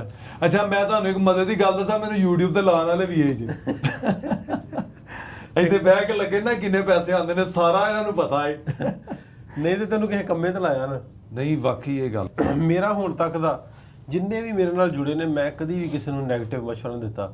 ਜਿਵੇਂ ਤੂੰ TikTok ਤੇ ਸੀ, ਮੈਨੂੰ ਪਤਾ ਵਾ ਵੀ ਮੈਂ ਵਕਾਰ ਨੂੰ ਕਿੱਡਾ ਔਖਾ YouTube ਤੇ ਲੈ ਕੇ ਆ ਵੀ ਵਕਾਰ YouTube ਤੇ ਆ 4 ਪੈਸੇ ਬਣਾ। ਮੈਂ ਸਟਾਰਟਿੰਗ 'ਚ ਇਹ ਗੱਲ ਕਰਦਾ ਸੀ ਕਿ ਮੈਂ ਕੀ ਕਰਾਂਗਾ, ਮੈਂ ਰੋਜ਼ ਮੱਝਾਂ ਵਹਾਵਾਂਗਾ। ਹਾਂ ਤੂੰ ਮੈਨੂੰ ਆਖਣਾ ਵੀ ਮੈਂ ਰੋਜ਼ ਮੱਝਾਂ ਵਹਾਉਂਗਾ। ਹਾਂ ਮੈਂ ਤੈਨੂੰ ਕੀ ਜਾਣਦਾ ਵੀ ਤੂੰ ਮੱਝਾਂ ਹੀ ਵਹਾ ਦੇਣੀਆਂ, ਮੱਝਾਂ ਹੀ ਚੱਲਣਗੀਆਂ। ਚੱਲੀਆਂ ਨਾ ਚੱਲੀਆਂ। ਹਾਂ ਤੇ ਰੱਬ ਨੇ 3 ਲੱਖ ਤੇ ਤਕਰੀਬਨ 40,000 ਸਬਸਕ੍ਰਾਈਬਰ ਹੋ ਗਿਆ ਮੇਰੇ। ਹਾਂ ਪਰ ਇਹ ਹੈ ਕਿ ਉਹਦੇ ਨਾਲ ਪੋਜ਼ਿਟਿਵ ਇਮੇਜ ਇਹ ਹੈ ਕਿ ਲੋਕਾਂ ਸਾਰਿਆਂ ਨੂੰ ਪਤਾ ਕਿ ਭਈ ਮੁੰਡਾ ਆਪਣੇ ਕੰਮ ਨਾਲ ਜੁੜਿਆ।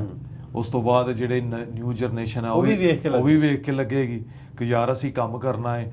ਦੂਸਰੀ ਗੱਲ ਇਹ ਕਿ ਉਹਦੇ ਵਿੱਚ ਅਸੀਂ ਕਿਤੇ ਨਾ ਕਿਤੇ ਬਹਿੰਦੇ ਆ, ਆਪਣੇ ਬੰਦਿਆਂ ਨਾਲ ਬੈਠ ਕੇ ਖਾਣਾ ਖਾਂਦੇ ਆ, ਜਿੱਥੇ ਵੀ ਬੈਠੇ ਆ ਕਿਤੇ ਵੀ ਕੁਝ ਵੀ ਕਰਦੇ ਪਏ ਉਹਨਾਂ ਨੂੰ ਦਿਖਾਈਦਾ ਕਿ ਪੋਜ਼ਿਟਿਵ ਇਮੇਜ ਕ੍ਰੀਏਟ ਹੋਏ, ਕਿ ਬੰਦਿਆਂ 'ਚੋਂ ਹੰਕਾਰ ਮੁੱਕੇ ਕਿ ਅਸੀਂ ਆਪਣਾ ਕੰਮ ਆਪ ਕਰਨਾ ਹੈ। ਜੇ ਬੰਦੇ ਲੱਗੇ ਵੀ ਆ ਤੇ ਉਹਨਾਂ ਦੇ ਨਾਲ ਕੰਮ ਕਰਨਾ ਹੈ। ਅਸੀਂ ਤੇ ਅੱਬੇ ਦੇ ਡਰ ਤੋਂ ਕਰਦੇ ਆ ਨਾ ਕਿ ਸਾਡਾ ਅੱਬਾ ਗਾਲਾਂ ਕੱਢੇਗਾ। ਜੇ ਅਸੀਂ ਨਾ ਲੱਗੇ ਸਾਡਾ ਬਾਗ ਲੱਗ ਪੈਂਦਾ, ਖੁਰਲੀ 'ਚ ਸਾਫ਼ ਨਹੀਂ ਕੀਤੀ ਪੱਠੇ ਪਏ ਆ ਉਹ ਚੈੱਕ ਕਰਨ ਲੱਗ ਪੈਂਦੇ ਨੇ। ਅੱਛਾ ਵਕਾਰ, ਮੈਂ ਜਦੋਂ ਦੇ ਆਪਾਂ ਫਲੱਡ ਤੋਂ ਵਾਪਸ ਆਏ ਆ, ਮਤਲਬ ਵੀ ਫਲੱਡ ਰਿਲੀਫ ਦਾ ਆਪਾਂ ਕੰਮ ਕੀਤਾ, ਨੋ ਡਾਊਟ ਮੈਨੂੰ ਕਈ ਬੰਦੇ ਪੁੱਛਦੇ ਵੀ ਯਾਰ ਤੁਸੀਂ ਉੱਥੇ ਸਪੈਸ਼ਲ ਤੁਹਾਨੂੰ ਗੱਲ ਕਿਹੜੀ ਲੱਗੀ ਵੀ ਕੋਈ ਐਸੀ ਵੀ ਗੈਬੀ ਤਾਕਤ ਹੋਵੇ। ਤੇ ਮੈਂ ਉਹਨਾਂ ਨੂੰ ਜਵਾਬ ਦੇਣਾ ਵੀ ਗੈਬੀ ਤਾਕਤ ਇਹ ਸੀ ਵੀ ਰਾਤ 11 ਵਜੇ ਸੌਂ ਗਏ ਤੇ ਅਸੀਂ ਸਵੇਰੇ 3 ਵਜੇ ਉੱਠ ਕੇ ਤੇ ਜੁੜੇ ਹੁੰਦੇ ਸਾਂ। ਕਦੀ ਸਪਾਟੇ ਵੀ ਮਾਰੀ ਦੇ ਵੀ ਥੱਕਦੇ ਨਹੀਂ ਸਾਂ। ਤੇ ਜਦੋਂ ਕੋ ਤੁਰਦੇ ਰੱਬ ਦੇ ਰਾਹ ਤੇ ਮੈਨੂੰ ਲੱਗਦਾ ਰੱਬ ਵੀ ਸਾਡੀ ਮਦਦ ਕਰਦਾ। ਦੇਖੋ ਸਭ ਤੋਂ ਜਿਹੜਾ ਮੁਸ਼ਕਲ ਕੰਮ ਹੁੰਦਾ ਨਾ ਸਟਾਰਟਿੰਗ ਹੁੰਦੀ ਹੈ ਕਿ ਸਟਾਰਟਿੰਗ ਤੋਂ ਪਹਿਲਾਂ ਜਦੋਂ ਬੰਦਾ ਸੋਚਦਾ ਕਿ ਮੈਂ ਕਿਵੇਂ ਕਰਾਂਗਾ, ਕੀ ਕਰਾਂਗਾ, ਕਿਵੇਂ ਹੋਏਗਾ, ਪੈਸੇ ਮੈਨੇਜ ਕਰਨਾ, ਲੋਕਾਂ ਤੱਕ ਫੂਡ ਪਹੁੰਚਾਉਣਾ, ਉਸ ਤੋਂ ਬਾਅਦ ਜਿਹੜੀ ਤੰਬੂ ਤਰਪਾਲਾਂ, ਜਿਹੜੇ ਉਹਨਾਂ ਨੂੰ ਟੈਂਟ ਚਾਹੀਦੇ ਆ, ਸੁੱਕਾ ਰਾਸ਼ਨ ਦੇਣਾ, ਮੱਛਰਦਾਨੀਆਂ ਦੇਣੀਆਂ, ਉਹ ਕਿਤੇ ਨਾ ਕਿਤੇ ਬੰਦੇ ਦੇ ਦਿਮਾਗ 'ਚ ਚੱਲਦਾ ਰਹਿੰਦਾ ਯਾਰ ਕਿ ਕਿਵੇਂ ਮੈਨੇਜ ਹੋਏਗਾ। ਜਦੋਂ ਆਪਾਂ ਚੱਲੇ ਆ ਪਹਿਲੇ ਦਿਨ ਆਪਣੇ ਪੱਲੇ ਕੀ ਸੀ, ਸਟਾਰਟਿੰਗ ਹੋਏ, ਕੰਮ ਸਟਾਰਟ ਹੋ ਗਿਆ, ਚੱਲਦਾ ਗਿਆ, ਲੋਕ ਜੁੜਦੇ ਗਏ। ਉਹ ਚੀਜ਼ਾਂ ਥੱਕਣ ਨਹੀਂ ਸੀ ਦਿੰਦੀਆਂ। ਜਿਹੜੇ ਲੋਕ ਜੁੜਦੇ ਸੀ ਤੇ ਜਾਈਦਾ ਸੀ, ਜਾ ਕੇ ਸੀਸਾਂ ਲੈ ਕੇ ਆਈਦੀਆਂ ਸੀ, ਮਾਵਾਂ ਦੁਆਵਾਂ ਦਿੰਦੀਆਂ ਸੀ।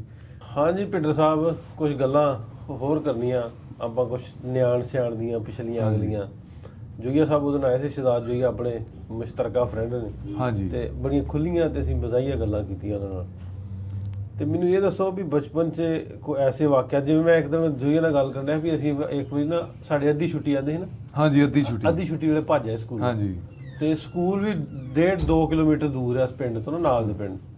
ਤੇ ਉਹ ਅੱਬੇ ਹੋਣਾ ਨੂੰ ਟਰੈਕਟਰ ਦਾ ਸ਼ੌਕ ਹੁੰਦਾ ਸੀ। ਅੱਬੇ ਹੋਣੀ ਉਹਦਾ ਨਾਲ ਦੇ ਉਸੇ ਪਿੰਡ ਨਾ ਮੁੱਲਾਂਪੁਰ ਕੋਈ ਟਰੈਕਟਰ ਵਾਲਾ ਸੀ, ਉਹਨੂੰ ਮਿਲਣ ਜਾਂਦੇ ਸਾਈਕਲ ਤੇ। ਤੇ ਅਸੀਂ ਉਧਰੋਂ, ਮੈਂ, ਮੇਰੇ ਤੋਂ ਵੱਡਾ ਤੇ ਇੱਕ ਮੇਰਾ ਤਾਏ ਦਾ ਪੁੱਤ ਸ਼ਾਹਜਹਾਂ, ਅਸੀਂ ਤਿੰਨੇ ਉਧਰੋਂ ਬਸਤੇ ਫੜੇ ਤੇ ਹੁੰਦੇ ਸੀਗੇ। ਉਹਨੇ ਜਦੋਂ ਦੂਰੋਂ ਵੇਖਿਆ ਨਾ ਵੀ ਮੁੰਡੇ ਸਾਡੇ ਆਉਂਦੇ ਆ, ਉਹਨੇ ਉਹ ਛਮਕ ਭੰਨ ਲਈ ਟਾਹਲੀ ਨਾਲ। ਤੇ ਉਹ ਸਾਈਕਲ ਤੇ ਅਸੀਂ ਅੱਗੇ ਇੱਕ ਛਮਕ ਮਾਰੇ ਤੇ ਹੋਰ ਸਾਡੀ ਸਪੀਡ ਹੋਰ, ਦੂਜੇ ਨੂੰ ਵੱਜੇ ਉਹਦੀ ਸਪੀਡ ਹੋਰ, ਕਿ ਛਮਕਾਂ ਵੱਜਦੀਆਂ ਗਏ ਸਕੂਲੇ। ਇਦਾਂ ਦਾ ਕੋਈ ਵਾਕਿਆ ਆਇਆ ਸਕੂਲੇ ਨਿੱਕੇ ਹੁੰਦੇ? ਉਹ ਆ ਕੇ ਗੱਲ ਤੇ ਜਿਹੜੀ ਹੈ ਉਹ ਸਾਰਿਆਂ ਨਾਲ ਹੀ ਇੰਝ ਹੀ ਹੁੰਦੀ। ਹੁਣ ਮੈਂ ਜਦੋਂ ਅਸੀਂ ਉੱਥੇ ਗੁਜਰਾਂਵਾਲੇ ਹੁੰਦੇ ਸੀ, ਟਿਊਸ਼ਨ ਪੜ੍ਹਦੇ ਹੁੰਦੇ ਸੀ, ਸਾਡੇ ਬਾਜੀ ਸੀ ਉਹ ਫੌਤ ਹੋ ਗਿਆ, ਅੱਲਾ ਪਾਕ ਉਹਨਾਂ ਜੰਨਤ 'ਚ ਜਗ੍ਹਾ ਦੇ, ਸਾਰੀ ਫੈਮਿਲੀ ਉੱਥੇ ਹੀ ਪੜ੍ਹੀ ਆ। ਤੇ ਮੈਂ ਸਭ ਤੋਂ ਛੋਟਾ ਹੁੰਦਾ ਸੀ। ਹੁਣ ਅਸੀਂ ਸਾਰੇ ਪੜ੍ਹਨ ਜਾਂਦੇ ਹੁੰਦੇ ਸੀ, ਮੈਂ ਤੇ ਨਾਲ ਸਿਸਟਰ ਤੇ ਵਿਕਾਸ ਮੇਰੇ ਤੋਂ ਵੱਡਾ। ਜੁਮੇ ਵਾਲੇ ਦਿਨ ਸਾਡੀ ਹੁੰਦੀ ਸੀ ਉਰਦੂ ਗ੍ਰਾਮਰ, ਤੇ ਸੋਮਵਾਰ ਵਾਲੇ ਦਿਨ ਹੁੰਦੀ ਸੀ ਇੰਗਲਿਸ਼ ਗ੍ਰਾਮਰ। ਉਰਦੂ ਗ੍ਰਾਮਰ ਤੇ ਆਉਂਦੀ ਸੀ, ਇੰਗਲਿਸ਼ ਗ੍ਰਾਮਰ ਨਹੀਂ ਸੀ ਆਉਂਦੀ ਆ। ਉਹ ਸੰਡੇ ਵਾਲਾ ਦਿਨ, ਮੰਡੇ ਵਾਲਾ ਦਿਨ ਇੰਝ ਹੁੰਦਾ ਸੀ ਕਿ ਜਿਵੇਂ ਸਭ ਕੁਝ ਅੱਜ ਹੀ ਹੋਣਾ। ਕੁੱਟ ਪੈਂਦੀ ਹੁੰਦੀ ਸੀ, ਕੰਨ ਫੜਾ ਕੇ ਸਿਰ 'ਚ ਸਲੇਟਾਂ। ਕਦੇ ਕਦੇ ਤੇ ਅਸੀਂ ਦਾਅ ਲਾ ਲੈਣਾ ਸਲੇਟ ਦੇ ਉੱਤੇ, ਬਾਜੀ ਲਿਖਵਾਉਂਦੀ ਹੁੰਦੀ ਸੀ ਕਿ ਨਕਲ ਨਹੀਂ ਮਾਰਨਗੇ। ਉਹ ਸਲੇਟ ਦੇ ਉੱਤੇ ਅਸੀਂ ਕੱਚੀ ਪੈਨਸਲ ਨਾਲ ਲੈ ਲੈਣਾ ਕਿ ਸਲੇਟੀ ਨਾਲ ਉੱਤੋਂ ਵੇ ਕੇ ਗੌਰ ਨਾਲ ਲਿਖੀ ਜਾਵਾਂਗੇ। ਤੇ ਉਹ ਵੀ ਫੜੇ ਜਾਇਆ ਕਰਨਾ। ਉਹਨਾਂ ਕਹਿੰਦਾ ਮੇਰੇ ਸਾਹਮਣੇ ਨੂੰ ਸਾਰੀ ਨੂੰ ਸਾਫ਼ ਕਰਦੇ, ਇੱਥੇ ਬਹਿ ਕੇ ਲੈ। ਸਾਫ਼ ਕਿਵੇਂ ਕਰਦੇ ਨੇ? ਥੁੱਕ ਨਾਲ। ਉਸ ਤੋਂ ਬਾਅਦ ਇੰਗਲਿਸ਼ ਗ੍ਰਾਮਰ ਦਾ ਦਿਨ ਸੀ, ਮੈਨੂੰ ਯਾਦ ਹੈ ਵਾਸ਼ਰੂਮ ਦੇ ਵਿੱਚ ਮੈਂ ਕਿਹਾ ਮੇਰੇ ਨਾਲ ਵਾਸ਼ਰੂਮ ਆਇਆ, ਕੋਲ ਬਾਜੀ ਨੇ ਪਾਇਆ। ਉਹਨਾਂ ਮੇਰੀ ਭੈਣ ਨੂੰ ਭੇਜਿਆ ਕਿ ਚੱਲ ਜਾ ਇਹਦੇ ਨਾਲ ਵਾਸ਼ਰੂਮ ਜਾਣਾ। ਮੈਂ ਵਾਸ਼ਰੂਮ ਅੰਦਰ ਵੜਿਆ, ਬਾਹਰ ਖਲੋ ਗਏ। ਹੁਣ ਮੈਂ ਅੰਦਰ ਬਹਿ ਕੇ ਨਾ ਸੋਚੀ ਜਾ ਰਿਹਾ ਬਾਹਰ ਜਾ ਕੇ ਮਜ਼ਮੂਨ ਕਿਵੇਂ ਲਿਖਣਾ। ਕੁੱਟ ਪੈਣੀ। ਹਾਂ, ਮਜ਼ਮੂਨ ਇੰਗਲਿਸ਼ ਦੀ ਐਪਲੀਕੇਸ਼ਨ ਮਜ਼ਮੂਨ ਤੇ ਕਹਾਣੀ ਹੁੰਦੀ ਸੀ ਉਦੋਂ, ਠਸਟੀ ਕਰੋ।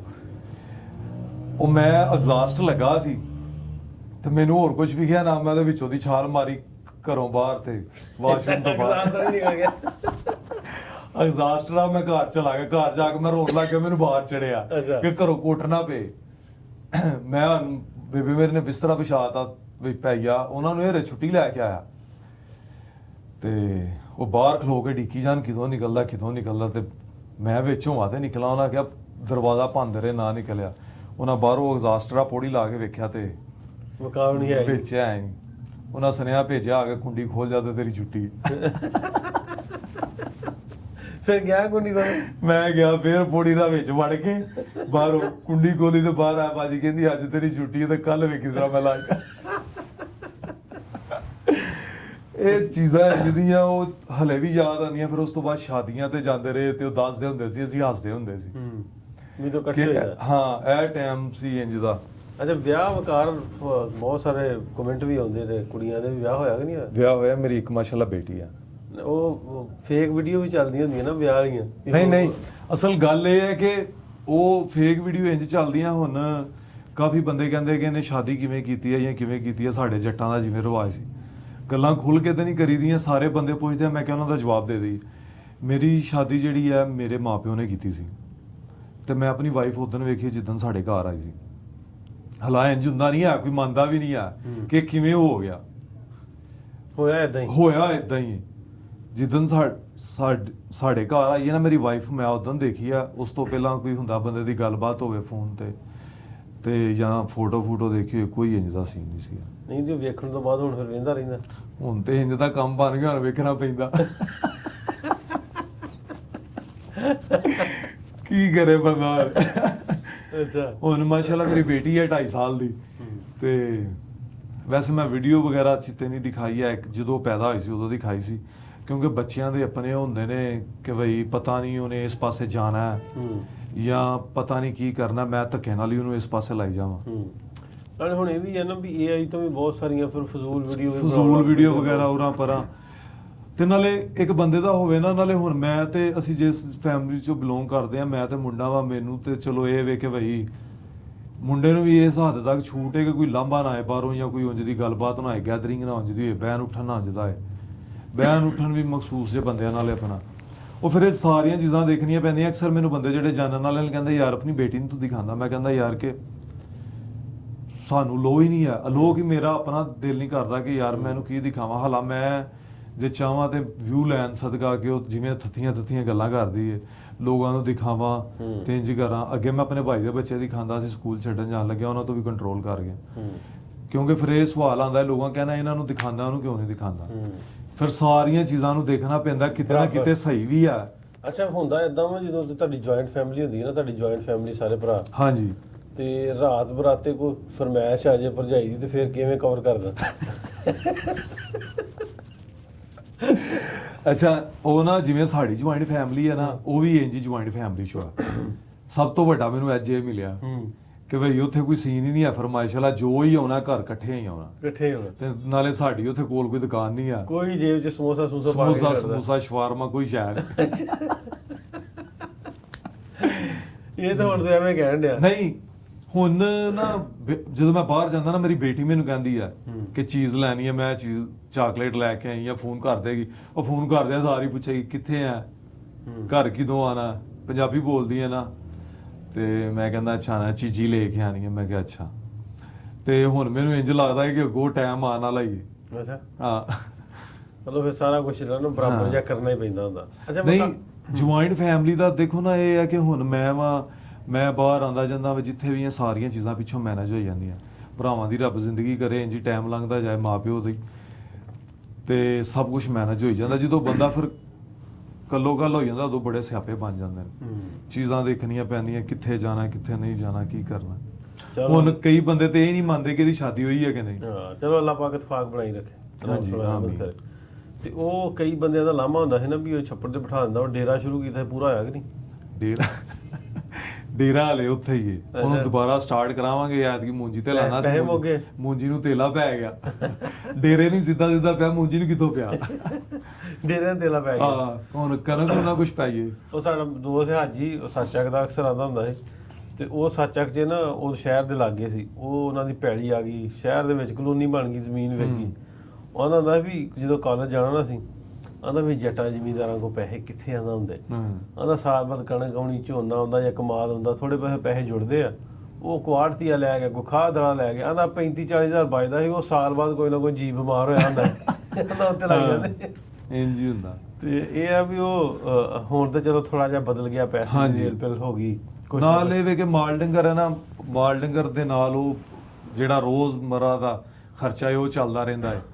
ਤੇ ਫਸਲ ਦੇ ਪੈਸੇ ਜਿਹੜੇ ਨੇ ਉਹ ਇੰਜ ਹੀ ਆੜਤੀਆਂ ਉੜਤੀਆਂ ਚਲੇ ਗਏ, ਤੇ ਕੱਪੜੇ ਲੈ ਆਓ, ਤੇ ਜੇ ਨਹੀਂ ਤੇ ਕਿਸੇ ਬਾਲ ਦਾ ਵਿਆਹ ਧਰਿਆ ਤੇ ਜਾਂ ਮਕਾਨ ਕੋਈ ਛਿੜਿਆ, ਇੰਜ ਦੀਆਂ ਚੀਜ਼ਾਂ ਹੁੰਦੀਆਂ।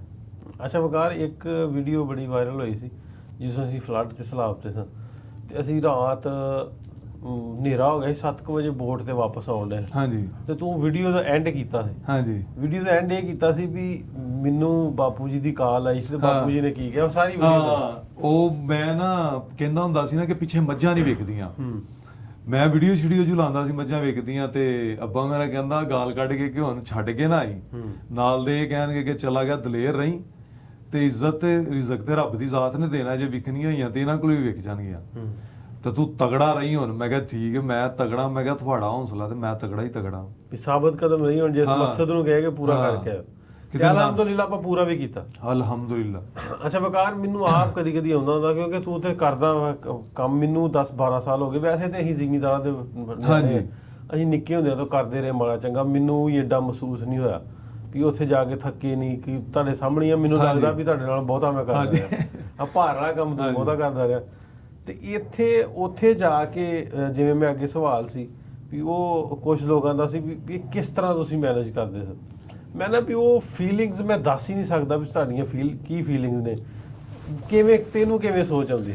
ਹੁਣ ਮੈਂ ਸਵੇਰੇ ਉੱਠਦਾ ਸੀ, ਉੱਠ ਕੇ ਨਮਾਜ਼ ਪੜ੍ਹੀ ਦੀ ਸੀ, ਤੇ ਛਪਾਟੇ ਲਾਈ ਦੀ ਸੀ। ਜਿਹੜੀ ਇੱਥੇ ਦੀ ਰੂਟੀਨ ਸੀ, ਉਹਨਾਂ ਦਿਨਾਂ ਦੇ ਵਿੱਚ ਮੈਂ ਆਪਣਾ ਨਾ 75 ਡੇ ਵਾਲਾ ਚੈਲੰਜ ਸਟਾਰਟ ਕੀਤਾ ਸੀ। ਉਹਦਾ ਕੋਈ ਨਵਾਂ 10ਵਾਂ ਦਿਨ ਸੀ। ਜਦੋਂ ਕਾਲ ਆਉਂਦੀ ਆ ਤੁਹਾਡੀ ਕਿ ਵਕਾਰ ਜਾਣਾ ਹੈ ਆਪਾਂ, ਮੈਂ ਕਿਹਾ ਚਲੋ ਠੀਕ ਹੈ ਜਾਵਾਂਗੇ। ਉਹ ਮੈਂ ਆਪਣਾ ਜਿਹੜਾ ਸਮਾਨ ਸੀ ਪ੍ਰੋਟੀਨ ਤੇ ਉਹ ਨਾ ਰੱਖਿਆ, ਮੈਂ ਕਿਹਾ ਉੱਥੇ ਛਪਾਟੇ ਲਾਇਆ ਕਰਾਂਗੇ। ਪਹਿਲੇ ਦਿਨ ਗਏ, ਦੇਖੀ ਉੱਥੇ ਹਾਲਤ ਦੇਖੀ। ਜਦੋਂ ਸ਼ਾਮ ਨੂੰ ਆਪਾਂ ਗਏ, ਵਾਪਸ ਆਏ, ਪਹਿਲੇ ਦਿਨ ਤੇ ਅਸੀਂ ਵੀ ਪਾਣੀ 'ਚ ਡਿੱਗ ਪਏ, ਜਦੋਂ ਬਾਬਾ ਗਾਲ ਕੱਢ ਕੇ ਕਹਿੰਦਾ ਤੁਸੀਂ ਸਾਨੂੰ ਲੈਣ ਆਏ ਹੋ ਕਿ ਡੁੱਬਣ। ਅੱਛਾ ਉਹ ਵਕਾਰ, ਉਹ ਸਪੈਸੀਫਿਕ ਜਿੱਦਣ ਅਸੀਂ ਪਹਿਲੇ ਦਿਨ ਗਏ ਆ ਤੇ ਉਹ ਅਸੀਂ ਬੋਟ ਤੇ ਚੜੇ ਤੇ ਇੱਕ ਬਾਬਾ ਜੀ ਸਨ ਉੱਥੇ ਫਸੇ, ਉਹਨਾਂ ਨੂੰ ਰੈਸਕਿਊ ਕਰਨਾ ਸੀ। ਤੇ ਬਾਬਾ ਜੀ ਦੇ ਉਹ ਕੀ ਹੋਇਆ ਵਕਾਰ, ਉਹ ਦੱਸ ਜ਼ਰਾ।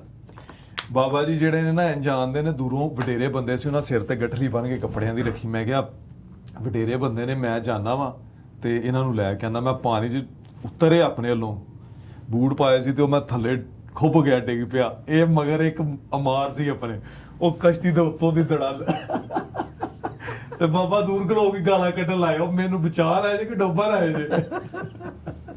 ਉਹ ਪਹਿਲਾ ਦਿਨ ਸੀ ਸਾਡਾ। ਫਿਰ ਉਸ ਤੋਂ ਬਾਅਦ ਆਪਾਂ ਜਦੋਂ ਨਿਕਲੇ ਆ ਤੇ ਲੋਕਾਂ ਦੇ ਹਾਲਾਤ ਦੇਖੇ ਨੇ, ਜਿਵੇਂ ਜਨੂਨ ਨਹੀਂ ਹੁੰਦਾ ਬੰਦੇ ਨੂੰ ਕਿ ਯਾਰ ਸਮਾਨ ਕੋਈ ਲੈ ਕੇ ਆ ਰਿਹਾ, ਚੁੱਕ ਕੇ ਉੱਤੇ ਰੱਖੋ। ਬੱਕਰੀਆਂ ਕੋਈ ਲੈ ਕੇ ਆ ਰਿਹਾ, ਕੋਈ ਕਣਕ ਦਾ ਤੋੜਾ ਚੁੱਕ ਕੇ ਆ ਰਿਹਾ। ਜਦੋਂ ਘਰੋਂ ਉਹਨਾਂ ਨੂੰ ਆਪਾਂ ਕੱਢਦੇ ਪਏ ਸੀ, ਉਦੋਂ ਇੰਜ ਜਨੂਨ ਆਉਂਦਾ ਸੀ ਬੰਦੇ 'ਚ, એનર્ਜੀ ਕੇ ਤਾਜ਼ਾ ਦਮ ਆ, ਬਸ ਇਹਨਾਂ ਨੂੰ ਕਿਸੇ ਨਾ ਕਿਸੇ ਤਰੀਕੇ ਲੈ ਜਾਈਏ। ਉਹਦੇ ਵਿੱਚ ਹੁਣ 3-4 ਵਾਰੀ ਇੰਜ ਦੇ ਹਾਦਸਾਤ ਹੋਏ ਸੀ, ਉਹ ਵੀਡੀਓ ਵੀ ਕੈਪਚਰ ਕੀਤੀ ਸੀ ਕਿ ਟਾਲੀ ਦੇ ਨਾਲ ਆਪਾਂ ਵੱਜੇ ਦੇ ਉੱਤੋਂ ਸੱਪ ਡਿੱਗਿਆ। ਫਿਰ ਉਸ ਤੋਂ ਬਾਅਦ ਰਾਤ ਨੂੰ ਅਸੀਂ ਜਦੋਂ ਮੈਂ ਵਿਕਾਸ ਹੈਦਰ ਤੇ ਆਪਣੇ ਨਾਲ ਅਮਰ ਭਾਈ ਸੀ, ਅਸੀਂ ਰਾਤ ਨੂੰ ਖਾਣਾ ਵਰਤਾ ਕੇ ਆ ਰਹੇ ਸੀ ਤੇ ਕਸ਼ਤੀ ਸਾਡੀ ਜਿਹੜੀ ਹੈ ਨਾ ਫਸ ਗਈ ਸੀ। ਪਾਣੀ ਦਾ ਬਹਾਅ ਬੜਾ ਤੇਜ਼ ਹੋ ਗਿਆ ਸੀ, ਉੱਥੇ ਉਹ ਡਿੱਗ ਪਏ ਸੀ। ਬੜੀ ਮੁਸ਼ਕਲ ਉਹਨਾਂ ਨੂੰ ਬਚਾਇਆ। ਤੇ ਦੁਆਵਾਂ ਸੀ ਸਾਡੇ ਨਾਲ, ਸਾਰੇ ਇੰਨੇ ਲੋਕਾਂ ਦੀਆਂ ਦੁਆਵਾਂ ਸੀ। ਹਾਂਜੀ, ਮਾਂ ਮੇਰੀ ਫੋਨ ਕਰਕੇ ਕਹਿੰਦੀ ਹੁੰਦੀ ਸੀ ਕਿ ਧਿਆਨ ਨਾਲ ਰਹੀ, ਆਪਣਾ ਵੀ ਖਿਆਲ ਰੱਖੀ। ਅੱਬਾ ਮੇਰਾ ਕਹਿੰਦਾ ਇਹਨੂੰ ਜੋ ਮਰਜ਼ੀ ਕਹੇ ਨਹੀਂ ਵਾਪਸ ਆਉਂਦਾ। ਨਹੀਂ, ਆਪਾਂ ਅਲਹਮਦੁਲਿਲਾ ਆਏ ਵੀ ਨਹੀਂ ਵਾਪਸ, ਸਾਰਾ ਮੁਕਾ ਕੇ ਆਏ ਆ। ਤੇ ਹੁਣ ਫੇਰ ਆਪਾਂ ਜਾਣਾ, ਜਿੰਨੇ ਵੀ ਦੋਸਤ ਸੁਣਦੇ ਨੇ, ਅਸੀਂ ਪੈਂਡਿੰਗ ਆ ਬਹੁਤ ਸਾਰਾ ਕੁਝ। ਜਿਵੇਂ ਉਹ ਮੈਂ ਦੱਸਿਆ ਮਾਂ ਜੀ ਦਾ 100 ਮਣ ਦਾਣੇ ਉਹਨਾਂ ਦੇ ਸਾਡੇ ਕੋਲ ਪਏ, ਉਹ ਮੈਂ ਭਿਆਲੇ ਆ। ਤੇ ਫਿਰ ਬਿਸਤਰਿਆਂ ਦਾ ਅਸੀਂ ਅਰੇਂਜ ਕੀਤਾ, ਉਹ ਵੀ ਹੁਣ ਡਿਸਟ੍ਰੀਬਿਊਟ ਕਰਨ ਜਾਵਾਂਗੇ। ਥੋੜਾ ਜਿਹਾ ਟਾਈਮ ਕੱਢੋ, ਕਾਨਫਰੰਸ ਤੋਂ ਪਹਿਲਾਂ ਆਪਾਂ ਚੱਲੀਏ। ਇਹ ਵੀ ਨਾਲ ਦੀ ਨਾਲ, ਕਿਉਂਕਿ ਆਪਣੇ ਨਲਕਿਆਂ ਵਾਲਾ ਵੀ ਕੰਮ ਜਿਹੜਾ ਸ਼ੁਰੂ ਹੋ ਗਿਆ, ਨਲਕੇ ਲੱਗਣੇ ਸ਼ੁਰੂ ਹੋ ਗਿਆ, ਤੇ ਉੱਤੇ ਵੀ ਜਾ ਕੇ ਥੋੜਾ ਬਹੁਤ ਜੇ ਵੀਡੀਓਜ਼ ਪਾਵਾਂਗੇ, ਫਿਰ ਲੋਕਾਂ ਤੱਕ ਹੋਰ ਅਵੇਅਰਨੈਸ ਵੀ ਪਹੁੰਚੂਗੀ, ਲੋਕ ਫਿਰ ਉੱਥੇ ਪਹੁੰਚਣਗੇ। ਅਸਲ ਜਿੰਨਾ ਕਾਫੀ ਬੰਦੇ ਕਹਿ ਰਹੇ ਸੀ ਕਿ ਬਈ ਜਦੋਂ ਅਸੀਂ ਵਲੋਗ ਬਣਾਉਂਦੇ ਸੀ ਕਿ ਯਾਰ ਤੁਸੀਂ ਇਹ ਵੀਡੀਓ ਬਣਾਉਂਦੇ ਹੋ ਇੰਜ ਤੇ ਇੰਜ। ਫਿਰ ਮੈਂ ਉਸ ਤੋਂ ਬਾਅਦ ਰੀਲਾਂ ਪਾਈਆਂ ਇੰਸਟਾਗ੍ਰਾਮ ਤੇ ਟਿਕਟੋਕ ਤੇ, ਕਾਫੀ ਬੰਦਿਆਂ ਨੂੰ ਇਹ ਗੱਲ ਕਹੀ ਕਿ ਬਈ ਹੋ ਸਕਦਾ ਕੁਝ ਬੰਦੇ ਇੰਜ ਦੇ ਵੀ ਨੇ ਜਿਹੜੇ ਦੇਖ ਕੇ ਕਹਿਣ ਕਿ ਯਾਰ ਵਾਕਈ ਬੰਦੇ ਨੂੰ ਲੋੜ ਹੈ ਕਿ ਅਸੀਂ ਨਿਕਲੀਏ, ਅਸੀਂ ਜਾਈਏ। ਤੇ ਹਰ ਵੀਡੀਓ 'ਚ ਅਸੀਂ ਇਹੀ ਮੈਸੇਜ ਦਿੰਦੇ ਰਹੇ ਹਾਂ ਕਿ ਤੁਸੀਂ ਆਓ, ਤੁਸੀਂ ਆਓਗੇ, ਤੁਹਾਨੂੰ ਵੇਖ ਕੇ ਕੋਈ ਹੋਰ ਵੀ ਆਏਗਾ ਤੇ ਲੋਕਾਂ ਦਾ ਆਸਰਾ ਬਣ ਜਾਏਗਾ।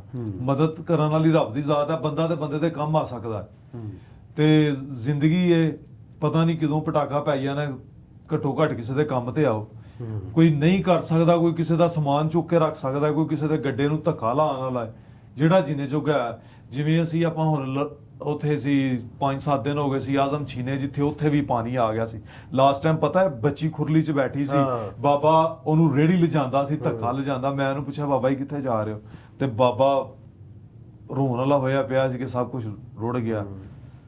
ਬੁਰੇ ਹਾਲਾਤ। ਵਕਾਰ ਯਾਦ ਹੈ ਤੈਨੂੰ ਇੱਕ ਉਹ ਰੀਲ ਵੀ ਬਣਾਈ ਸੀ ਵੀ ਜਦੋਂ ਅਸੀਂ ਅਜ਼ਮਤਪੁਰੇ ਪਹਿਲੇ ਦਿਨ ਗਏ ਆ, ਤੇ ਉਹ ਛੋਟੀਆਂ ਬੱਚੀਆਂ ਜਿਹੜੀਆਂ ਨਿੱਕੇ ਜਿਹੇ ਭਰਾ ਨੂੰ ਉਹ ਝਲੂੰਗੀ 'ਚ ਪਾਇਆ ਸੀ। ਹਾਂਜੀ, ਤੇ ਉਹਨਾਂ ਦੀ ਹਾਲਤ ਕੀ ਸੀ? ਮੈਂ ਉੱਥੇ ਅਸੀਂ ਆਪਣੇ ਜਦੋਂ ਗਏ ਆ ਪਹਿਲੇ ਦਿਨ ਵੇਖ ਕੇ ਨਾ, ਜਿਵੇਂ ਬੰਦੇ ਨੂੰ ਅੰਦਰ ਉਹ ਨਹੀਂ ਕੋਈ ਸ਼ੈ ਵੜਦੀ ਕਿ ਯਾਰ ਸਾਡੇ ਕੋਲ ਸਭ ਕੁਝ ਹੈ, ਅੱਲਾ ਦਾ ਦਿੱਤਾ ਸਭ ਕੁਝ ਆ, ਤੇ ਇਹ ਵੀ ਤੇ ਉਸ ਰੱਬ ਦੇ ਬੰਦੇ ਨੇ। ਤੇ ਇਹ ਕਿਵੇਂ ਬਾਹਰ ਪੜੋਲੇ ਪਏ, ਪੇਟੀਆਂ ਪਈਆਂ, ਸਮਾਨ, 3 ਬੱਚੇ ਬੈਠੇ ਨੇ ਗਾਰੇ ਤੇ ਮੰਜੀ ਪਈ, ਉਹ ਝਲੂੰਗੀ ਬੱਚੀ ਆ, ਇੱਕ ਬੱਚੀ ਉਹਨੂੰ ਦੇ ਰਹੀ ਆ, ਪਤਾ ਨਹੀਂ ਕਿੱਦਣ ਦੇ ਨਾਤੇ ਨਹੀਂ ਆ, ਗੰਦੇ ਕੱਪੜੇ, ਜਿਵੇਂ ਹੁਣ ਹੱਥ ਲੱਗੇ ਤੇ ਫਟ ਜਾਣ, ਪਾਣੀ ਨਾਲ ਗਲੇ, ਪਸੀਨੇ ਨਾਲ ਗਲੇ। ਗਰਮੀਆਂ ਦੇ ਦਿਨ ਸੀ ਉਦੋਂ। ਤੇ ਮੈਂ ਉੱਥੇ ਬੈਠਾ ਰਿਹਾ, ਜਿਵੇਂ ਬੰਦਾ ਰੋਣ ਵਾਲਾ ਨਹੀਂ ਹੋਈ ਜਾਂਦਾ। ਇਹ ਸੀਨ ਹੋਇਆ ਪਿਆ ਸੀ। ਫਿਰ ਦੂਸਰੇ ਦਿਨ ਆਪਾਂ ਕੱਪੜੇ ਲੈ ਗਏ ਸੀ, ਉਹ ਬੱਚੇ ਉਸੇ ਵੇਲੇ ਕੱਪੜੇ ਪਾ ਕੇ ਆਏ ਸੀ। ਤੇ ਯਕੀਨ ਮੰਨੋ ਇੰਜ ਅੰਦਰੋਂ ਖੁਸ਼ੀ ਹੁੰਦੀ ਸੀ ਕਿ ਯਾਰ ਬੱਚੇ ਤੇ ਬੱਚੇ ਨੇ, ਉਹਨਾਂ ਨੂੰ ਕੀ ਪਤਾ ਹੁਣ ਕੱਪੜੇ ਨੇ, ਨਵੇਂ ਕੱਪੜਿਆਂ ਦਾ ਤੇ ਚਾਅ ਹੀ ਬੜਾ ਹੁੰਦਾ। ਉਹ ਬਹੁਤ ਦੁਖੀ ਕਰ ਦੇਣ ਵਾਲਾ ਸੀ। ਹਾਂ, ਬੱਚੇ ਕਿਸ ਤਰ੍ਹਾਂ। ਫਿਰ ਅਗਲੇ ਦਿਨ ਆਪਾਂ ਉਹਨਾਂ ਲਈ ਕੱਪੜੇ ਲੈ ਕੇ ਗਏ, ਰਾਸ਼ਨ ਲੈ ਗਏ, ਆਪਾਂ ਉਹਨਾਂ ਦੇ ਸੁੱਤੇ ਹੀ ਪਹੁੰਚ ਗਏ ਸੀ। ਫਿਰ ਉਹਨਾਂ ਦੇ ਗੁਆਂਢੀ ਕੋ ਗਾਲਾਂ ਵੀ ਆਪਾਂ ਖਾਧੀਆਂ, ਯਾਦ ਹੈ? ਉਹ ਨਾਲ ਦਾ ਸੀ, ਇੱਧਰਲੀ ਸਾਈਡ ਦਾ, ਕਹਿੰਦਾ ਸੀ ਕਿ ਬਈ ਵਿੱਚ ਹੁੰਦੇ ਨੇ ਬੰਦੇ, ਕਈ ਬੰਦੇ ਇੰਜ ਦੇ ਹੁੰਦੇ ਨੇ ਜਿਹੜੇ ਚੌਧਰ ਟਾਈਪ, ਸਰਪੰਚ ਟਾਈਪ ਹੁੰਦੇ ਨੇ। ਹੱਕ ਆ ਸਾਡਾ, ਮਤਲਬ ਵੀ ਅੱਗੇ ਕਿਉਂ ਜਾਣਦਾ ਹੈ। ਤੇ ਅੱਛਾ, ਉਹ ਇਹ ਵੀ ਨਾਲ ਤਲਖ ਤਜਰਬਾਤ ਵੀ ਰਹੇ। ਵਕਾਰ ਜਦੋਂ ਫਲੱਡ ਆਇਆ ਤੇ ਅਸੀਂ ਜਾਂਦੇ ਰਹੇ, ਕਿੰਨੀ ਵਾਰੀ ਸਾਨੂੰ ਗਾਲਾਂ ਪਈਆਂ ਵੀ ਆਵਾਮ ਨੂੰ ਆਪਾਂ ਦੱਸਣਾ। ਅਸੀਂ ਉਸ ਤੋਂ ਬਾਅਦ ਜਦੋਂ ਅਲੀਪੁਰ ਗਏ ਆ, ਉੱਥੇ ਜਦੋਂ ਬੋਟ ਤੇ ਆਉਂਦੇ ਆ, ਉਹ ਬੰਦੇ ਨੇ ਗਾਲਾਂ ਕੱਢੀਆਂ ਕਿ ਸਾਡੀ ਆਪਣੀ ਬੋਟ ਆ, ਤੁਸੀਂ ਕੀ ਲੈਣ ਆਏ ਹੋ। ਉਹ ਅਸੀਂ ਜਦੋਂ ਐਂਟਰ ਹੋਏ ਆ ਨਾ ਅਸੀਂ ਫਿਰ ਸਮਾਨ ਅਜ਼ਮਤਪੁਰ ਵਾਲੇ ਨੇ ਕੱਢੀਆਂ। ਹਾਂ ਫਿਰ ਜਦੋਂ ਉੱਥੇ ਗਏ ਆਪਾਂ ਉਹ ਕਿਹੜੇ ਪਿੰਡ ਦਾ ਨਾਂ ਸੀ ਐਂਡ ਤੇ ਉੱਚ ਸ਼ਰੀਫ ਵੱਲੋਂ ਜਿਹੜੇ ਪਿੰਡ ਗਏ ਤੁਸੀਂ ਵੱਖਰੇ ਹੋ ਗਏ ਤੇ ਮੈਂ ਹੀ ਵੱਖਰੇ ਹੋ ਗਏ ਵੀ ਅਸੀਂ 2 ਟੀਮਾਂ ਬਣਾ ਲਈਆਂ। ਹਾਂ ਉੱਥੇ ਬਾਬਾ ਲਾਸਟ ਟਾਈਮ ਸਭ ਤੋਂ ਬੁਰਾ ਉਹ ਐਕਸਪੀਰੀਅੰਸ ਸੀ। ਉਹ ਬਾਬੇ ਨੇ ਗਾਲਾਂ ਕੱਢੀਆਂ, ਉਹ ਸਾਰੇ ਉੱਥੇ ਇਕੱਠੇ ਹੋ ਗਏ। ਨਾਲ ਮੇਰੇ ਅਮਾਰ ਸੀ, ਉਸ ਤੋਂ ਬਾਅਦ ਭਾਈ ਅਮਰ ਸਨ ਤੇ ਮੈਂ ਫਿਰ ਉਹ ਬੰਦੇ ਸਾਡੇ ਹੱਥੀ ਵੀ ਪੈ ਗਿਆ ਸੀ ਕਿ ਅਸੀਂ ਵੀਡੀਓ ਬਣਾਉਂਦੇ ਆ। ਅਸੀਂ ਪਰ ਹੱਲ ਕਰਨਾ ਤੇ ਨਹੀਂ ਸੀ ਇੰਜ ਦਾ। ਕਦੀ ਕਦੀ ਅਸੀਂ ਫਿਰ ਜਦੋਂ ਮੈਂ ਤੁਹਾਡੇ ਨਾਲ ਆਇਆ ਸੀ ਤੁਹਾਨੂੰ ਦੱਸਿਆ ਸੀ, ਮੈਂ ਕਿਹਾ ਭਾਈ ਨਾਸਰ ਮੈਨੂੰ ਇੰਜ ਲੱਗਦਾ ਹੈ ਕਿ ਲੋਕ ਭੁੱਖ ਦੇ ਸਤਾਏ ਹੋਏ ਆ, ਉਹਨਾਂ ਨੂੰ ਇਹ ਵੇ ਕਿ ਸਾਨੂੰ ਜੋ ਲੱਭਦਾ ਸੀ ਲੈ ਲਈਏ ਤੇ ਜਾ ਕੇ ਬੱਚਿਆਂ ਆਪਣਿਆਂ ਨੂੰ ਦੇ ਦਈਏ। ਮੈਂ ਕਿਹਾ ਜੇ ਪੋਜ਼ਿਟਿਵ ਸੋਚੀਏ ਤੇ ਪੋਜ਼ਿਟਿਵ ਇਹਦਾ ਇਹ ਬਣਦਾ, ਜੇ ਨੈਗੇਟਿਵ ਸੋਚ ਕੇ ਅਸੀਂ ਲੋਕਾਂ ਨੂੰ ਦਸੀਏ ਕਿ ਸਾਨੂੰ ਲੁੱਟ ਲਿਆ ਤੇ ਇੰਜ ਕਰ ਲਿਆ ਤੇ ਇੰਜ ਕਰ ਲਿਆ, ਅੱਗੋਂ ਬੰਦੇ ਨਹੀਂ ਆਣਗੇ ਇੱਧਰ। ਅਗਲੇ ਦਿਨ ਨਾ ਇੱਕ ਇੰਟਰਵਿਊ ਕਰਨ ਵਾਲਾ ਆਇਆ, ਮੈਨੂੰ ਆਂਦਾ ਵੀ ਵਕਾਰ ਤੇਰਾ ਦੋਸਤ ਹੈ ਵੀ ਉਹਦੇ ਚ ਖਾਮੀ ਕੀ ਆ। ਮੈਂ ਕਿਹਾ ਖਾਮੀ ਤੇ ਦੋਸਤਾਂ ਦੇ ਵਿੱਚ ਖਾਮੀਆਂ ਨਹੀਂ ਗਿਣੀਆਂ ਜਾਂਦੀਆਂ ਹੁੰਦੀਆਂ, ਜੇ ਖਾਮੀਆਂ ਗਿਣੀਆਂ ਤਾਂ ਗਿਣੋ ਤੇ ਤੁਹਾਨੂੰ ਖਾਮੀਆਂ ਲੱਗਦੀਆਂ। ਮੈਂ ਇੰਨਾ ਜ਼ਰੂਰ ਵੇਖਿਆ ਵੀ ਅਸੀਂ ਉੱਥੇ ਫਲੱਡ 'ਚ ਸਾਂ ਤੇ ਜੇ ਕੋਈ ਤੀਸਰੀ ਵਾਰੀ ਵੀ ਮੰਗਣ ਆ ਗਿਆ ਨਾ, ਵੀ 1 ਵਾਰੀ ਲੈ ਗਿਆ, 2 ਵਾਰੀ ਲੈ ਗਿਆ, 3 ਵਾਰੀ ਲੈ ਗਿਆ, ਜਿਹਨੇ ਸਾਨੂੰ ਗਾਲਾਂ ਵੀ ਕੱਢੀਆਂ, ਚੌਥੀ ਵਾਰੀ ਲੈਣ ਆਇਆ ਤੇ ਮੈਂ ਉਹਨੂੰ ਕਹਿ ਦੇਣਾ ਵੀ ਤੂੰ ਯਾਰ ਇੰਨੀ ਵਾਰੀ ਤੇ ਲੈ ਗਿਆ, ਤੇ ਵਕਾਰ ਨੇ ਕਹਿਣਾ ਵੀ ਨਹੀਂ ਯਾਰ ਭਾਜੀ ਇਹਨੂੰ ਲੋੜ ਹੈ ਤੇ ਲੈਣ ਆਇਆ, ਵੀ ਕੋਈ ਗੱਲ ਨਹੀਂ ਖੈਰ ਦੇ ਦੋ ਖੈਰ ਆ। ਹਾਂ ਜੇ ਤੁਰਿਆ ਜਾਂਦਾ ਵੀ ਜਾਂਦਾ ਤੇ ਉਹਨੂੰ ਵੀ ਆਖਿਆ ਵੀ ਦੇ ਦੋ ਵੀ ਖੈਰ। ਹਾਂਜੀ ਹੁਣ ਦੇਖੋ ਨਾ, ਜਿਹੜੇ ਬੰਦੇ ਨੂੰ ਲੋੜ ਹੈ ਉਹਨੇ ਹੀ ਮੰਗਣਾ। ਜੇ ਸਾਨੂੰ ਲੋੜ ਨਹੀਂ ਤੇ ਅਸੀਂ ਕਿਵੇਂ ਮੰਗਾਂਗੇ? ਸਾਨੂੰ ਬਾਜ਼ਕਾਤ ਇੰਜ ਲੱਗਦਾ, ਮੈਂ ਵੀਡੀਓ ਵੀ ਬਣਾਈ ਸੀ ਕਿ ਅਸੀਂ ਦਿੰਦੇ ਆ 2-2 3-3 ਮੱਛਰਦਾਨੀਆਂ, ਅਸੀਂ ਕਹਿੰਦੇ ਆ ਕਿ ਤੁਸੀਂ ਅੱਗੇ ਲੈ ਗਏ ਹੋ। ਤੇ ਜਦੋਂ ਅਸੀਂ ਲਾਸਟ ਟਾਈਮ ਉੱਥੋਂ ਵਾਪਸੀ ਗੁਜ਼ਰਦੇ ਆਏ ਸੀ, ਉਹ ਘਰ ਦੇ ਜੀ 10-12 ਸੀ, ਉਹ 2 ਮੱਛਰਦਾਨੀਆਂ ਦਿੱਤੀਆਂ ਸੀ, ਬੱਚੇ ਉਹਨਾਂ ਵਿੱਚ ਪਾਏ ਸੀ, ਬਾਕੀ ਸਾਰੇ ਬਾਹਰ ਬੈਠੇ ਸੀ। ਫਿਰ ਮੈਂ ਉੱਥੇ ਵੀਡੀਓ ਬਣਾਈ ਸੀ ਕਿ ਅਸਲ ਇਹਨਾਂ ਦਾ ਜਿਹੜਾ ਹੱਕ ਹੈ ਨਾ, ਸਾਰਿਆਂ ਨੂੰ ਮੱਛਰਦਾਨੀਆਂ ਮਿਲਣ, ਕਿ ਭਈ ਉਹ ਗਰੀਬ ਜਿਹੜੇ ਕੱਲੇ ਨੂੰ ਮੱਛਰਦਾਨੀ ਮਿਲੇ। ਹੁਣ ਇੱਕ ਮੱਛਰਦਾਨੀ 'ਚ 2 ਬੰਦੇ ਕਿਵੇਂ ਕਰ ਸਕਦੇ ਆ? ਤੇ ਅਸੀਂ ਇਹਨਾਂ ਨੂੰ ਦੇ ਰਹੇ ਆ 2-2 3-3 ਸਿਰਫ ਇਸ ਕਰਕੇ ਕਿ ਸਾਰਿਆਂ ਨੂੰ ਮਿਲ ਜਾਣ, ਕਿਸੇ ਦਾ ਗਿਲਾ ਨਾ ਰਹੇ ਕਿ ਯਾਰ ਪਤਾ ਨਹੀਂ ਉਹਦੇ ਜਾਣਨ ਵਾਲੇ ਸੀ ਹਜੇ ਤਾਂ ਦੇ ਗਿਆ, ਹਾਲਾਂਕਿ ਸਾਡਾ ਜਾਣਨ ਵਾਲਾ ਤੇ ਉੱਥੇ ਕੋਈ ਵੀ ਨਹੀਂ ਸੀ। ਉੱਥੇ ਜਾਣ ਪਛਾਣ ਹਾਂ ਰੱਬ ਦੀ ਰਜ਼ਾ ਵਾਸਤੇ ਗਏ ਸੀ, ਪਰ ਫਿਰ ਵੀ ਬੰਦਿਆਂ ਦੇ ਦਿਲ 'ਚ ਆਂਦਾ ਪਤਾ ਨਹੀਂ ਇਹਨਾਂ ਨੇ ਨਾਮ ਲਿਖ ਕੇ ਦਿੱਤੇ ਆ ਜਾਂ ਇੰਜ ਆ, ਕਿਉਂਕਿ ਉਧਰਲੇ ਉਹਨਾਂ ਦਿਨਾਂ ਦੇ ਵਿੱਚ ਉਧਰਲੇ ਪਾਸੇ ਚੱਲਦਾ ਹੀ ਇੰਜ ਪਿਆ ਸੀ। ਪਿੰਡ ਦਾ ਜਿਹੜਾ ਕੋਈ ਬੰਦਾ ਸੀ ਉਹ ਲਿਸਟ ਲੈ ਕੇ ਆਂਦਾ ਸੀ, ਭਾਜੀ ਇਹ ਆਈਡੀ ਕਾਰਡ ਲਿਖਿਆ ਆ, ਲਿਸਟ ਆ ਤੇ ਦੇ ਦਿਓ। ਉੱਥੇ ਜਿੰਨੀ ਵਾਰੀ ਵੀ ਸਾਨੂੰ ਸੁਣਨ ਨੂੰ ਮਿਲਿਆ ਕਿ ਭਾਈ ਜਿਨ੍ਹਾਂ ਦੇ ਲਿਸਟਾਂ ਦੇ ਨਾਮ ਹੈ ਉਹਨਾਂ ਨੂੰ ਮਿਲ ਜਾਂਦੇ ਨੇ, ਸਾਕੂ ਕਾਈ ਸ਼ਿਕਾਇਤ ਨਹੀਂ ਮਿਲੀ, ਸਾਕੂ ਕਾਈ ਸ਼ਿਕਾਇਤ ਨਹੀਂ ਮਿਲੀ। ਤੇ ਉਹ ਫਿਰ ਮੈਂ ਵੀਡੀਓ ਵੀ ਪਾਈਆਂ ਕਾਫੀ ਕਿ ਯਾਰ ਤੁਸੀਂ ਆਓ, ਇਹਨਾਂ ਲੋਕਾਂ ਨੂੰ ਜ਼ਰੂਰਤ ਹੈ, ਜਿੰਨੀ ਚੀਜ਼ ਦੀ ਜ਼ਰੂਰਤ ਹੈ ਦੇ ਦਿਓ।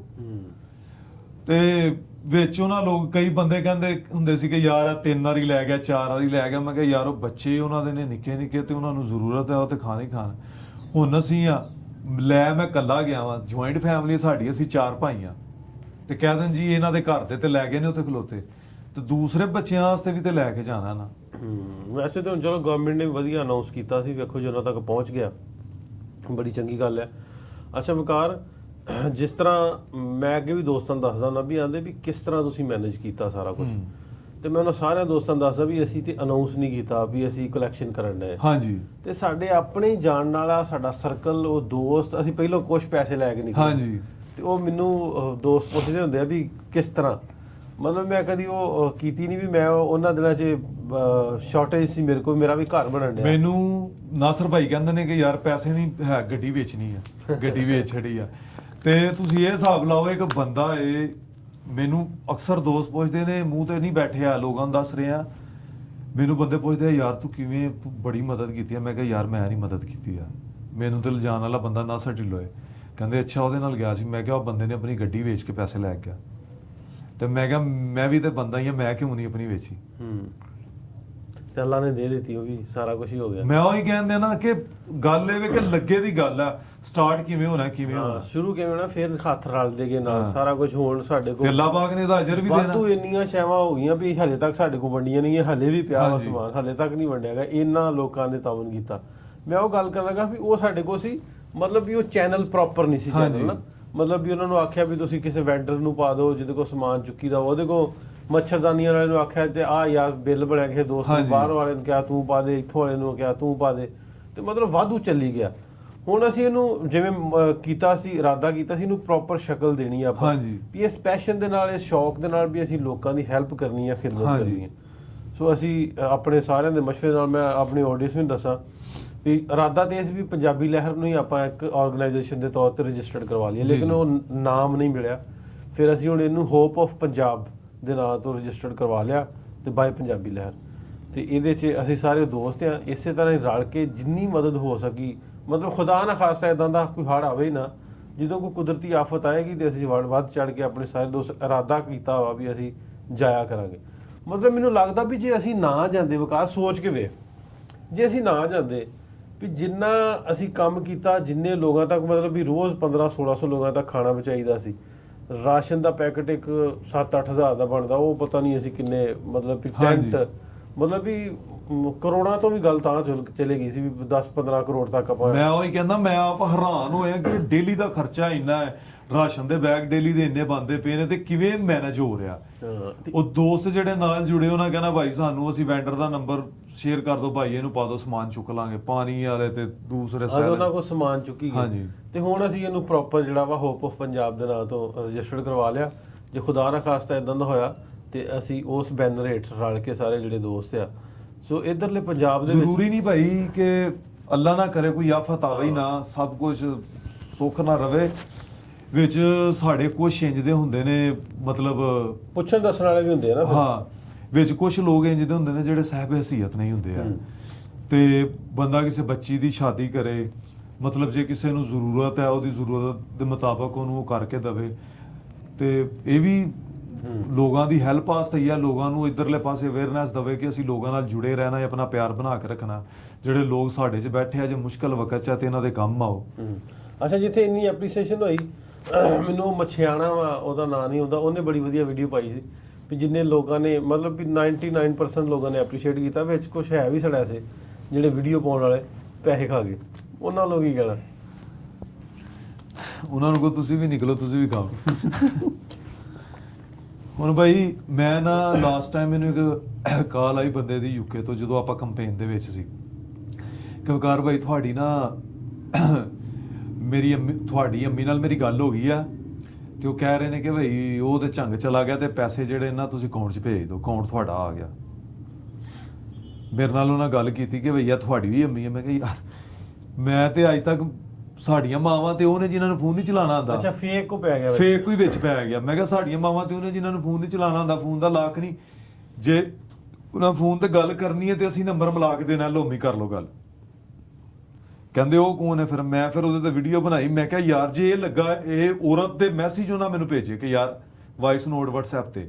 ਮੈਂ ਕਿਹਾ ਜੇ ਇਹ ਲੱਗੇ ਨੇ ਤੇ ਹੋਰ ਕਿੰਨੇ ਕੁ ਲੱਗੇ ਹੋਣੇ ਨੇ। ਉਹਦੇ ਵਿੱਚ ਜਿਨ੍ਹਾਂ ਪੈਸੇ ਖਾਣੇ ਨੇ ਉਹ ਇੰਜ ਵੀ ਖਾਂਦੇ ਨੇ, ਜਿਨ੍ਹਾਂ ਖਾਣਾ ਹੀ ਹਰਾਮ ਹੈ, ਉਹਨਾਂ ਤੇ ਕੁਝ ਵੀ ਕਰਨਾ ਹੈ।